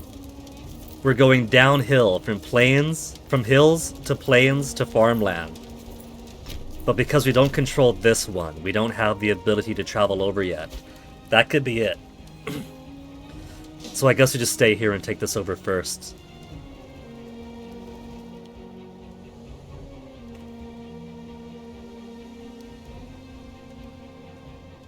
We have our ally. We have, who's this? Insubria. Which one's Insubria? We have our neighbors over here. Our ally over here that is sieging down in Ferniatia. So if I'm nice and we sue for peace, we could give this to our ally, because they're going to siege that down and have occupation over it. That is what happens to those who align with our enemies. It's not just our enemies that will be taken over, but even their own allies, those who choose to fight against us. One of Rome's most renowned merchant traders, Gaius Fabius Licinus, has appeared before us, set it in tears. He tells of a huge shipment of exotic fruits which sank beneath the roiling waves on a journey from Aternum to Nikema. He beseeches us to cover at least some of the losses in order to preserve the reputation of Roman trade throughout the world. I do have a positive amount of income in a whole integer, and 276 gold in my war chest. It's only 21 to assure his loyalty. More pressing concerns, he loses personal money and loses loyalty in us. Buy up his failing trading empire for only double the cost that I could easily afford. Province of Aternum gains local trade investment.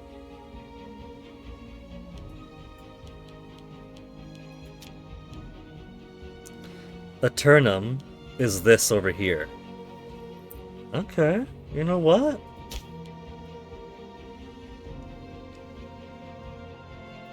I think we can do that.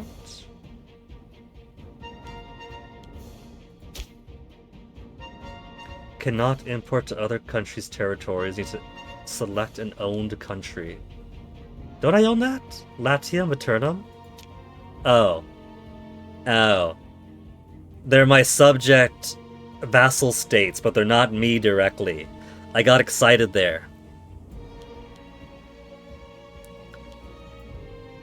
But I do own no territory in it. I do own Aternum itself. Has 0 of 1 import. So that'd be 1. I could order 1 thing to my little piece of Aternum. Yeah, sure. Buy up his trade empire.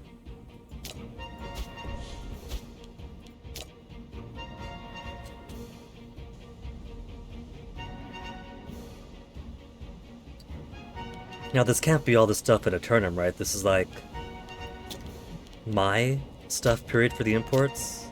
Yeah. The same surpluses. Down to cloth. So it's more stuff coming in, period. So if I order in more dates to get to Eternum, then those dates are going to end up eventually in Rome, and I'm still going to get the surplus, yeah?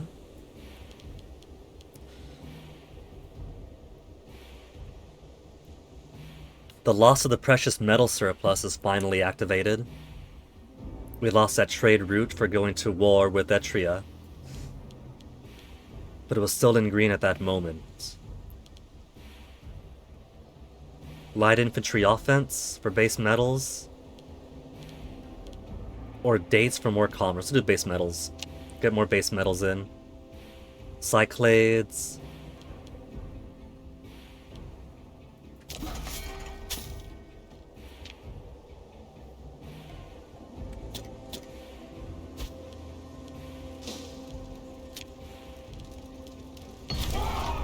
Sacking of Kortun.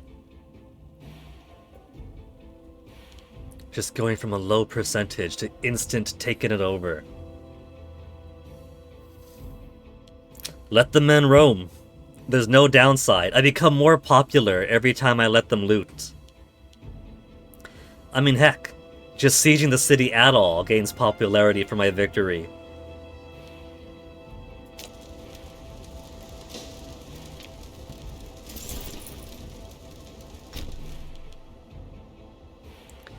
I wonder if I could use my ships to go across the sea. I haven't been making use of the ships. And the 12 ships of Etruria haven't come into play. So if I could simply walk my armies onto my boats, move the boats over and drop them off, we could get a pretty good foothold in Corsica too. I'd be expanding too big. I mean, I really want to. I think I want to.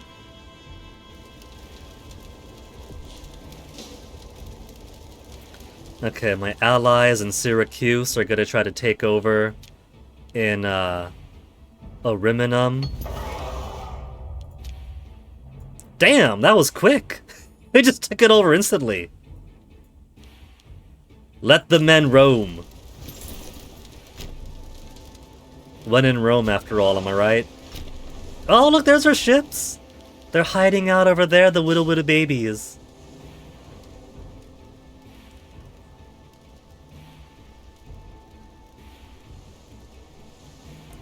They're not running, the cowards. And my allies are too far away to join this fight instantly. Look at that! The discipline! The extra discipline bonus just cutting through their morale like it's nothing.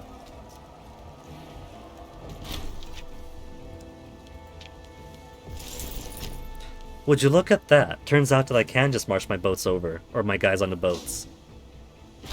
Which is cool. Lucius Fabius Cursor died from advanced stages of a venereal disease at 73. Grandpa went down partying. Admiral of Classis II, member of the Fabi family. That was basically a political appointment to shut them up about their family not having enough jobs. But there's no warning about families not being fed enough. Semproni has too many people employed in important positions. But everyone's got their minimum of 2 at least.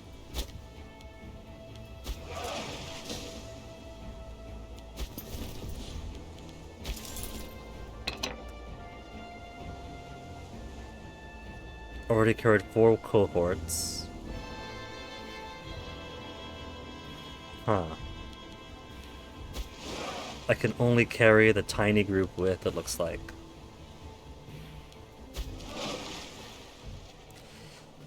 I'm not sure that's enough for me to care about. I think I'm going to stick with the mainland peninsula for now, even though I can eventually. Because let me see, the last time I took...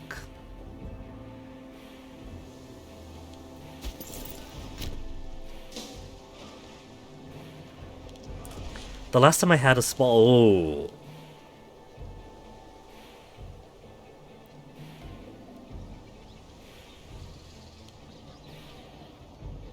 11,000 mercenaries sitting there. But they're not in red. They're not in enemy red. So, is that a more neutralist color? If I were to say, come on over, I'm sure it'd be fine. They're just stationed there because every mercenary has a location, right? If these guys had hired mercenaries, then they'd be actually helping the fight. Yeah? Like here, with my guy moving from the province over to that province, it tells you imminent battle.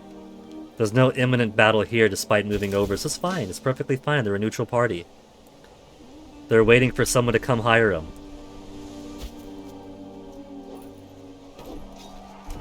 And would you look at that? Corsica taken so easily. And then everything else just starts timing on in.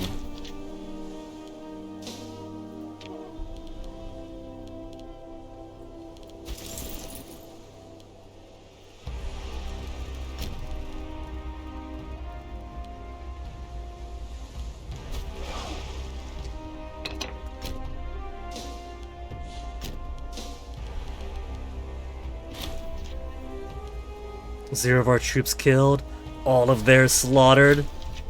0 troops killed, all of theirs slaughtered.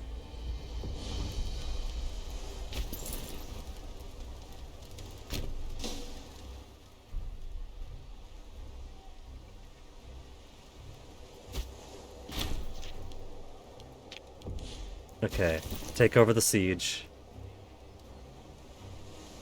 Only have 1,936 men capable of assaulting. Insubria has 6,000 men. We need more men to assume control. Fair.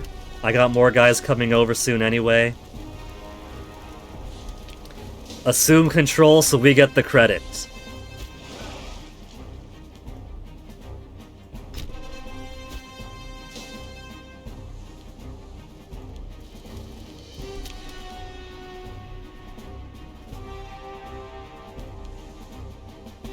It's a good thing they had no investment in Corsica, so I could just sit there and take it over. No fort to worry about.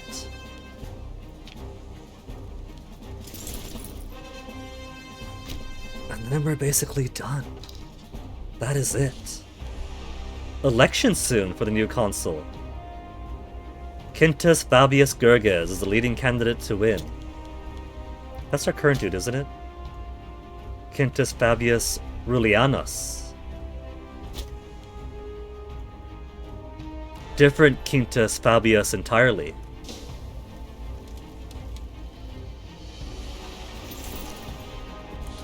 War score of 100.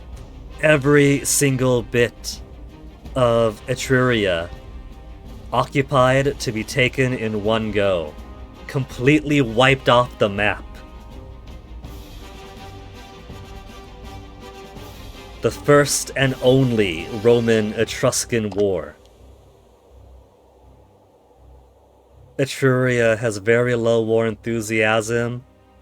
Friniacia has very low war enthusiasm. I wonder why.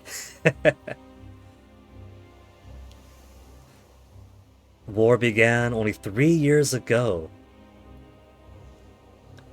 So, these wars are so easy. I mean, at the very least, they're very quick. They're very quick when all you do is take over one fort. And then everything else around it, within that province, starts filling in unless there's a second fort. So if you want to play more defensive, you want to put more forts out strategically.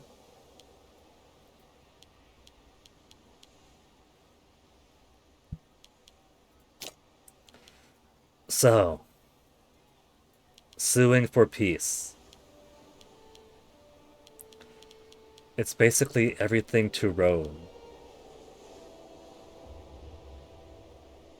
Except for the Phrenic parts. I can't give the Phrenic parts to my allies, even though they conquered it. Nor, oh yeah, they also took a little baby bit over in Ariminum.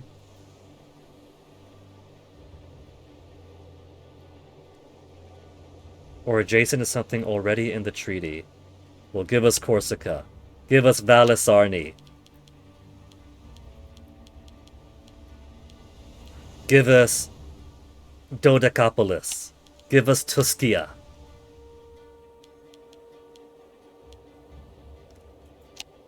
Araminium. All to us. Aggressive expansion of 19. The combined value is only 35 so far. We could take the Phrenic lands too, the Phreniatic lands. And still have leftover war score. That is a complete wipeout of Etruria and their only ally.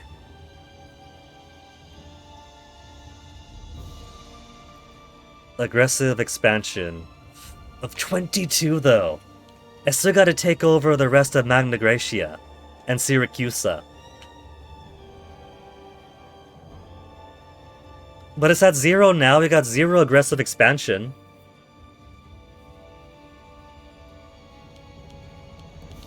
I'm gonna say take it. Or at the very least, would I get less if the Phreniatics is simply... Instead of like 22.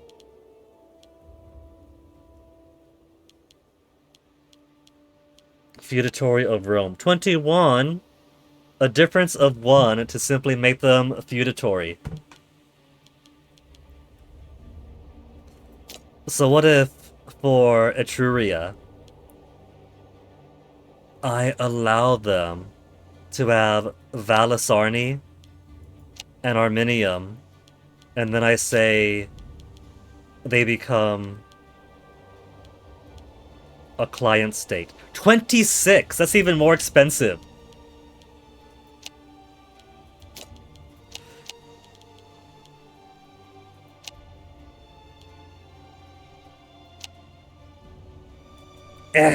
It's only a difference of 1.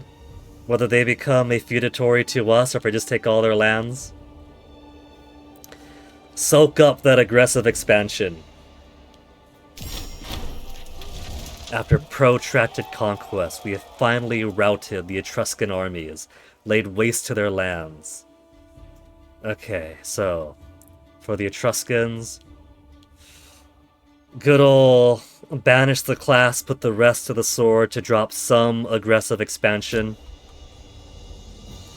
For Phreniatics, that's -1 whole aggressive expansion to both of them. And then a whole lot more to Rome. Look at the obscene size of that army. And we still have pretty good manpower. To replenish our armies, there's a need for 1,438. So, of the 6,696, 1,430 will be debited to satisfy it. So, what I could do is have these guys stop marching, and since the war is over,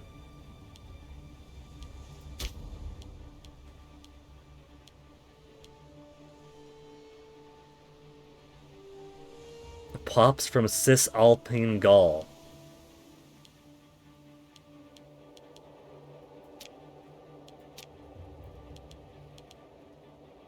I got actual... It's really tiny, but I got a 3rd levy now. What I gotta do is figure out the build order of things, because I got more provinces down here. And I'm not getting a whole lot more in terms of levies in Magna Graecia. So I think I just gotta spend some money on forts and other buildings.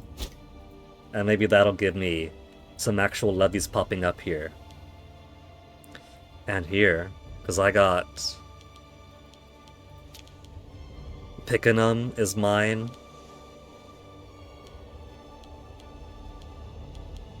Well, I guess Picanum counts for Latium. For Italy, I mean. Oh, cool. It even shows you little pirate flags where the pirates are. A couple of them are ours, so we can't be too upset at them.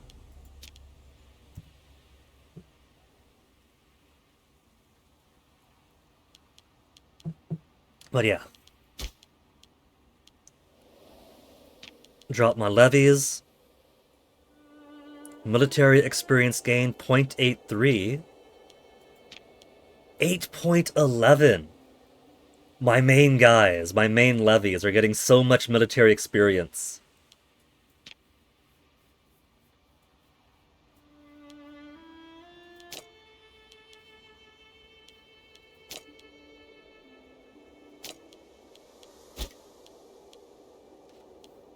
Lack of a governor in Cisalpine Gaul.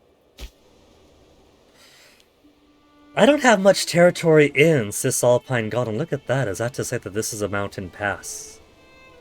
A little strategic impasse here. A good place for a fort, perhaps. Another one there, but not one here. Maybe this is too wide. That all this is just travel as normal, but that is a proper pinch point.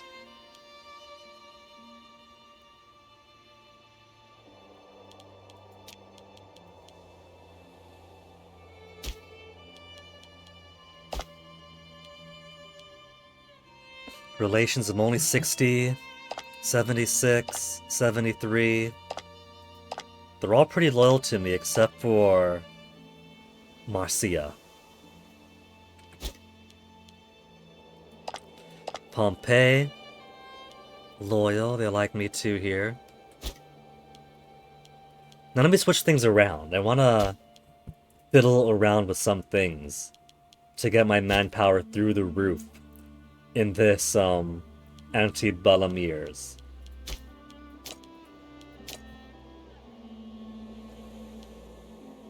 Export value, anti-piracy, import value, export value, Republican levy, levy size multiplier, manpower recovery speed on Servian levies. I'm going to keep it on there. Political influence is already nearing max again already. Avoid religious mandates.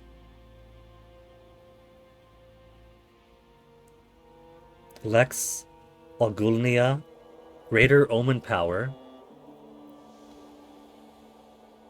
Lex Aelia et Fufia, pop conversion. Divine sacrifice cost down.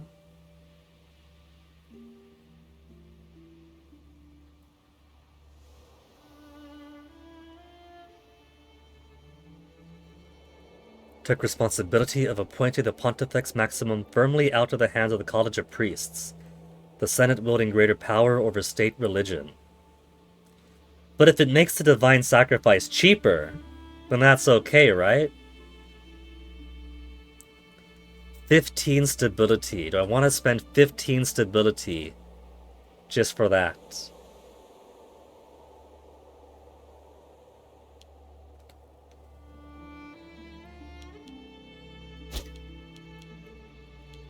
In a couple more years, this will expire. Wait, we have a Shrine of Agatham now.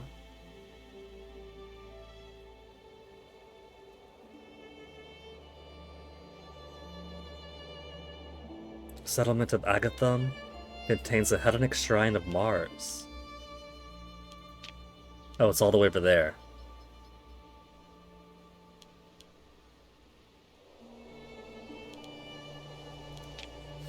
We don't own that.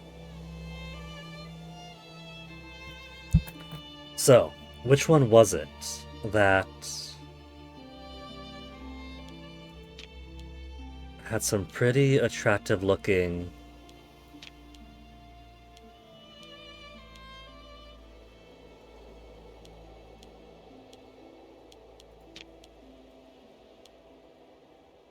integrated culture, Freeman? I can't look at the other options for the Pantheon. Since the Omen is currently active, I'm not gonna get rid of him, I just want to see. I just want to look.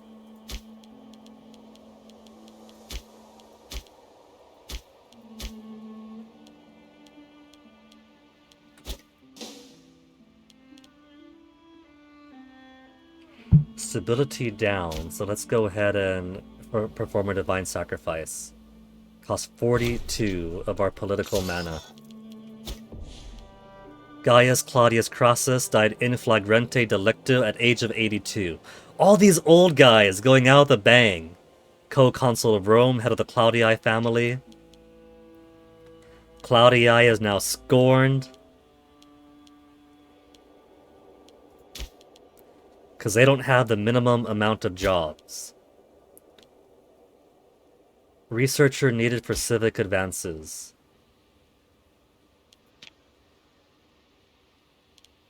Claudius, at only 25 years old, he's got the same finesse. And this prefers finesse. Well, there you go. Problem solved.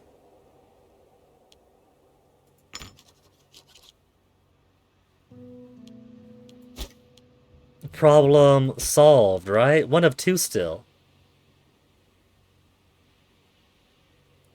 Fabii is missing a job. Claudii is plenty. Fabii.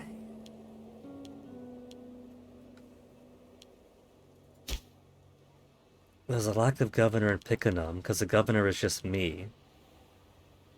Cannot change the governor of my capital region, but that's not my capital region. My capital region is Latium.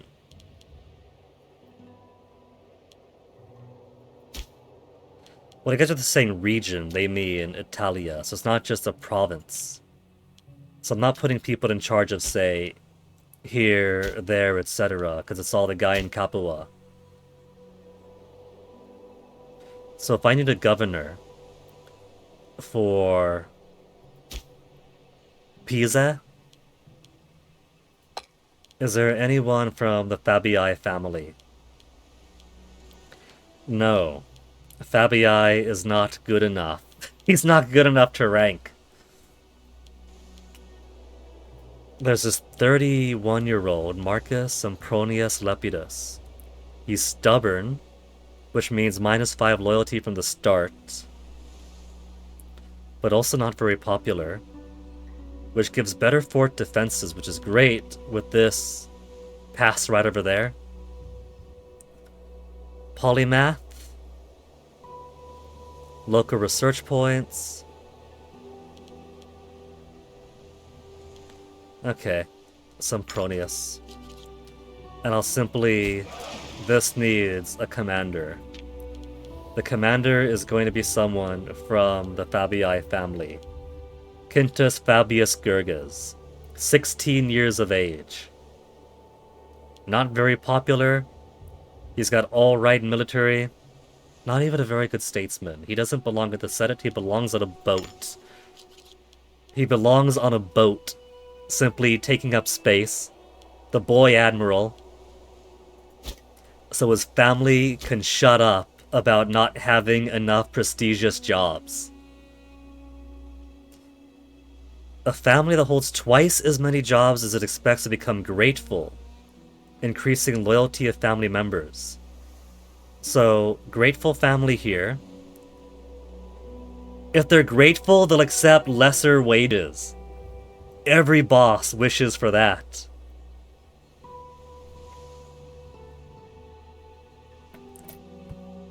But they got minor power. I'd prefer that the ones with more prestige.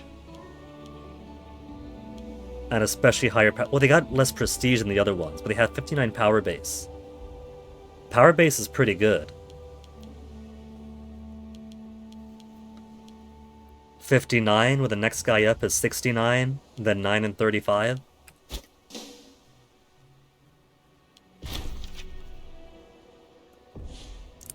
Appius Claudicus Caesus was elected to office, now rule a glorious nation. Bonnie is in control again. Wages down.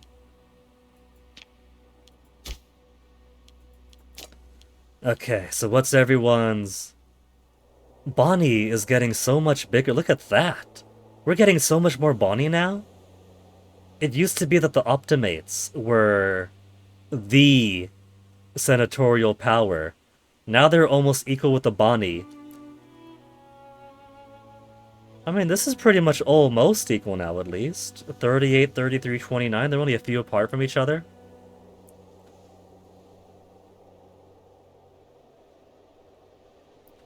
Province of Latium has direct investments, is the agenda.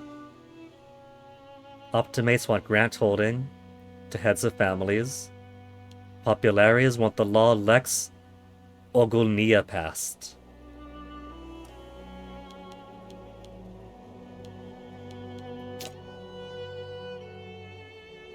Where's Lex Ogulnia? Omen power up 15%. Okay. Sounds easy enough.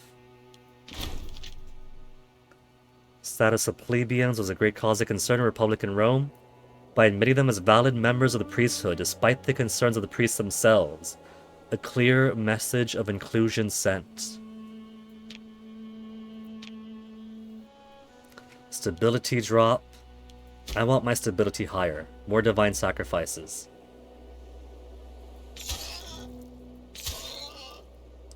I'm finally getting low political influence. Took me long enough. With the high stability I've been enjoying.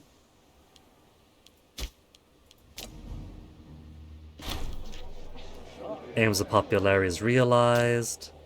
Optimates like me a bit less, but the populares... As long as... I mean, the lowest I have is 77. If the lowest is 77, I could be happy. Pirates roaming again. Let me see if 33 ships is enough to take on pirates now.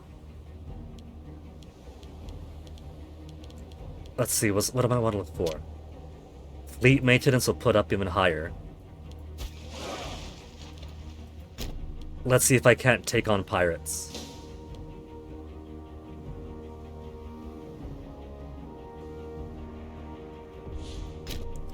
So if we move to frontal assault. Strong center that breaks through the enemy line. Current composition, frontal assault has an effective 90.90% effectiveness of that. Damage to close ranks down, but damage versus harassment up. I don't know if I want that.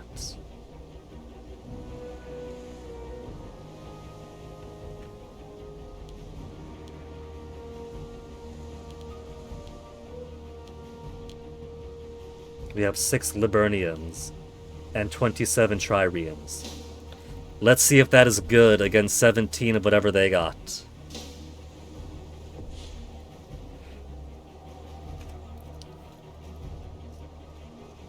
Six and 27 versus 16 and 1. And Liburnians are usually garbage.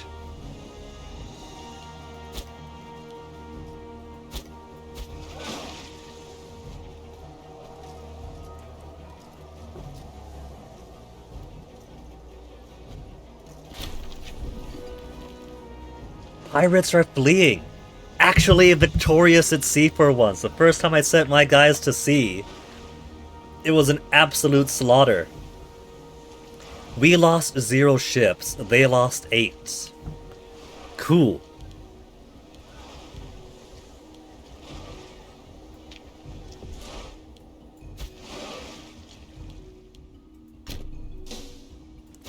And now, I'll go ahead and drop fleet maintenance and army maintenance to bear bomb. Now who's scoring this time? Claudii, because I've lost 2 researchers, oratory and religious.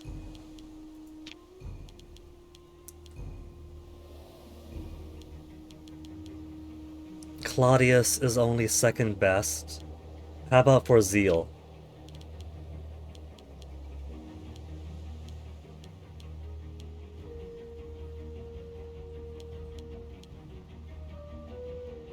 Their family really is just garbage right now for the stats that I want. So Fabii has 2 of 2, right?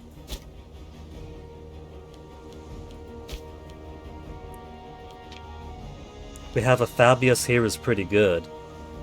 Scholar.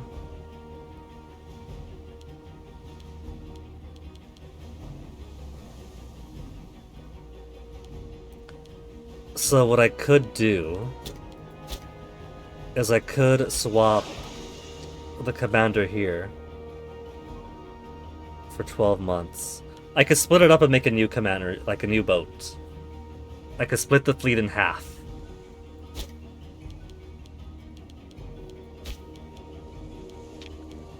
Because I want my good research. I don't want it to just be garbage just for politics.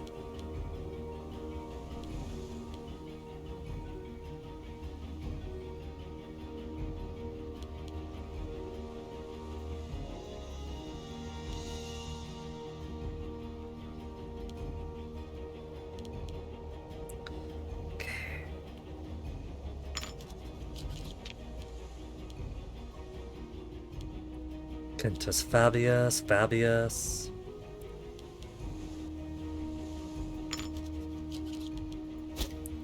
So Fabius are super happy. The Claudii are not. When ship goes to port, we'll make them happy. A struggle between the religious echelons of our society and the peasants has recently come into light. As a populace at large, feel like the religious ceremonies are inaccessible and distant. On the other hand, our high priest and his attendants demand the distance needed to do their jobs properly. An argument the peasants... An argument? And argue the peasants have no right to the inner workings of our religious ceremonies. Lose 5 stability if priests left alone. Close temples for 2 years. Omen power gets better. Publius Sempronia Severio gains 10 loyalty, which has already got 85. A procession through the territory to appease both sides. Gain 3 stability. And gain 10 loyalty of Publius. Or peasants are right, open the gates of the temple for 6 stability, but omens are weaker. Religious tech investment is worse, and lose 15 loyalty of Publius. Why not just make both guys happy? Okay, split this in half. And then second fleet will have a Fabii in charge. It is Fabii again, right? Yeah. No. Fabii's okay, Claudii. Claudii could use a freebie job. Fabii's. Quintus Fabius Gurgas. He's a coward and tactically inflexible. This is very, very clearly... No, Fabii's okay, it's Claudius I need.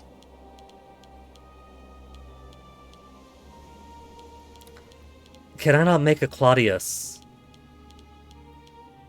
No. No Claudii actually care about going to sea.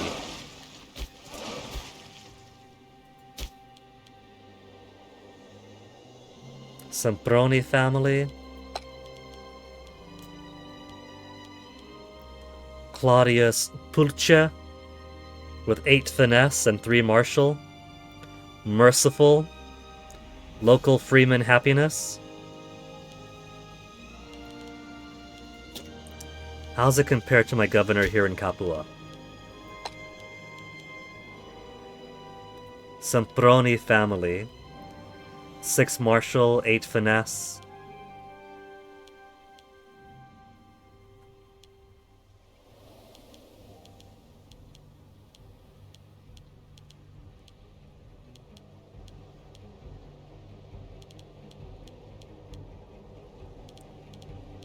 Claudius. So 8 finesse and 6 martial versus 8 finesse and 3 martial. No, I think he'd be rather garbage.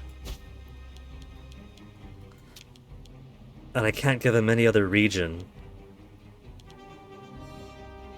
Even Corsica and Sardinia count for Italia, so I can't even send him overseas. I think I'll put him in charge of Cisalpine Gaul.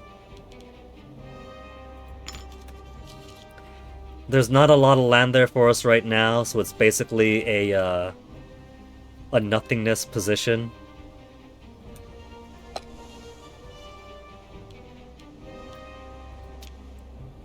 Religiously, they're all Hellenic here.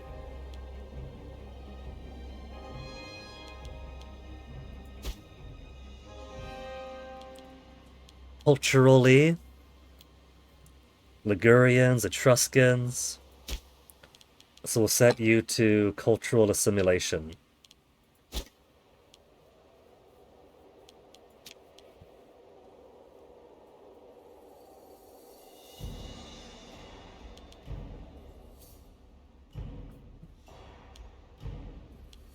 I'm actually losing money right now.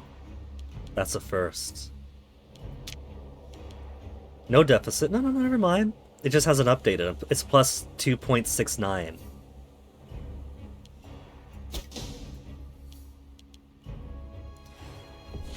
Okay, now to go to building up my manpower again.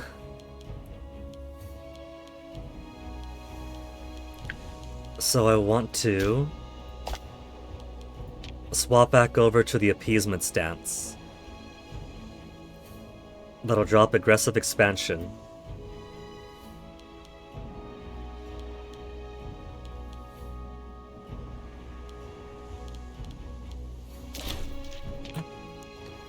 I'm sorry we had to wipe out the Etruscans. It's simply what we had to do. It was historically inevitable.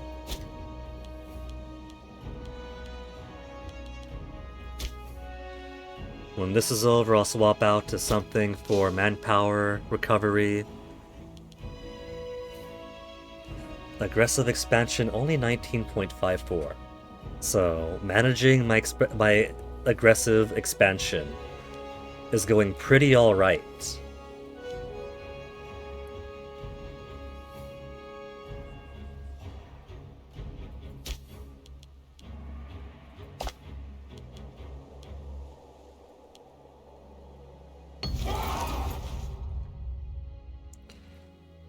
Great Temple to Knossos. That's in Crete, right? A dedicated to Ariadne has been sacked by the forces of Eleutherna. This can only bring bad fortune to the people. Remember this crime.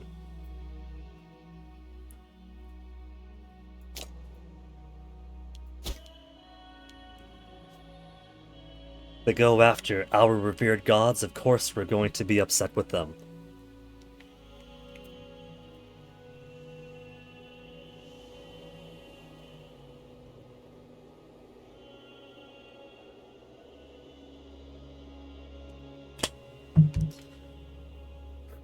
Got plenty of money. Let's see if I can't somehow increase my dudes here. I could build a fortress.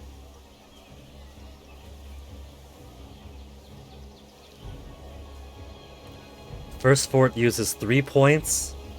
Each subsequent fort uses 1. Currently use 0 out of 5 fort points for the state in the state of province of Lucania. So I could put an extra fort here. Fort defense. Barracks. Limited to 1 in any given territory.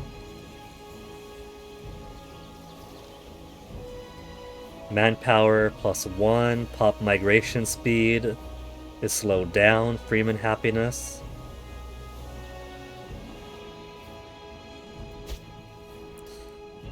I feel like this is a good place for one, though. I could found a whole city. But I'm not sure I want to.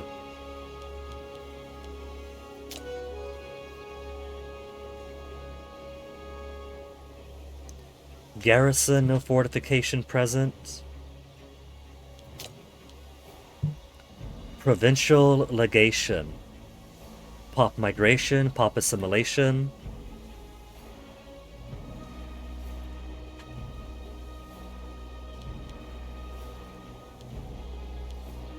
Slave estate, port, tribal settlement, barracks.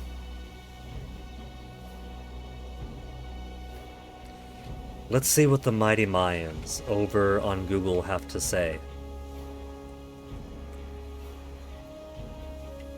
Imperator Rome. Increasing levies? 2.0 How to grow my levies 4 years ago. Only pops of your primary or integrated culture will contribute to levies. 2 main ways to increase levies.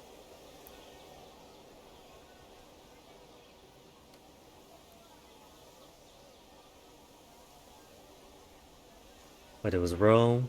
Cultural assimilation governor, focus everywhere. Spam markets took a while. Got almost all the provinces to about simultaneously switch to Roman majority culture. Allows them to count to the levies.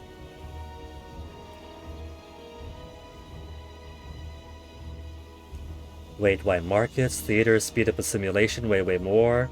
They're more expensive and require techs. But the difference is absolutely enormous, not even close. If you have lots of cultures to assimilate, it's much better to go down the tech path, of course, but that takes time. Faster just to integrate. The happiness malice easily counteracted. Instead of the 50 levies in 50 years, you can do it in 5, depending on how many groups you integrate. Assimilation is good, but as Rome, snowballing is important. Having more levies earlier is better than later. Your enemies will likely be weaker at the start. Don't agree. Managed extremely good up until the game got fucked. Even without integrating cultures, Rome does not bow to foreigners. Wasn't Rome pretty good about integrating different cultures everywhere, though?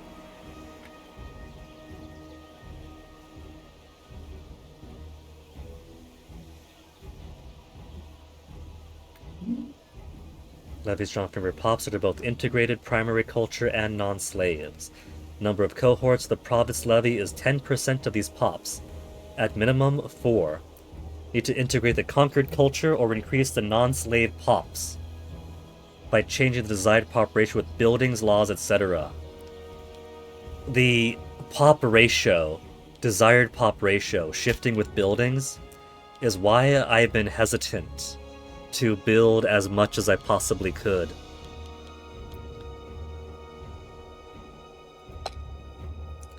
Let's do more cultural assimilation. And they said that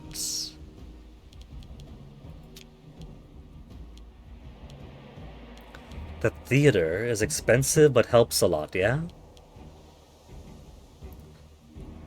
But that also takes time. And I could simply integrate the population. Romans make up 43%. Hebrews are an entire... Oh, that's a happiness. 12% happiness. There's only 6 Hebrew populations in the entire Rome. So by...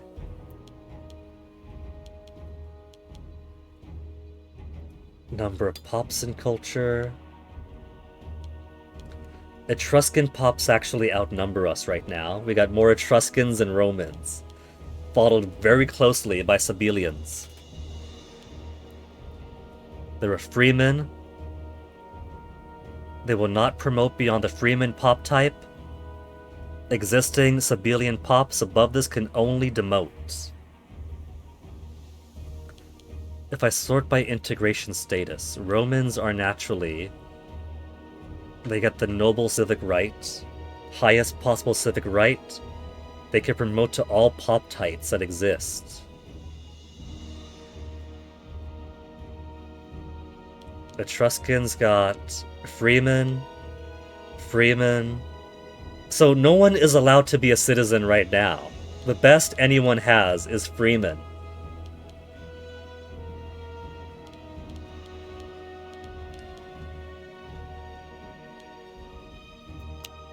The only integrated culture is Roman. So if I want...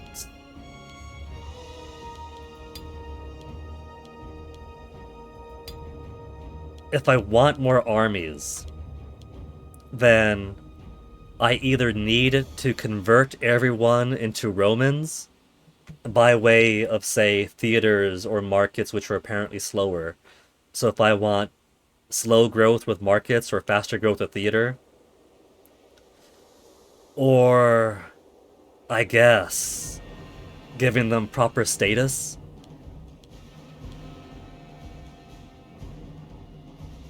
Etruscans will give more heavy infantry, light infantry, archers. We don't really have archers. Romans give light cavalry, heavy infantry, light infantry.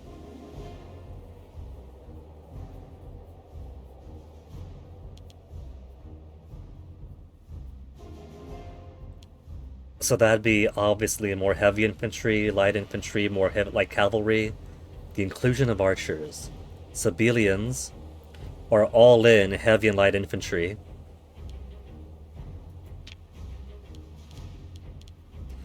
Let's go ahead and make you citizens.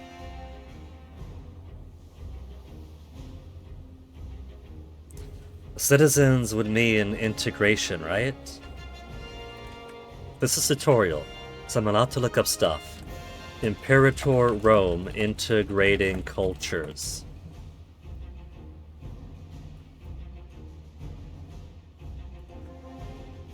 How do you integrate cultures? Does it happen over time? Is there a button you can select? You have to promote them to at least citizen status in the culture tab. The culture menu lets you change the rights of any culture. Man, that is rough. The rights you have determined by the culture you are. If you want to integrate a culture, you set their rights as citizen or noble, and now the freeman pops will count towards your levy. This could be sped up by granting cultures certain rights and protections. Every time you integrate a culture, all integrated cultures, for us just Romans, get a happiness penalty, so only integrate larger cultures, and focus on assimilating smaller ones. Okay, so say Etruscans or Sabellians. I could raise them to citizen status, they are full citizens. Start an integration process, which when complete will give them equal rights to our primary culture, protect them from assimilation. Once started, cannot be stopped. Country has the following penalty disability for each ongoing integration. Minus 0.2 stability. Yes. For Sabellian. And for the Etruscans.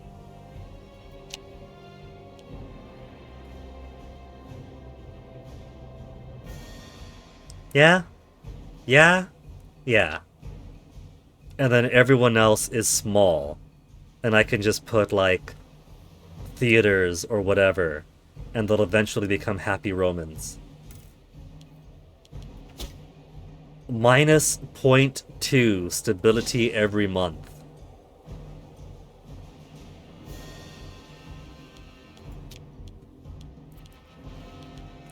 But that's fine. I should have done I should have done the integration a long time ago.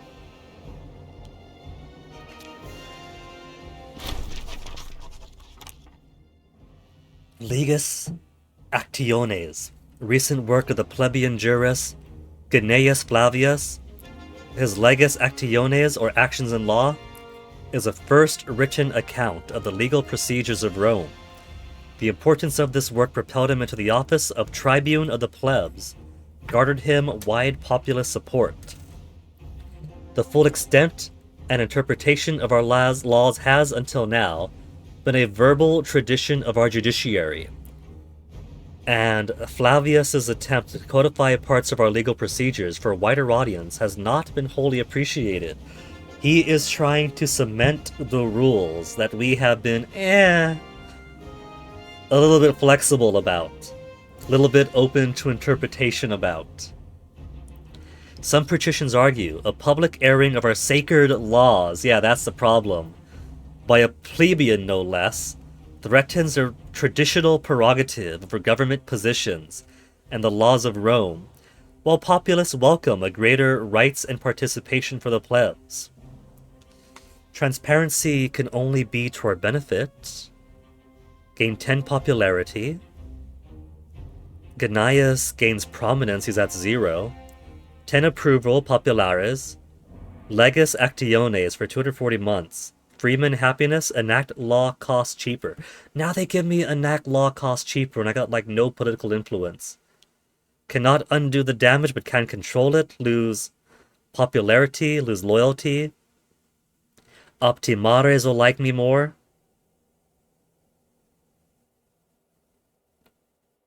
We still get actiones, so we still get the Freeman happiness, the enact law cost, but tyranny. I gain popularity, or I stimmy this guy and gain tyranny. What's up, pup? Hey, Toasty.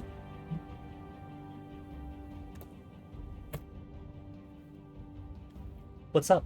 What do you want to see? No, he wants to look around for food. He's not paying any attention to me. He's not headbutting the microphone like he likes to do when he wants attention. You want to just hang out, Toasty? Yeah? I just have waters here, Toasty. I don't have any food.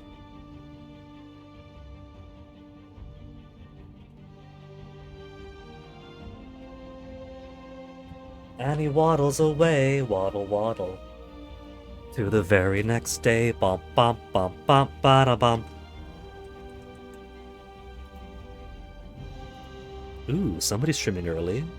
Japanese feudal monster battle on PS2.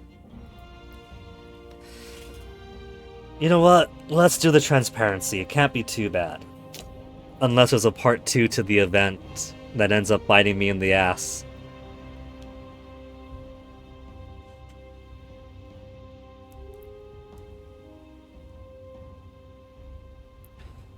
So, how much longer am I going to suffer the lesser integration here? Or the lesser, stability? They're already at 10%, so the right of intermarriage is making that go faster. Right of intermarriage and right to enter contracts. By virtue of ethnicity, some people aren't even allowed to enter contracts.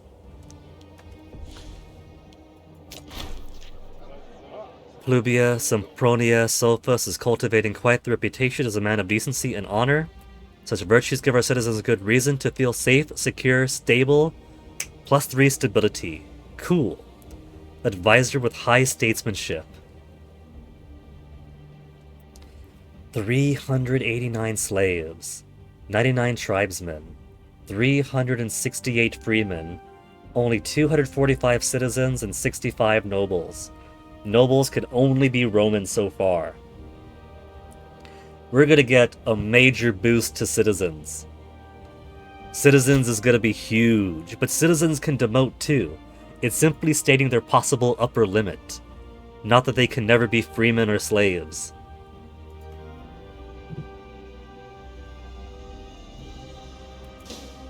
So how much longer do we have on the Omen? It'd be nice if there was a timer for that. 32 Canaanites in the realm. More reliquaries.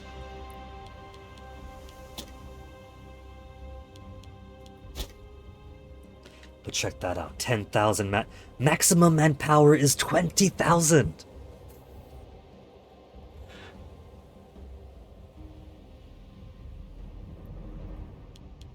Who would have guessed that the bigger we grow and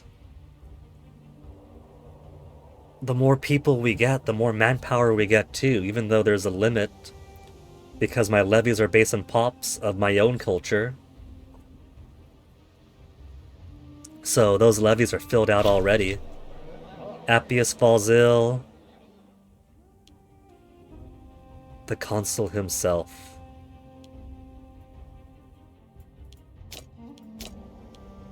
Scheme assassinate.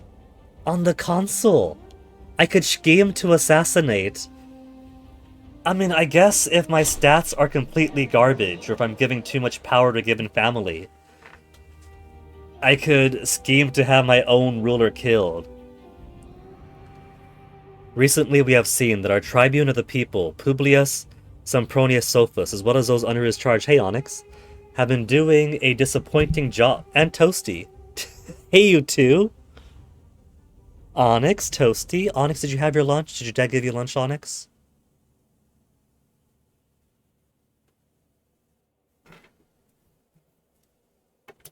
Hey, big guy. Hey, big Onyx. It seems that people are having issues with them keep reporting back to us how difficult they are to work with. When talking to the man, he claims it is simply a matter of bureaucracy being difficult, and that funds for his office have been lacking lately. He wants us to grease his wheels. He makes sure to mention repeatedly that it would most likely work out if only they were given more funds to work with. Sempronius Sophus, head of the Semproni family who have lots of jobs in Rome.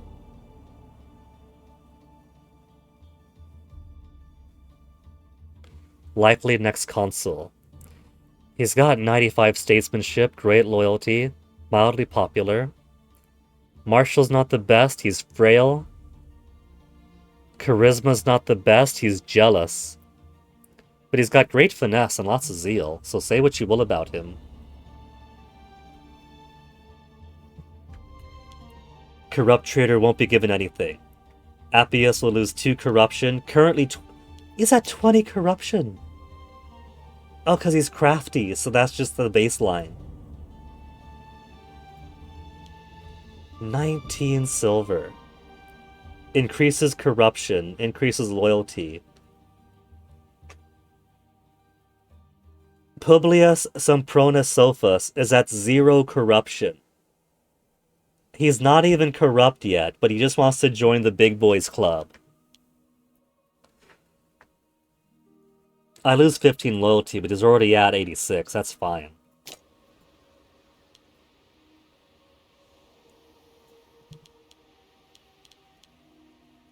$200 gold to seek treatment for the infection. Whatever will be, will be. This is a republic. He doesn't have the divine right of kings here that dictate that he and only he should be ruling.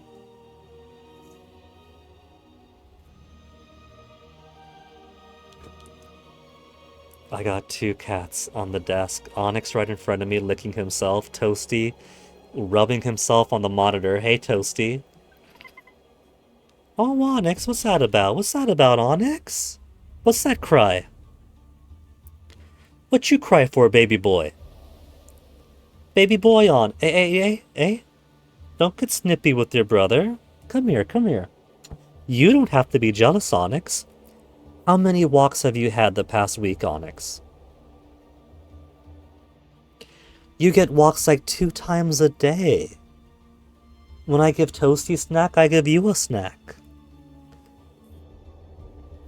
You're a special little guy, Onyx. You don't gotta be such a jealous little kitty. If anything, Onyx, if you're upset that Toasty has been getting more attention from me lately, it's because giving you walks twice a day means that is even more time that Toasty is all alone because both of us are outside. So I gotta play nice and give him more playtime, Onyx. You know that, right? Mwah. Come on. Let's go see if your dad fed you yet, okay? Come on, Onyx.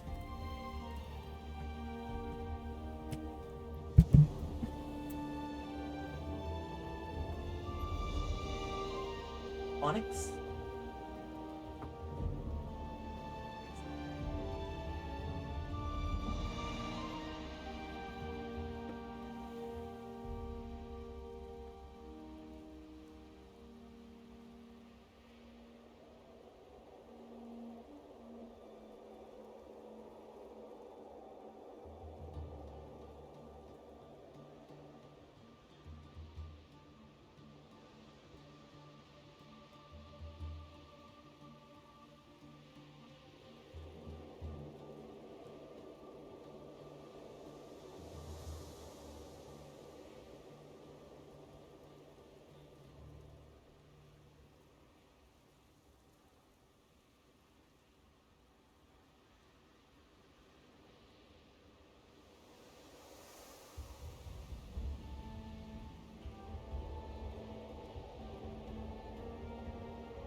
So Onyx has been fed, and Onyx has been walked. But he apparently slipped out of his harness during his walk. Naughty, naughty Onyx.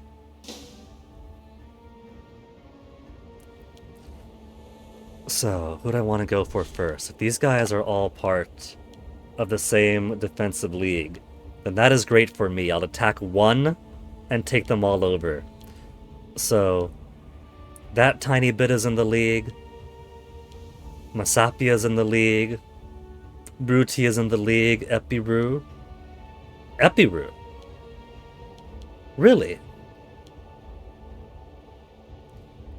But I like them. Hippodion's in the league. And Elia is in the league. So, looks like just about everyone.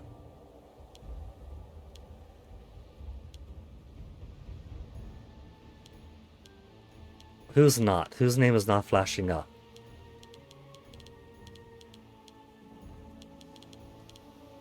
Croton.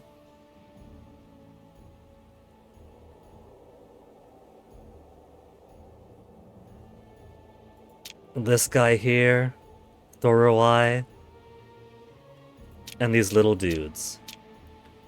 So we could at least get the bigger ones. And the little ones would be no problem.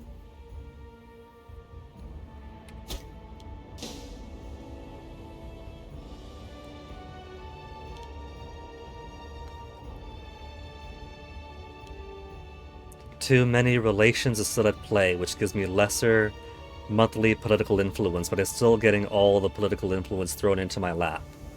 So I'm fine with that.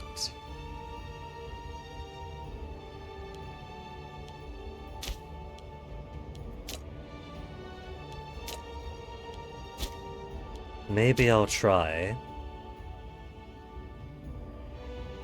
direct investments in Latium. Imports we're good on. How do I do the investments? Religious endowment.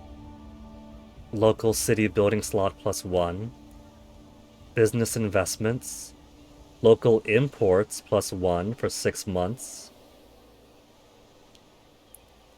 Population capacity. Provincial loyalty. Let's get the import +1.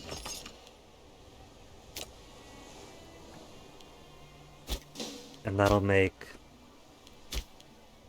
the Bonnie happy. 100% Bonnies love us. Popularity is 85. Optimate is 85. Governing is good and easy when you're on the tutorial. And Bonnie is officially the majority party. I was so willing to discount Bonnie before, because Optimates had a lot, Populares was the opposition party, and Bonnie had like near 0. And now it's Bonnie the majority, Optimates as the second place party, and Populares right behind.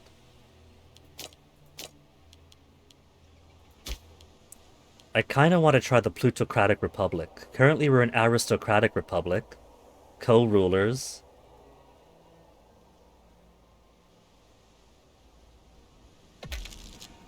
Hand +5%.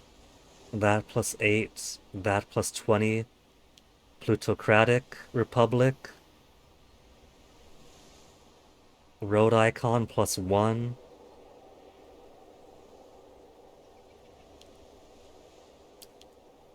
Would be nice if hovering over told you what the icons meant. That's... Is that citizen or freeman happiness +8? I think. Or who's got an icons glossary? Ledger, message log, score.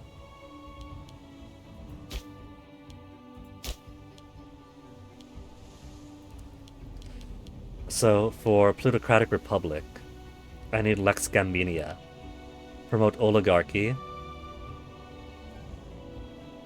Has not enacted Lex de Vectigalibus.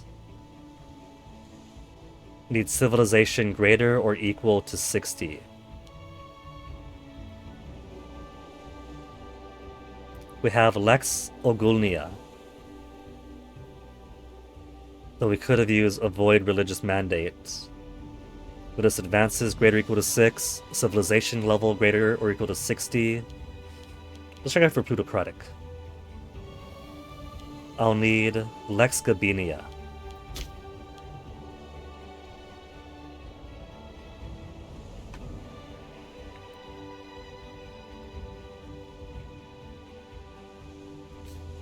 Lex Gabinia gives me export value, and we're not exporting all that much, so I'll be losing manpower recovery unnecessarily right now. But then I could swap over to Plutocratic Republic for a stability cost. And that might open up another slot.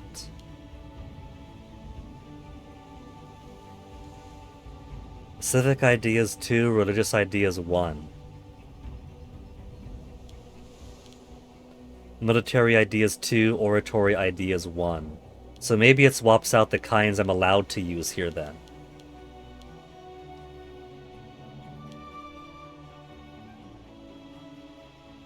One and two. 1 and 2.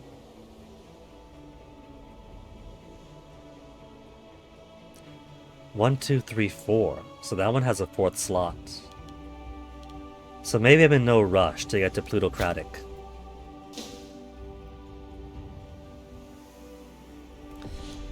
Q to advance Appius. From mathematics to language, science to botany, Appius Claudius Caecus is a dab-hand at it all. Forever willing to learn new disciplines. He mixes in every social circle and impresses them all. Gained polymath. Cool.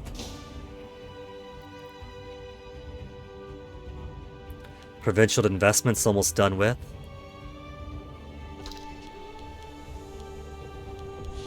And now we have one more slot. Okay, that's right, that's the Omen. We haven't swapped out the Omen yet. So we're already at 13,000 manpower. So I don't really need to swap out to manpower recovery speed 11. But this is more armies. This is more armies down here. So maybe I should hold off for a little bit.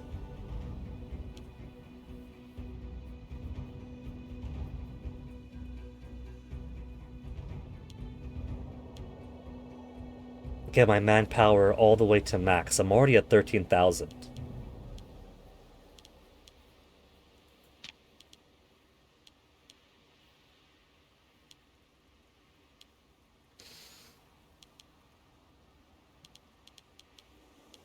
But I like having the discipline there. Do I want to wait an extra 5 years before starting the next 2 wars? I think I'm okay just waiting.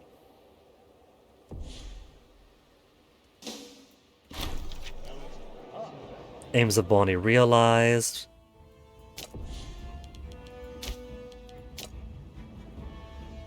They're already at max. So.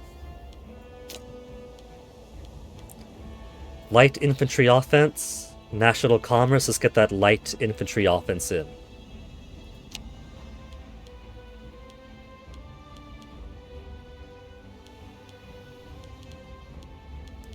Malvensis.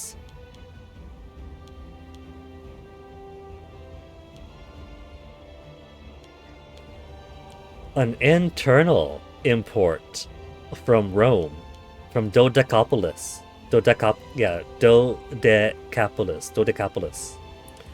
Importing from myself to myself.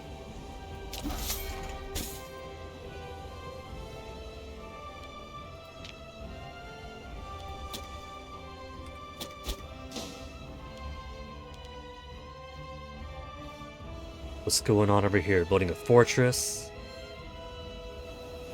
Oh, I didn't authorize that. Whose fortress is that? Umbria? Umbria building a fortress because I'm starting to swallow. I'm swallowing around them. tribal neighbor Masapia started investing a lot of their treasury to opening up the borders between our two nations. Please do. It'll make it that much easier for my armies. Hopefully this will prove beneficial for us as well, though their tribesmen are now somewhat more unruly than we're used to. We should keep Masapia in mind, as they could prove good friends in the future as well. Oh, we got money from that.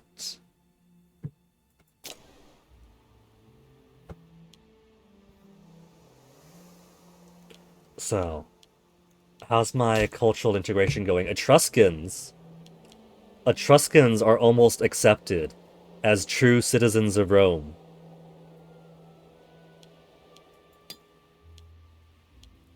And Sabellians already are. Thanks for not giving me the notification for that.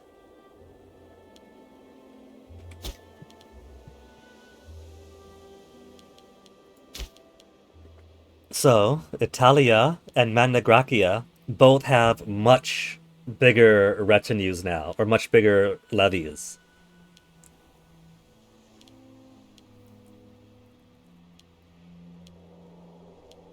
Only one supply train. Supply train. I guess if it's big enough, they get the supply trains that they need. Incompetent storage.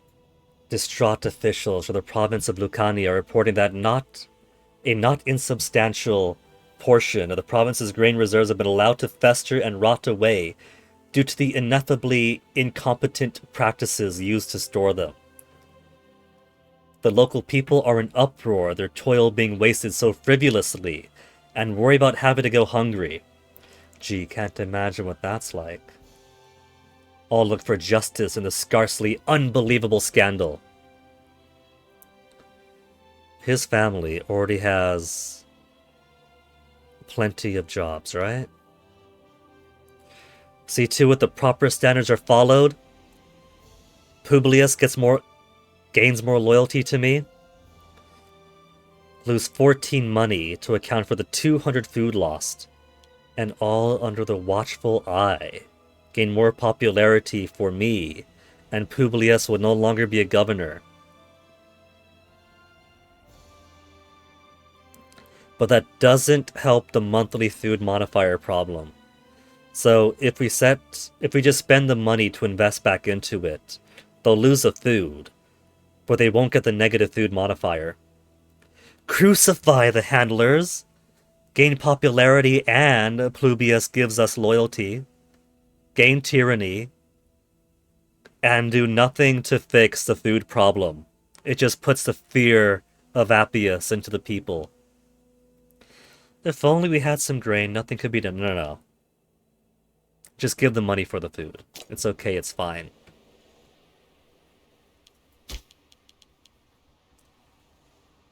"86% integration of Etruscans!"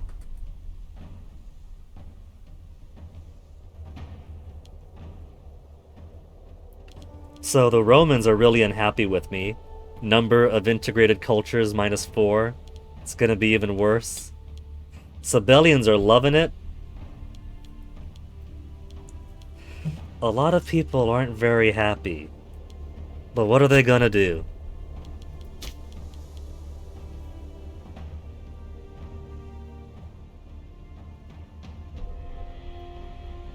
Oh, you know what? Since we're waiting for that to build up anyway, right? Aggressive expansion is 7.84. I'm gonna get so much getting all these guys. Where's their capital? They got a city there. Yeah? They got a settlement in the hills, a city over here.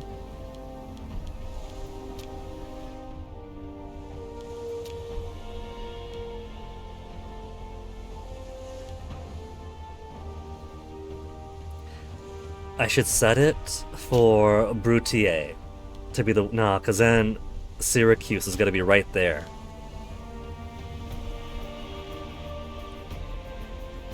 Okay. Let's go ahead and fabricate claims here then.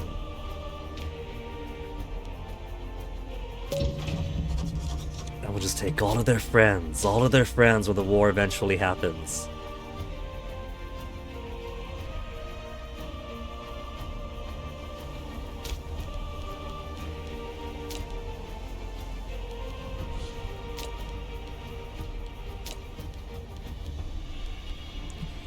Let's see, still getting used to the interface with this.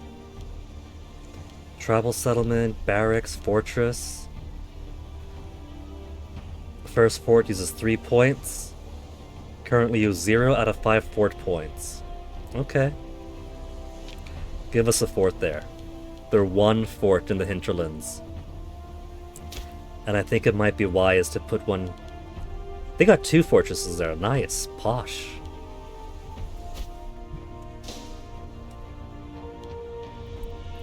And that'll be in 700 days. We got 2 years for that one. We got time for the Casus Belli to form too.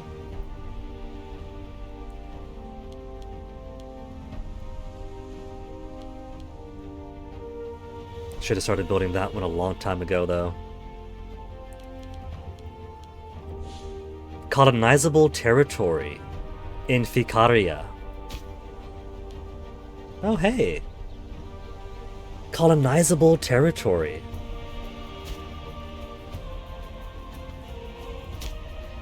So it's a space with people in it. They got freeman pops, tribesmen pops, some citizens. But I could send my own people there to colonize it anyway. They're not proper people yet. They don't have a flag. From Ilva to Ficaria. Where's Ilva? Ilva's over here. Okay. Sure. Sure. Fill up that port for me. And just like that, I just send them over and they're mine now. Could I? Rubra has less than 8 pops. Cannot provide for any colonies. Illyria. Dominant culture is unintegrated. Centurion is 8 pops. Cannot provide for any colonies.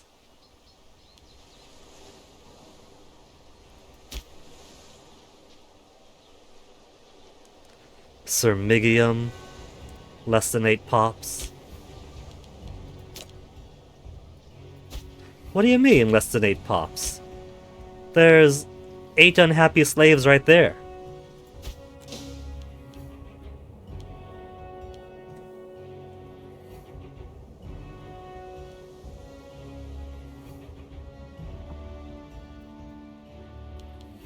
Oh, more pirates. They got more ships this time, too. They're going up the coast first, though. So maybe it's about time I built a few more triremes.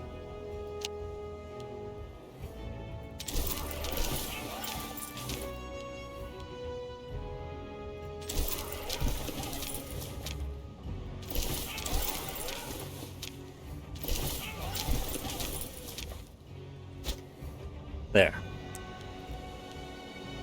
4 times 4. That'll be a decent boost to my navies. And how am I looking on culture integration? 2 extra integrated cultures. And the Romans aren't too unhappy, even now that they aren't the vast... Let me see, how's the number of pops? Romans are still the most. We got more Romans than anybody. They're not, like... Italic in general is the majority of the population, but Romans only 26.32 of that.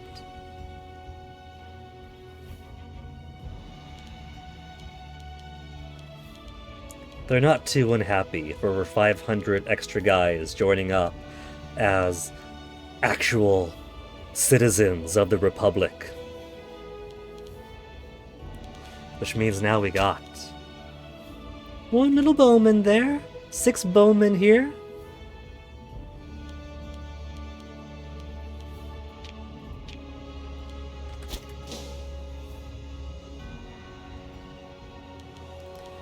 And 1/3 through the casus belli fabrication process. The fortress probably isn't going to be built in time. It's going to be a race. We've got under 2 years for the fortress, and the casus belli fabrication is already 1/3 through. Never more devout man existed than Publius Sempronius Saverio, Pontifex Maximus. Our people clamor at the very door of the temple, demanding that we declare a feast in his honor. He's but a modest man, no effect. Advised with high statesmanship or glory to him, gained 6 stability, and gained blessed by the gods for 48 months, 4 years. Religious tech investment plus 5%. We're making bank. So, glory to our Pontifex Maximus. As long as this doesn't build like hero worship with emphasis on the worship in the common people's eyes.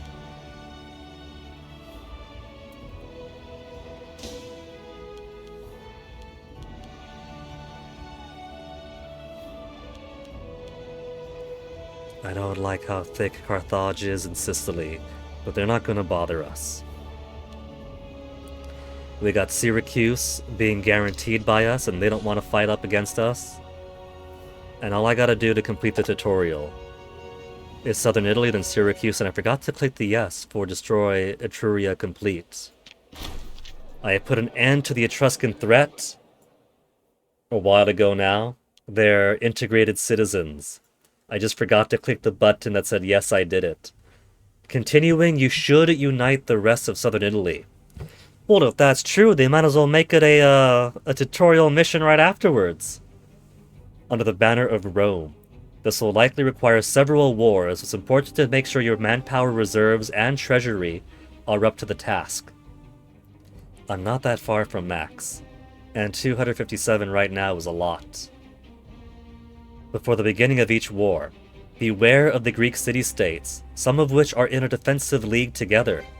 This means they will call each other to war if you declare war on any given member of the league. Gain 5... I gain man... I should really check these rewards, because I don't need the gain manpower right now. But I got it. I should have held on to it until I finished the war in southern Italy, then complete the task for Etruria, and then get the bonus manpower right afterwards. 5,000 manpower and 400 money for completing southern Italy. And for Syracuse, it's tutorial complete.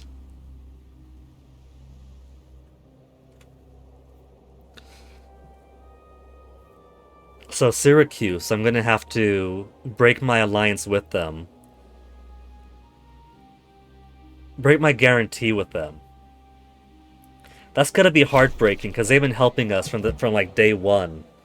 Our pious consul, Appius Claudius Caecus, is a proud spokesman for the pontiffs of Rome and the glorious gods they serve.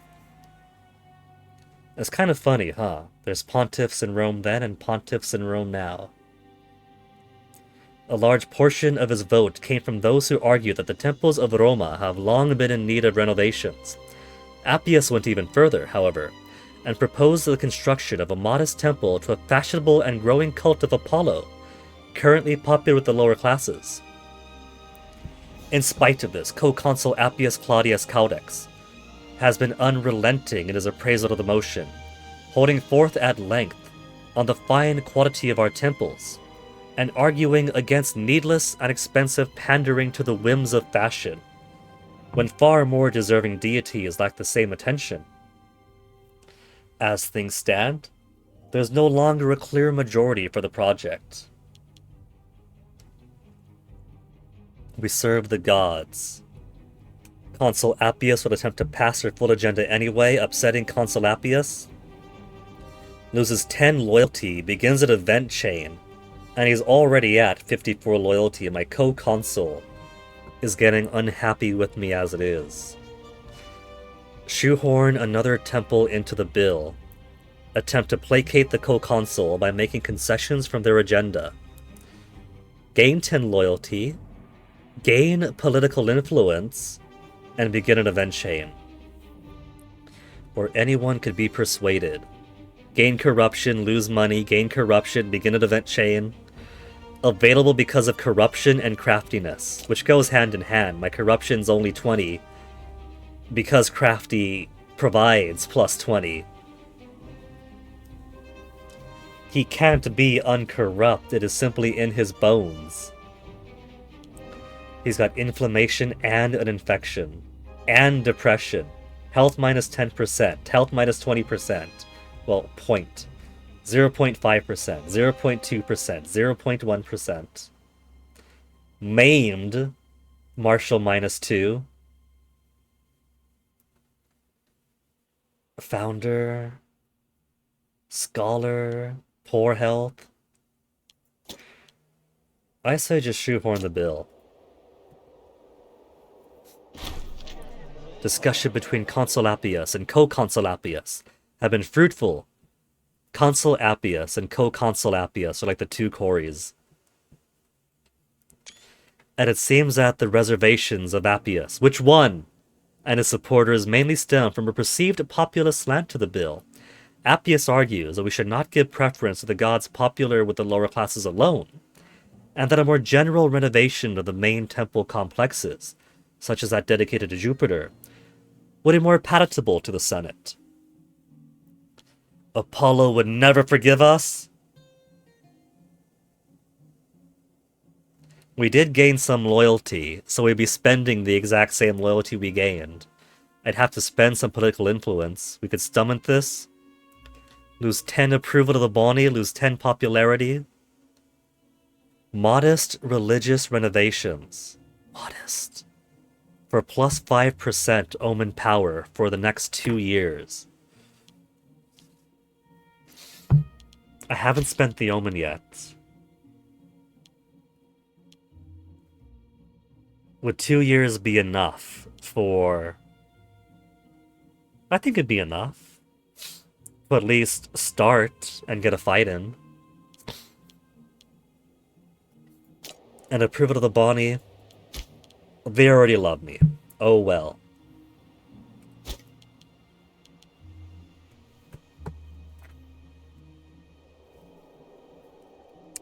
We got all these pieces falling into place as calls for some celebratory coconut. I bought myself a big box of coconut juice because even though prices are way too inflated between the Trump economy and coconut getting superfood status, so everyone thinks it's hot shit and prices it accordingly, pricing on my own lifeblood.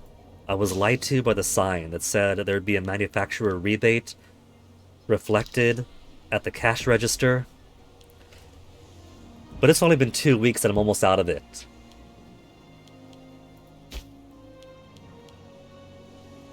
More discipline?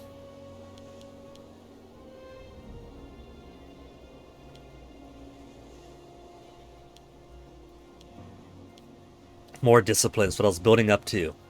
Can never get enough discipline. And more Etruscan originating things. This whole empire is going to be half Etruscan in spirit by this point. Litus was a long J-shaped brass trumpet, commonly used to communicate war maneuvers, but also used in formal contexts such as triumphal and funeral processions. Cool.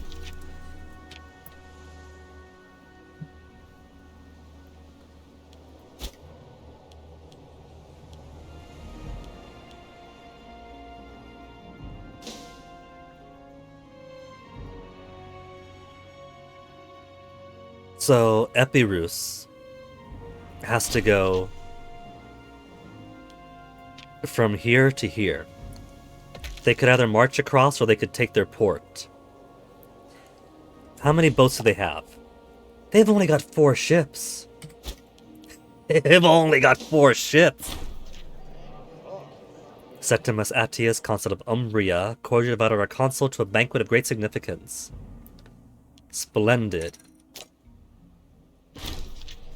Gaius Fabius Licinus has proven to be a contentious Canada's consul.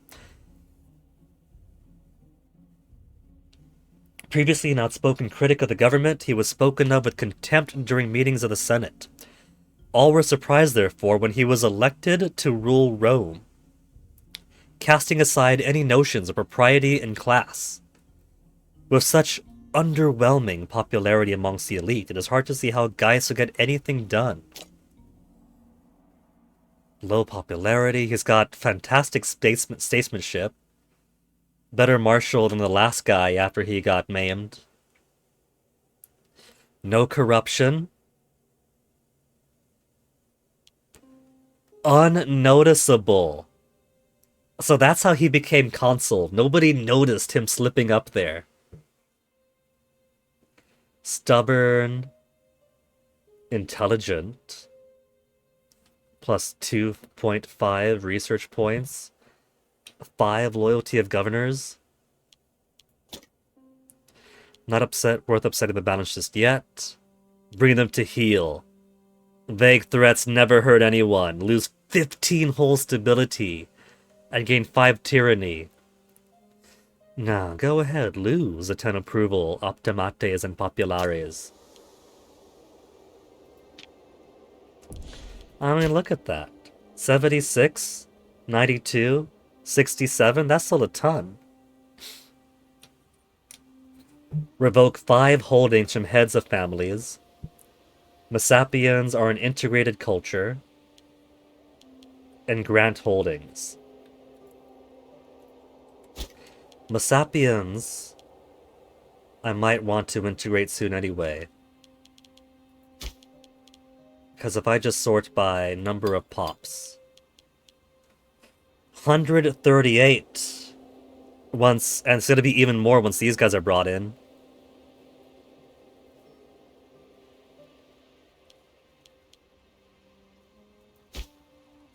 And I could afford one more military tradition. Scale the walls to the Fabri, siege engineers +1. Heavy infantry offense to build up more heavy infantry. Fort defense, national fort infrastructure capacity, to navy maintenance, and so on and so on. Artisanal bronze work for light infantry defense. And then light infantry discipline, light infantry offense.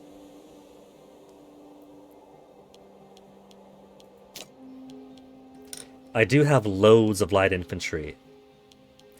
And a respectable amount of heavy.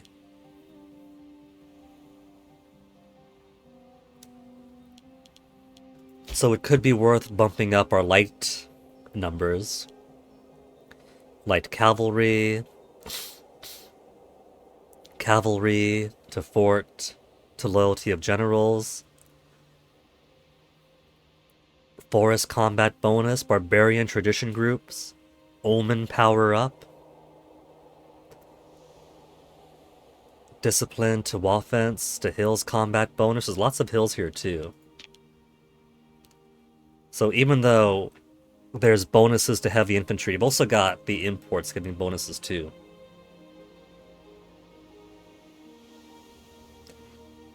Gain 3 innovations. 4 free province investments. Gain 3 innovations, siege engineers, and building up the ability to build military roads. Let's go for that first. Not to mention 3 innovations to build up inventions.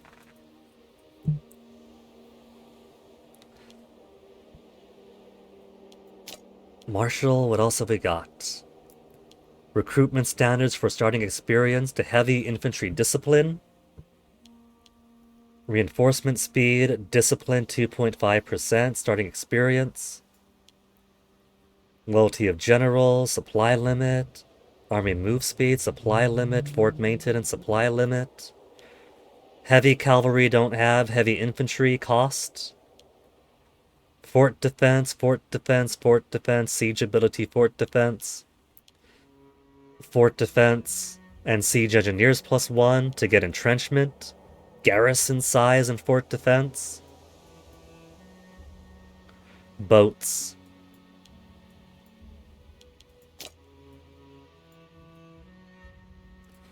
due process, to cultural happiness, provincial loyalty, global food modifiers, popularity, unintegrated, great temple,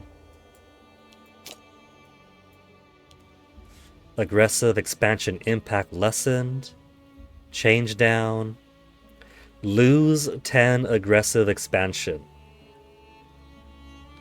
This, when activated, gives 5,000 manpower. I could just hold on to my inventions right now and then spend all that when I need them. But let's see. Multiplied by finesse, multiplied by martial, national tax, civilization change.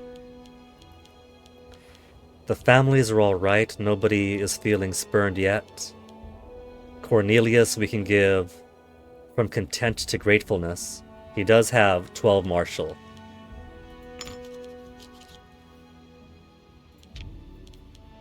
Claudius, we have 2, we can give him a buffer. Fabius could also use a buffer. They're all at 9. 48, 55.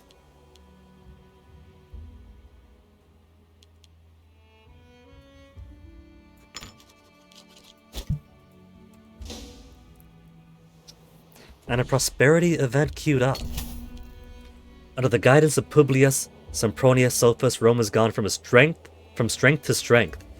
Some of our advisors are recommending the institution of a new tax in order that the national treasury might share in this prosperous era. Nobody will notice a new tax. 60 months of plus 15%. And I lose my very diminished popularity. No. Co-consul Publius loses popularity. I don't really care if the co-consul loses popularity though, right?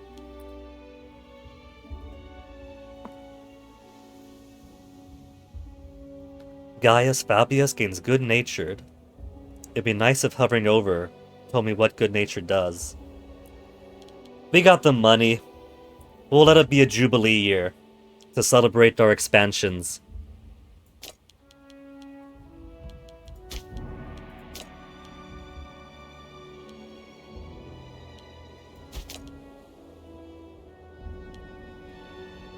Subject opinion of us plus 5. Alright.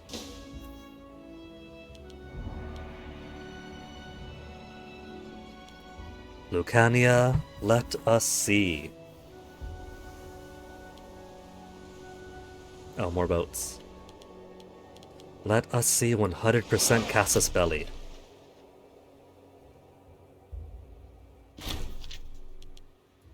Cool. Sad news, Quintus Fabius Australius died from advanced stage of venereal disease. Everyone who I get this message for has either died during sex or died from a venereal disease. That's gotta be like a tongue-in-cheek in-joke, right? Not really an in-joke, but like them just being cheeky, yeah? Scorned family. Now there's a scorned family of the Fabii.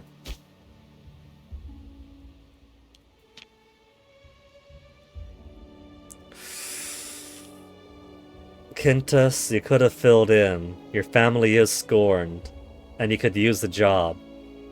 But it's 8 versus 12.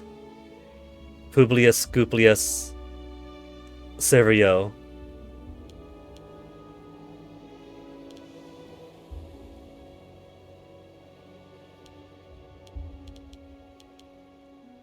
I gotta do it. He's got the stats.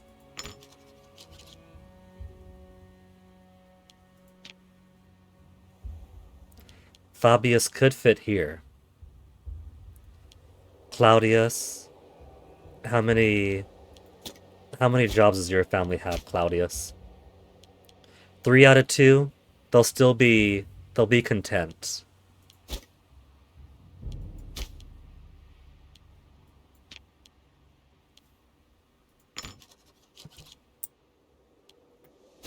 Thankfully, nobody cares when I pull their family out of jobs. So, 200 more days for the Omen. What I should have done is move my armies in ahead of time. But let's raise all these levies, all these new beautiful levies. 32,000. 9,000. 3,000. That's kind of obscene. I integrate two cultures. And it's 32,000.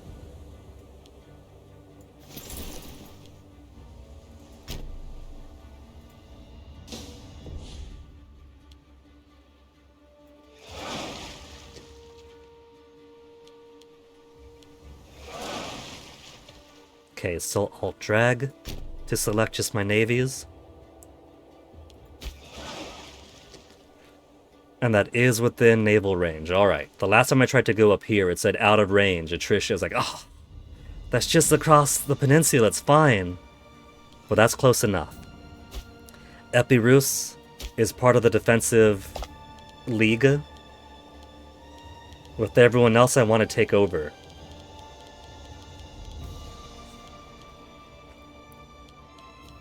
So if I can keep their ships grounded, that'll make things a little bit easier for me, perhaps.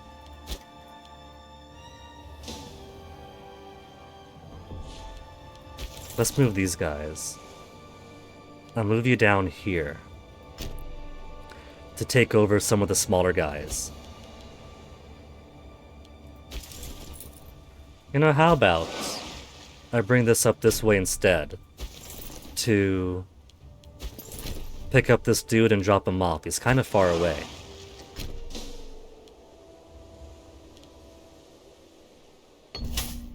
Trade winds. Fickle seas can bring ruin or prosperity to many locales. The city of Pise appears to be reaping the rewards of a particularly good trading season this year. Excellent. Use the extra funds to encourage visitors to stay. Migration attraction, population growth, don't care about it.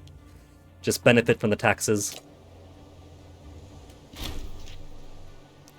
Oratory advances, 1 free innovation. We're getting so many. So many free innovations and so many boosts when it's Rome and when it's tutorial.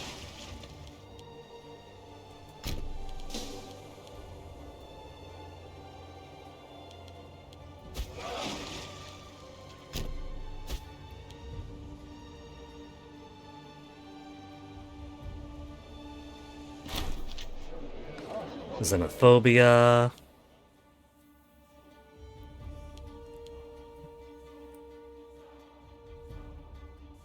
Bucos, could I afford to lose your loyalty? You're just a researcher with 50 loyalty. That's not going to really matter too much if he becomes a rival. The last time I had this, it was the governor of Magna Graecia. So I definitely couldn't have him become a rival with me. But a researcher, who cares? Gain that popularity, gain that prominence.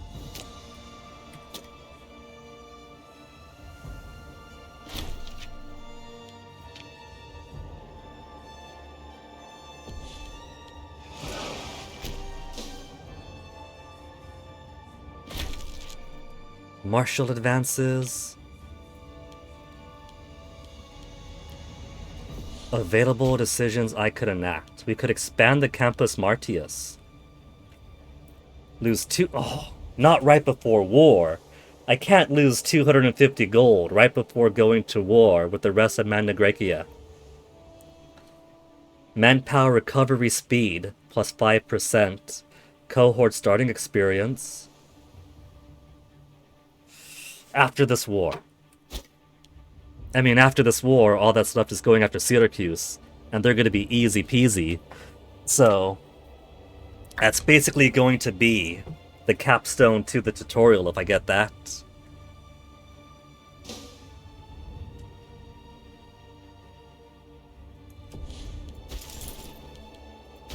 Let these guys out.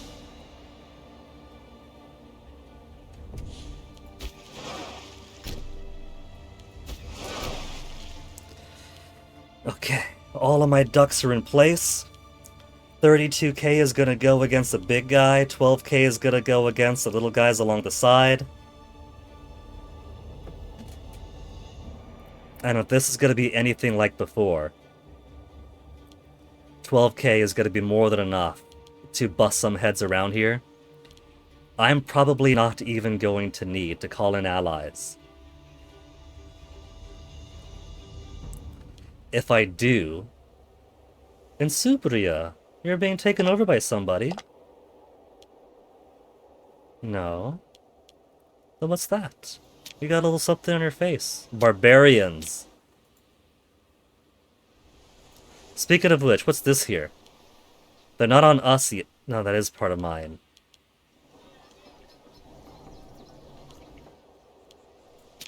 Was it? No, that's just beyond the border.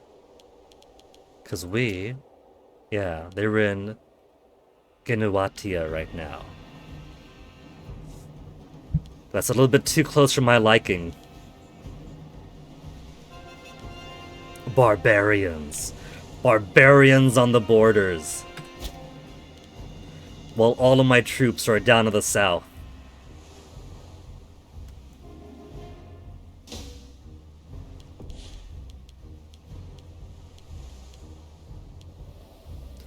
Okay, let's get the yeoman for more discipline. 7.55 now.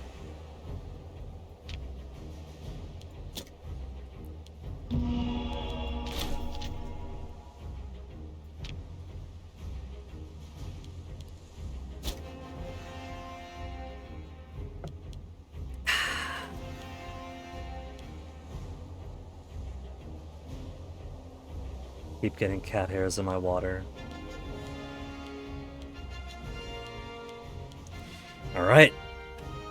Let's do it. Declare war.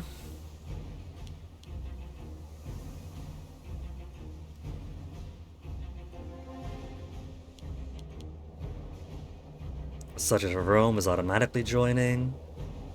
Marcia is still being a poo.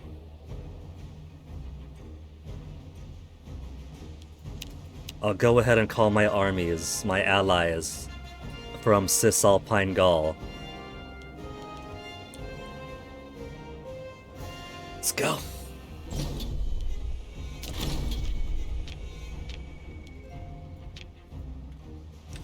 And this time, poor Syracuse doesn't get to play.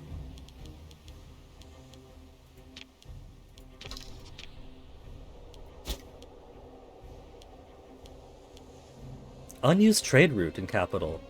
Bad research ratio. Citizens and nobles produce 43.9 research points each month. Huh.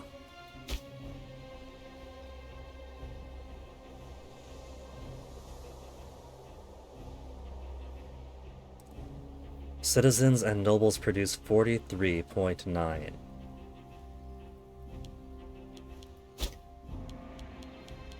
Oh well, I'll sort that later. Unused trade route. Just starting war, but let's see what else we can grab. We can get more dates. If I want national commerce income. Hemp for ship damage. I've already got base metals for light infantry offenses. Heavy cavalry don't have, so that doesn't matter too much. Experience decay.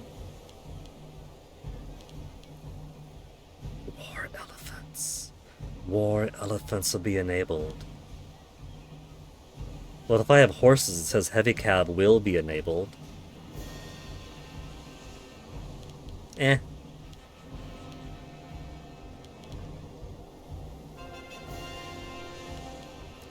Let's get ships. Some internal trading from Apulia.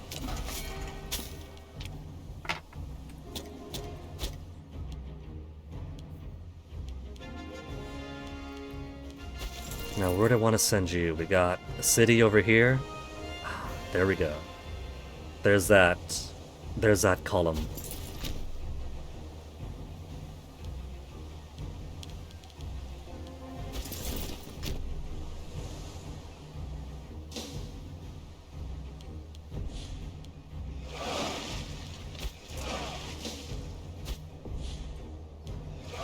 Now, can I have them attack this port. Port Assault must have a Mega Polyreme. Port Raid must have a heavy ship. So no, all I could really do was sit here. Even capturing port, Navy must include 5 or more heavy ships at half health. Given that they've only got 4 ships, I probably have more than enough for my fleet. I can just I could just wipe them out with sheer numbers. 4 ships isn't gonna get rid of 48.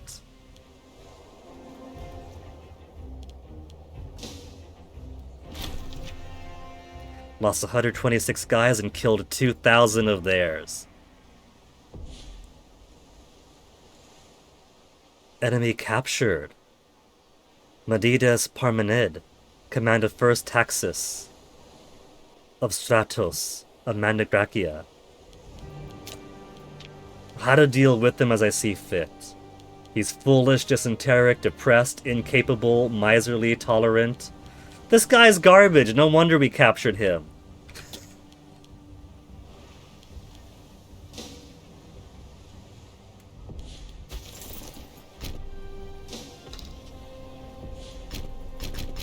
He's technically one province, or one, yeah, one province. No, it's not one province over, so why can't I go attack him?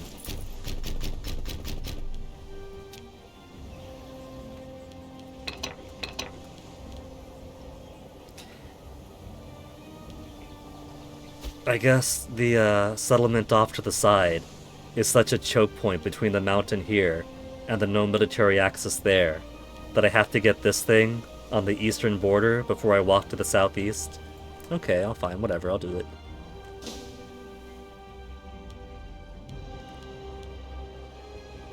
They're slipping 2,000 out, and they got attacked. But our allies are weak and foolish.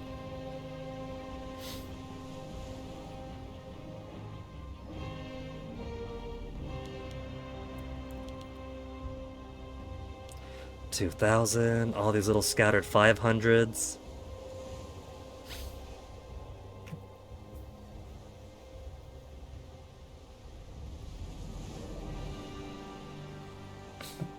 And they've actually taken one little bit over.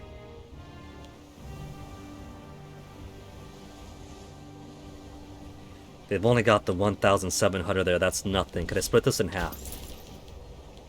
I could.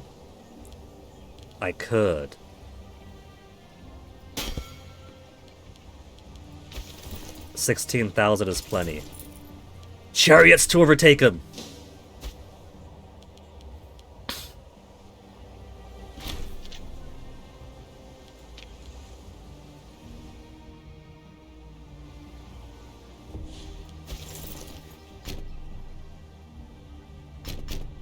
Can't just walk through that way? The heck? The heck? Come on, just go to the left!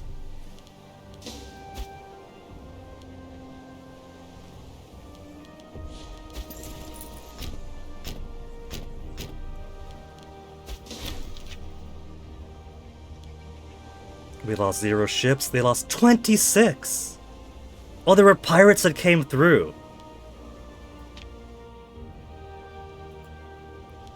I wasn't even tracking them.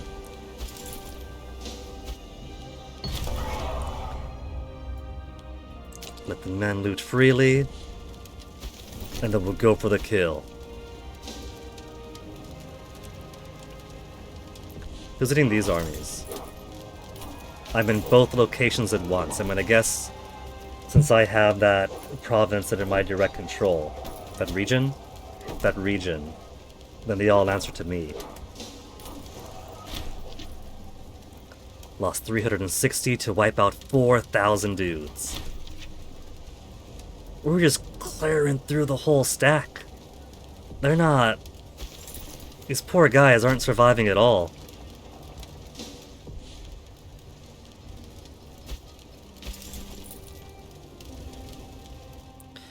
Okay, so who else is at war with us? There's no angry red border like there is in CK3 or CKNE. Oh no, there it is. I just gotta zoom in to see it.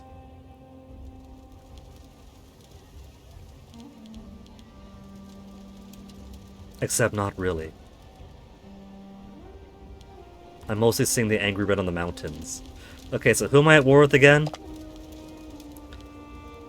Lucania, taking them over, Epirus, Messapia, Brutia, Tarentum, Hipponia, and Elia. Brutia is down there. We'll get to you. Messapia we're working on. As soon as we finish with Tarentum, we'll head on down.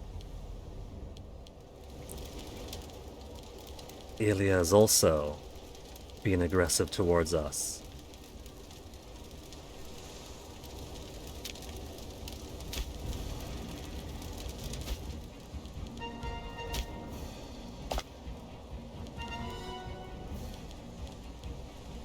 Another defensive league, but not the ones I'm fighting against. I can trust 11k .9 to go against 3000, so let's send this 15k stack down here. Except I can't because you're in the way.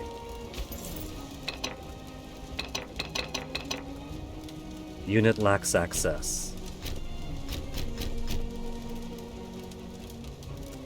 Do I not have consent to pass through Consentia? I gotta control the whole of this bit then first, I guess.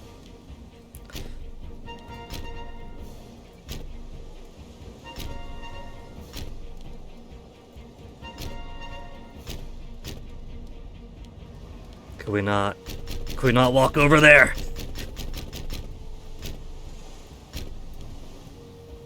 Gotta take the city, then he can do the attack.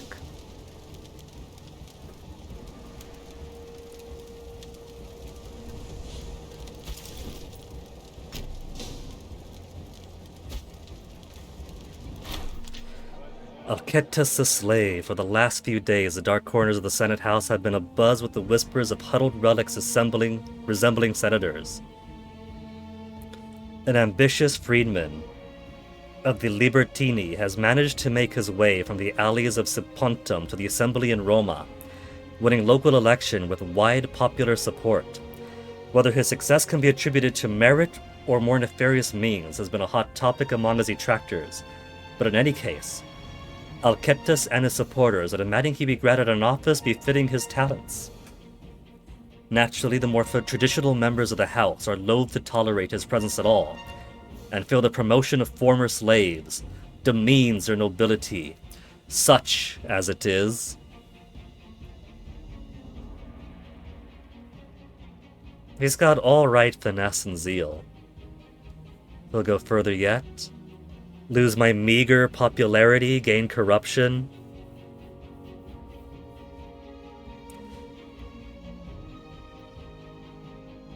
But not tolerate slaves on the Senate floor. Gain popularity, gain corruption. So anything except saying won't interfere gains corruption.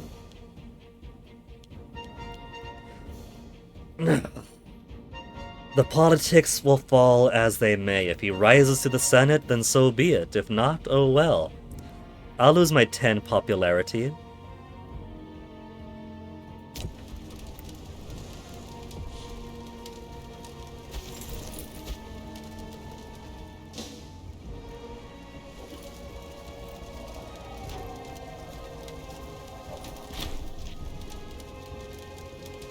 $3,000 got away just about.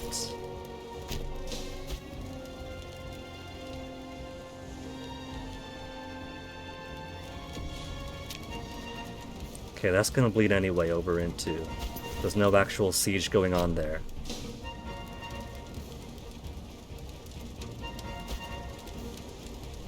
There. The entirety have taken over. Just gotta get these other sieges to advance.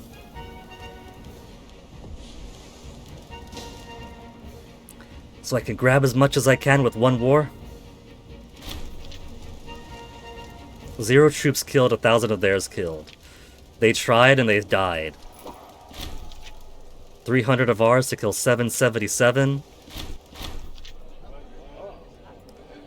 The last of the Argyraspides. One of the fabled veterans from the Silvered Shields, the backbone of Alexander's army, is requesting a place to stay in Rome. They have not often been seen after they betrayed Eumenes by handing him over to Antigonos. As the unit was split up and dismissed by the general, it seems Didas Acnonid was banished from Tarentum. Welcome him in Rome, Didas. He's got okay martial, decent statesmanship, moderately loyal to me. He may loiter for a while. Let's grant him citizenship. He's fine.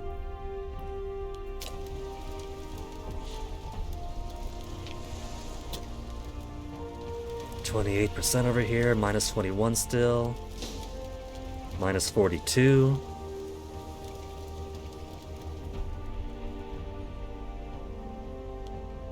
Brutus is all the way down there.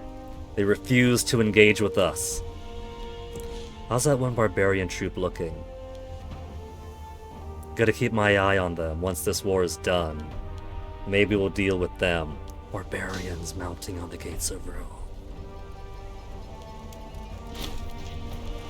Siege of Taurus didn't give us the chance to have it all looted.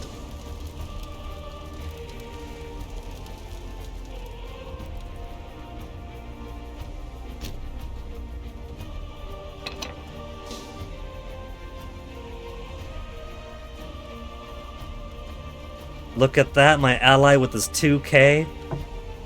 With their 3k is gonna rush in and try to take it over for me. That's so nice of them.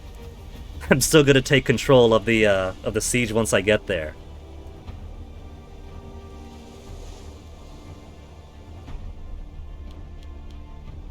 %0 progress. 14%. Getting some real positive numbers here.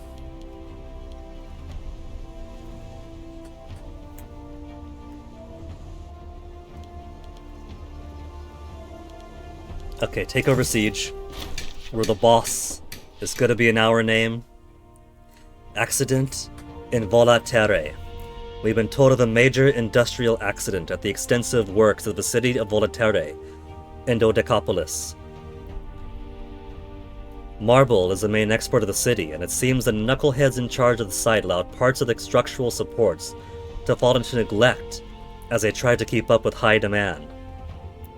A huge collapse all but wiped out the working shift of slaves, and the owners have come groveling to the provincial authorities for compensation to help with re-establishing production. I have 274 gold, and I'm also at a deficit of 1.24. Without significant repairs, there's no way production can be maintained at anywhere near the previous levels. And the slaves are bound to cause problems out of a show of goodwill. Seize their property, compensate the slaves. I'll lose popularity, gain tyranny, lose 32 bucks. Citizens won't be happy, slaves will be happy. Etruscan slave in Volaterrae is killed. That's a fixed point. No handouts makes nobody happy. That's the I can't afford to do jack shit and I don't care option. Only cover repair cost is 24.3. Citizens are happy, but slaves aren't.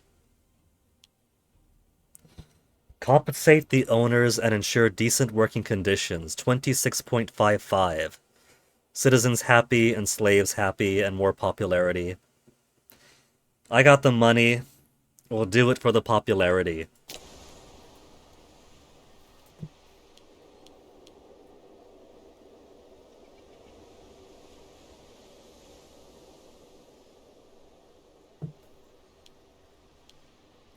Barbarian armies in Luna. Actually on my land itself now. So I will have to devote some troops to it.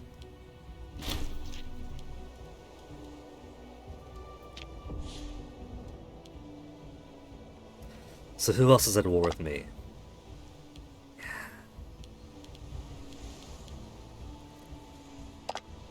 Croton is fine, whatever. Feudatory of Epirus. And Epirus is fighting with me. I have to take that from them.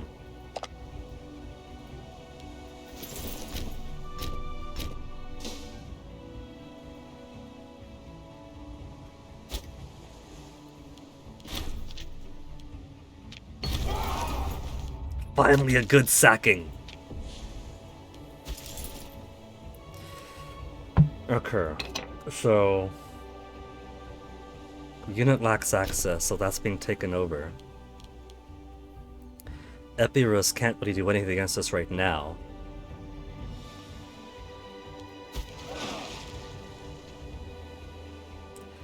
But I do want to siege them down, I think, just for the possibility of taking Croton away from them.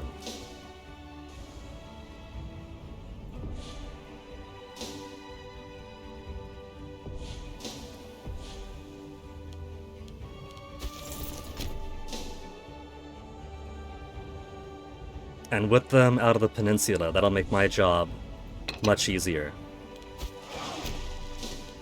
Assuming I can take it that way.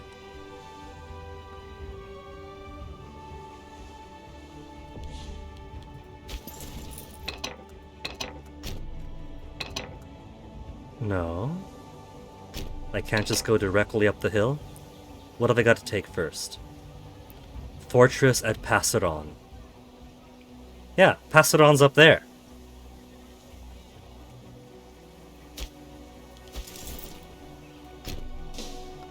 Maybe it won't let me move until the disembarking's already happened. 4,500 dudes in the hill versus 16,000.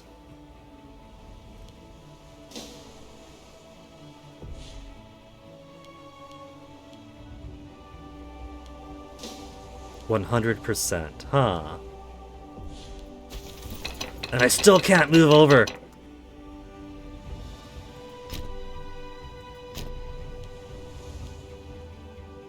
Oh, they're running away, the cowards. We're trying to. We could catch up to them. Oh, we didn't catch up to them first.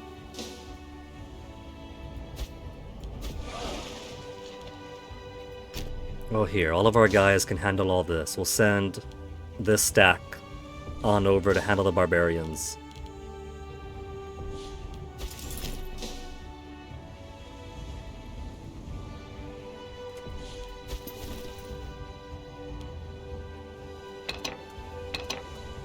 No, not the conscripts. Give me the boat.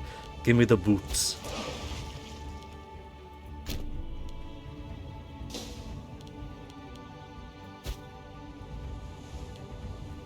And not seeing any pirates, so our stack isn't going to get attacked by a bunch of ambitious sailors and then lose all of my dudes. Tempsa 1? 92 war score already. 7,000 troops waiting for us. Where are they running over to? Come back! They're still gonna win. Very likely our side will win. I would say that 7,000 something, 11,000 are pretty close. But we just completely gutted them. The magic of discipline.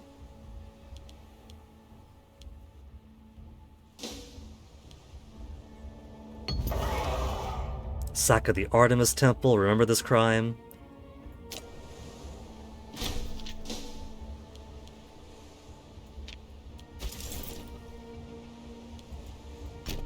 What even is disembarkation cost?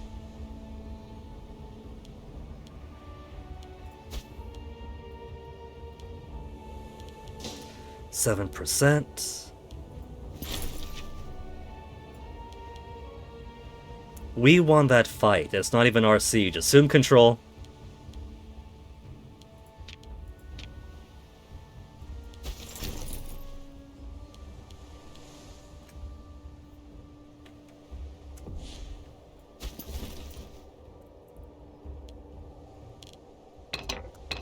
I guess that feudatory there is considered its own separate thing.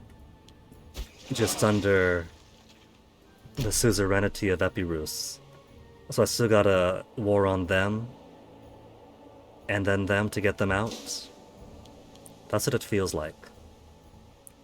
But then I gotta grab these two anyway, because they're in their own defensive pact. So eventually I'll come back around.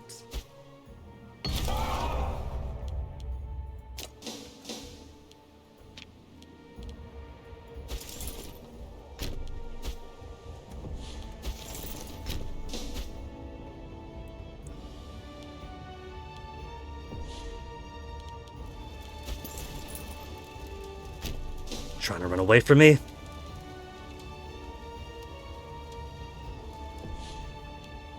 That'll ensure the fight.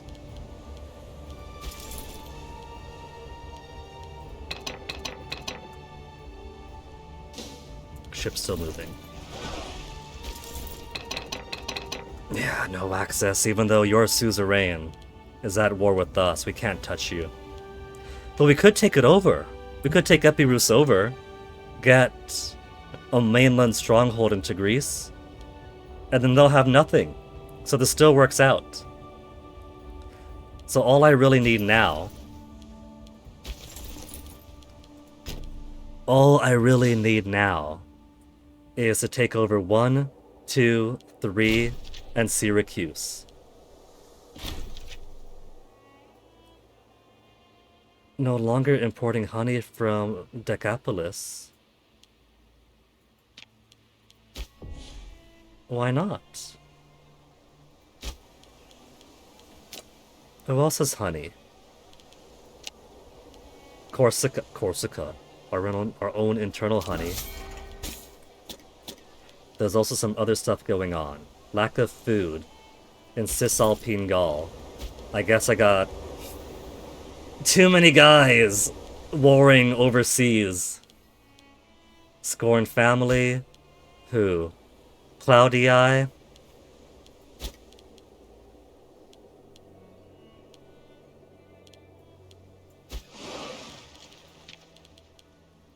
Claudius. There, you could have one boat. That's your job. Your job, Claudius, is your one boat.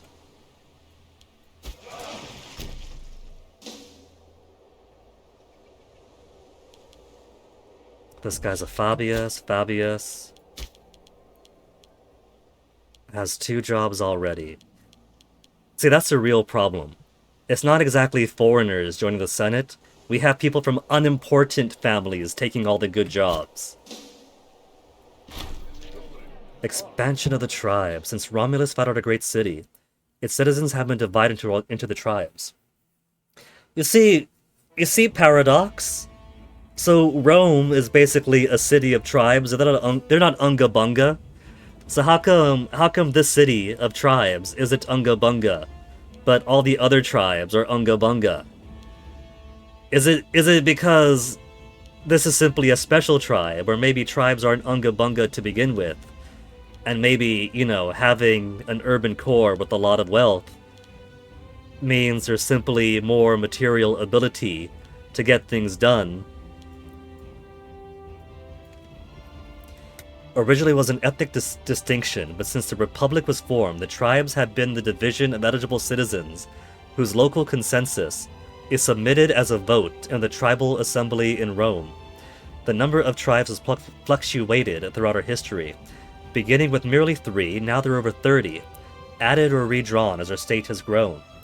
New tribes are formed as our citizen population rises to better represent the opinions of the whole republic. There have lately been calls to create 2 more tribes to be named Aniensis and Tarentina to ensure votes are fairly distributed. Please the provinces, I don't see any problem with this. Provincial loyalty up by a little bit.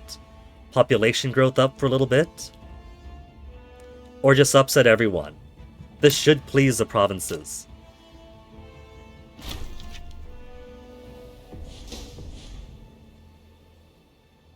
Roman power up. Implement 1 free innovation.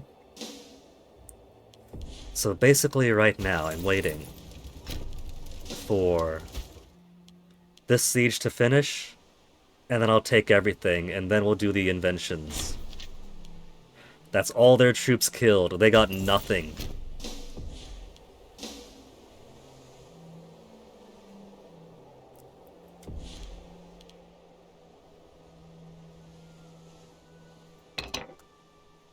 Right, he's a port. Right, it doesn't automatically select the ship like it does in CK2 when you embark. In fact, just go here. We'll put all the armies there.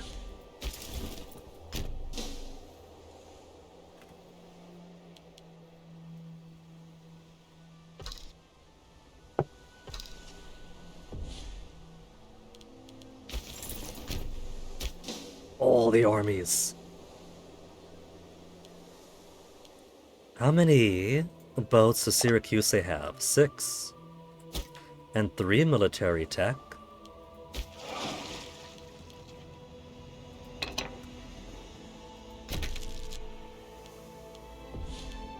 Peace Eminent. 905 days. That's fine.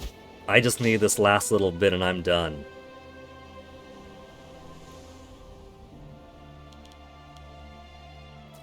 %99 war score.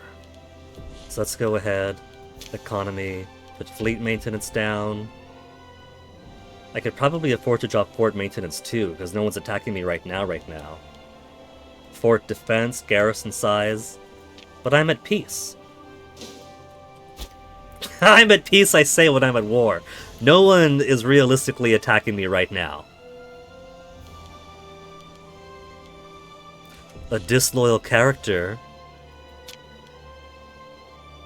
Oh. Just a researcher and a rival of the Consul of Rome. That's fine. What's he gonna do? Run off with my data pad?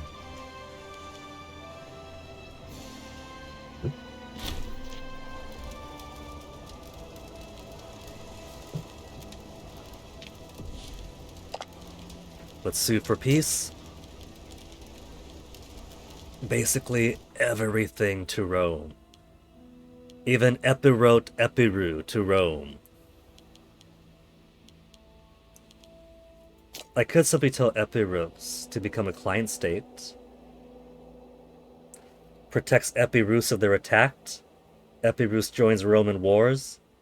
Can be made an integral part of Rome in the future. Will only export to Rome. But I still use a diplomatic slot to maintain the relation.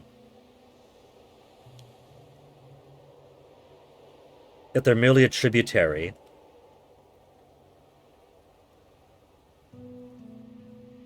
pays 0.45 to Rome each month, protects Epirus if they're attacked.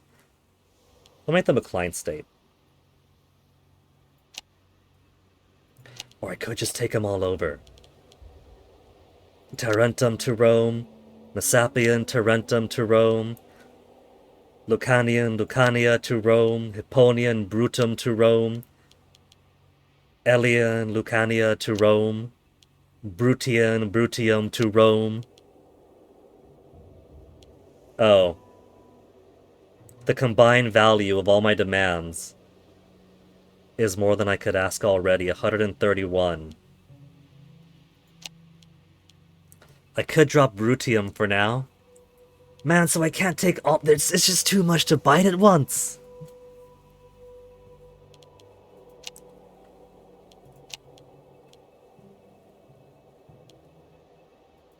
There, I lose Epirus.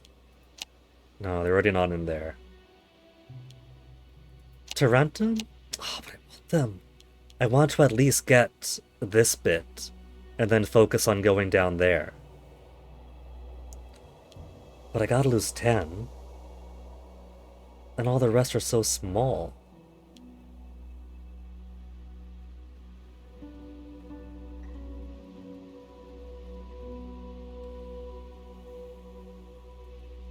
How was that all so big?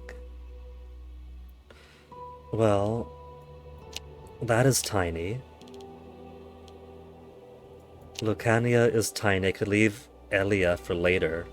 They're so minuscule that it doesn't even matter. So I could take the big stuff and leave the little stuff.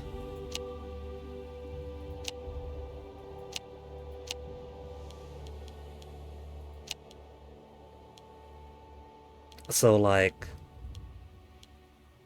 Hipponium Brutum is just that little bit that'll drop me below 100. And just that little pinch I'll take later, that little pinch I'll take later.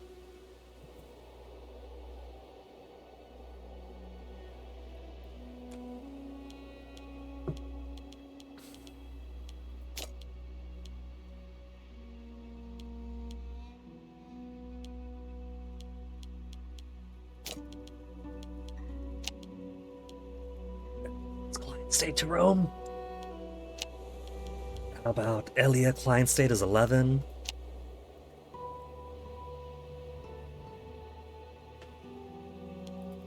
It's tiny, it doesn't matter.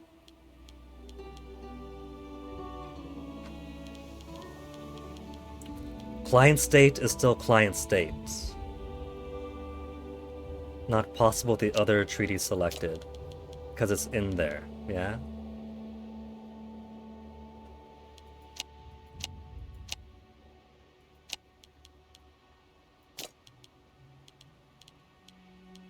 No.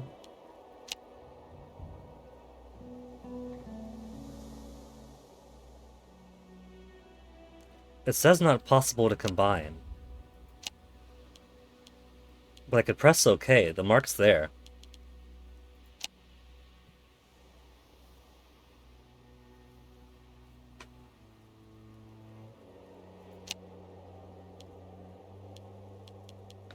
Hipponion. That's only a further 12 to 109. I'll just take him over later. It's okay.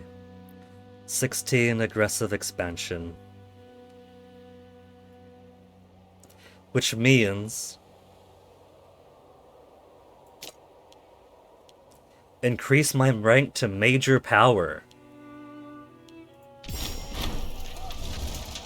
Okay, banish those of class, put the rest of the sword. Banish those of class, put the rest of the sword. To drop my aggressive expansion by half an integer each time. We have increase in rank are now a major power country instead of regional power. Since we have at least 100 territories, the following special rules could be used. Guarantee other countries, can threaten war, support rebels, can have alliances. Integrated culture will be more happy. 2 capital import routes, integration speed better, wages more expensive. Diplomatic relations +2, political influence extra, war score cost cheaper. Diplomatic range bigger. Less threshold for civil war, less loyal generals, admirals, governors. Maximum mercenary armies and ... I'm worried about that ... What are you hiding from me? So, unfortunately, this means we weren't quite able to accomplish conquering southern Italy today. And that's after 7 hours of stream. But we still have a buttload of manpower. We're pretty much right at the max and ready for the next war.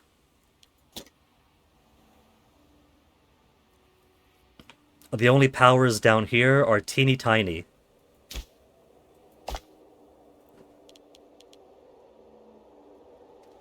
May be protected by their overlord if I attack them. So I'll still have to, I guess, forge Casus Belli on them, take them directly, and just have to fight Epirus during it. But Epirus has like no armies, and they're right here. So I could just roll in, sit, wait, GG. Not a very good relationship, that. These guys are in a relationship, a defensive league with Elia. So I attack one of these, and I could take them both. They're small, it's not as big as all the rest of this. These guys are a defensive league with Heraclea. Oh, good. Ametontum. So, these two, I attack one, I could take them both. These 3, I attack one, I can get them all. This one I have to pull separately because its only relationship is being in tribute to this guy here. And then all that's going to be left is taking Syracuse And complete is complete. So, we got some cultural integration to work on now. Masapians have 205 pops. I think it's a pretty good idea to integrate them. Make them citizens.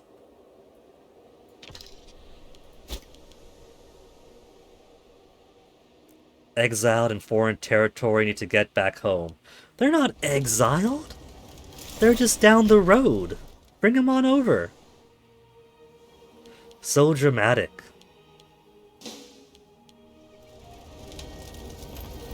Come on, bring them on in.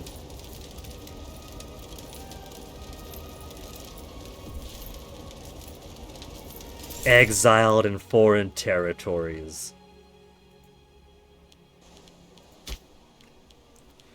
Disband all levies. Just for a little bit. Some of my guys were starving. It was over in Cisalpine Gaul where the starvation was, right? So, I got so many armies now. I don't even need them all.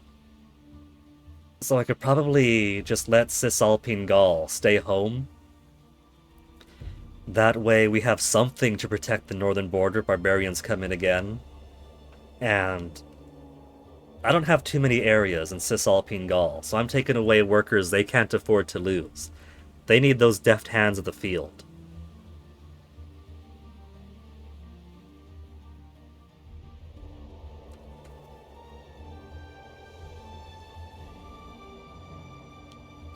What if I could declare war on my own? Nah, there's no way that I could. Cannot declare war on my own subjects. They're just not in the map. They're not in the red. Their color isn't painted my color.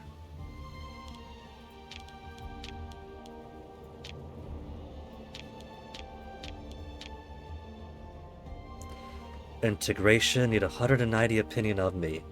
I could probably get that to work. I can probably pay these guys enough to start squeezing them in to Rome proper. But I do feel like I've been learning a decent amount of stuff this tutorial. Naturally, I'm not as pro as I am in Crusader Kings 2. Or heck, the Crusader Kings series in general. Since you master 2, you master 3 because 3 is so much more of a smooth brain game. Easy peasy. Oh, look at that. Kush is taken all the way to the coast. That's basically what I would have wanted in a Kush playthrough. Follow the river down, get to the coastline, become a Red Sea power, start working your way upwards.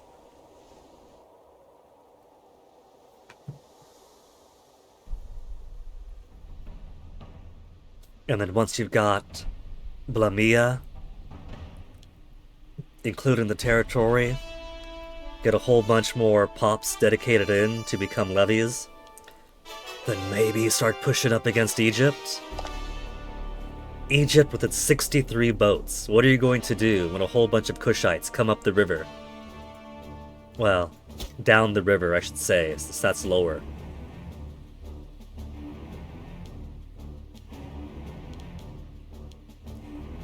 Maria expanded pretty well down the Ganges plain.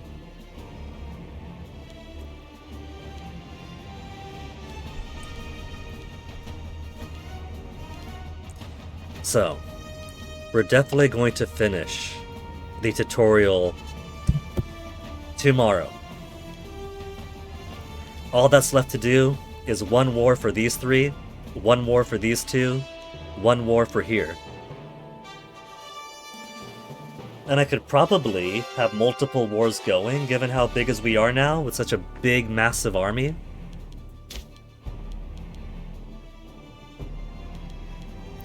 And it's a huge army. Where's that lit up? Weird. And then Syracuse. I'm gonna have to break their hearts, my allies for so long. Couldn't include them in this war because I didn't want them gaining any more territory to have to take from them. Dissolve the alliance. Fabricate claim.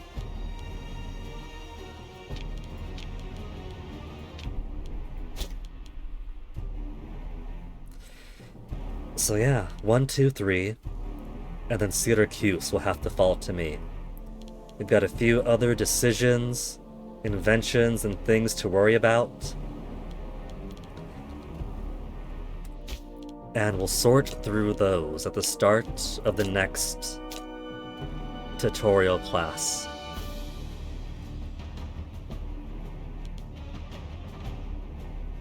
Playing as Rome definitely makes it easier. My understanding is that Rome is basically we want Rome to thrive. We want you to recreate Rome, so it's going to be somewhat easy power to choose.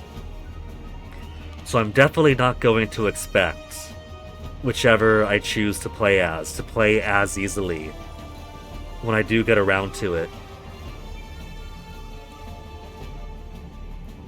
Heck, if we finish through the tutorial quickly tomorrow, we could potentially start an actual proper attempt as early as tomorrow. That'd be kinda cool.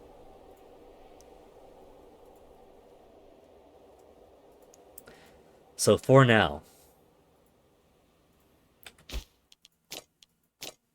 I think I'm gonna raid you guys on over to who else?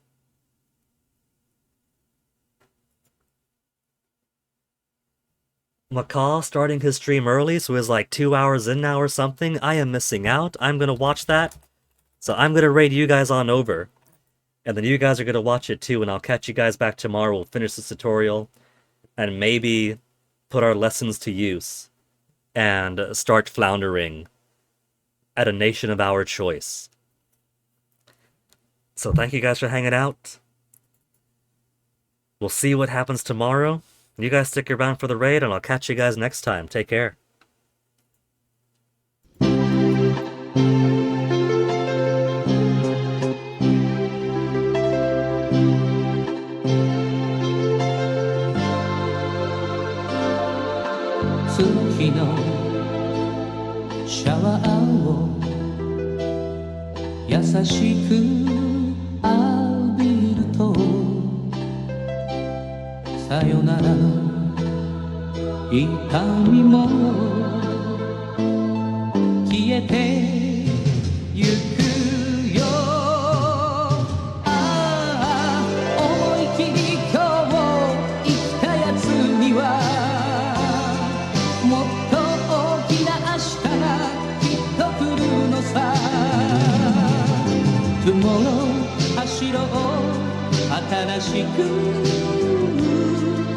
Tomorrow 輝こう強く